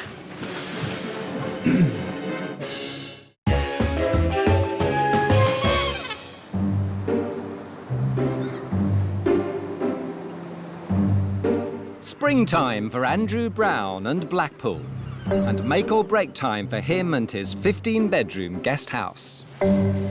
After £250,000 investment and a profitless 2 years, his new Lyngarth hotel has been reborn as Bentley's Blackpool. As soon as the new Lyngarth went down, it was a new chapter. It feels quite good to get the proper sign up, get the new name up. Andrew's busily preparing to relaunch his establishment to Blackpool's movers and shakers with a grand party tomorrow. I've invited about 70 people. Whether they all turn up is another matter. As soon as everything's been done, as far as all this prep's been done, I think that's when I'll have time for the nerves to kick in. To add to the pressure, an undercover inspector from Visit England is due any time. And it might just be sooner than the expectant proprietor thinks. Unknown to Andrew, he's checking in the very man who'll decide if Bentley's deserves the 3-star rating it so desperately needs to stand out from the crowd. Your coffee, or you want to just go to your room? Well, the offer of coffee's lovely, but I'll probably just go to the room. Thank you. That's very much fine, no indeed. problem at all. Thank you. That's great. There is an information brochure in your room itself, but I'll show you to your room anyway. As the mystery assessor settles in for the night, Andrew is completely oblivious to his guest's importance. I'm waiting for, still waiting for the inspector to come in and to assess me.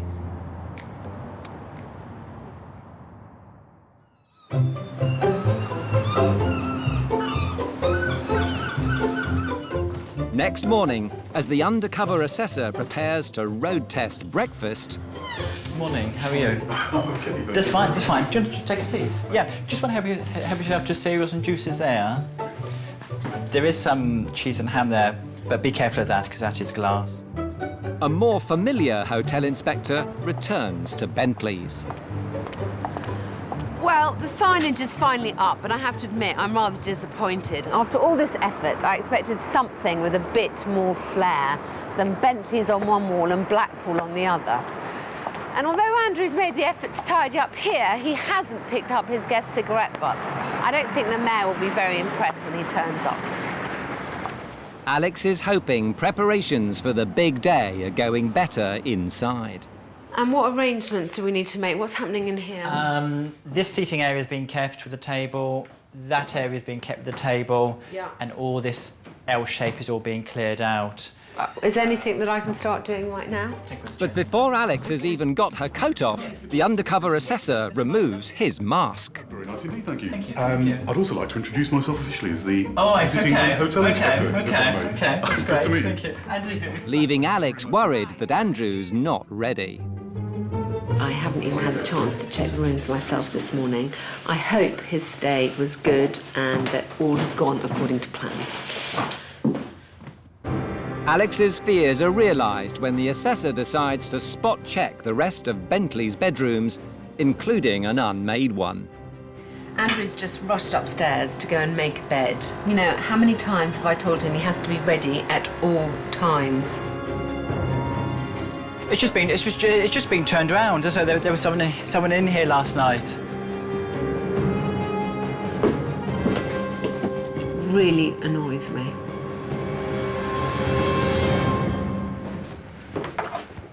Oh, right. This is a little different, isn't it? This is a move up from the yes, the room I was allocated last night. Well, it is. It's the room that you allocated and some of the other rooms that I will show you was kind of like my design of when I first set the hotel up. Right, I see. From a quality perception point of view, Yes. this is a little stronger. While the assessor continues his tour, there's just time for a last-minute tidy-up before the VIP guests begin arriving for the launch party. Hello, nice to meet you. Nice to meet you. Good. The big turnout includes local dignitaries, business leaders and members of the tourist industry. All people who could help put Andrew's B&B on the map. While Andrew plays the host with the most, Alex helps out with a tour of the new bedrooms. Do you think this room is too dark? No. I don't. By putting the curtain on that matches the curtains, it all gels together, doesn't it? I think that's a lovely idea. Everyone who's seen the rooms has been incredibly positive about them. It makes me more sure than ever that Andrew should roll them out, and it also hopefully makes Andrew realise just what a nice product he has here. The event seems to have been a great success. Between the two of us. Cheers. Cheers. We have created, which I think is quite a nice hotel now. Or, no, bed and breakfast. Thank you, darling. That's right, bed and breakfast. We've set some good foundations. So We have done. I'm very pleased for you, and I would like everyone to raise a glass to Andrew and to Bentley's. Thank you.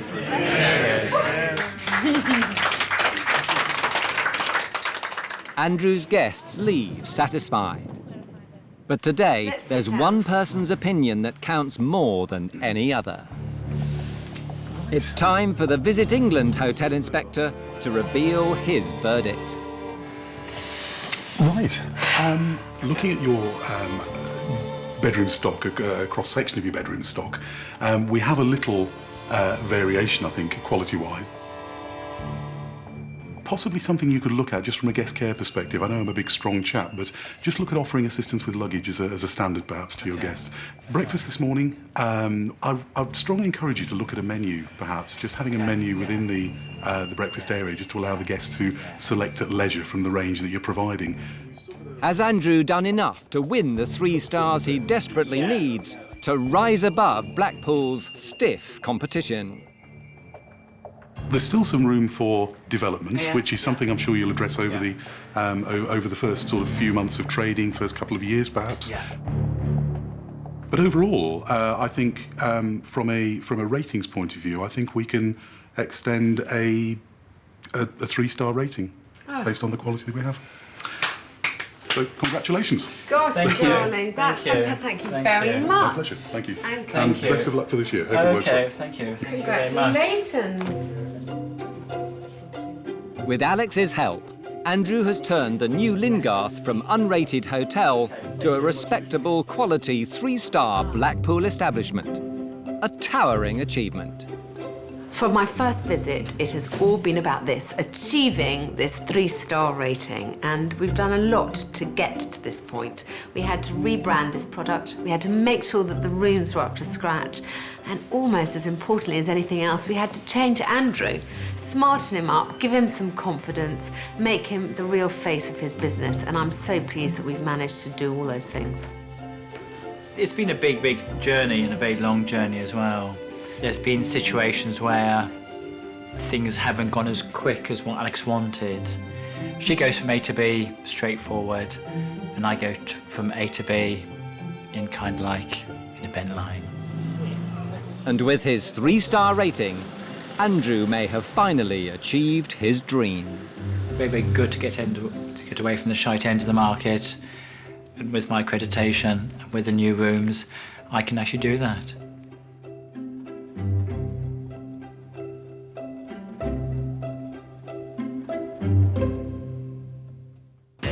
it.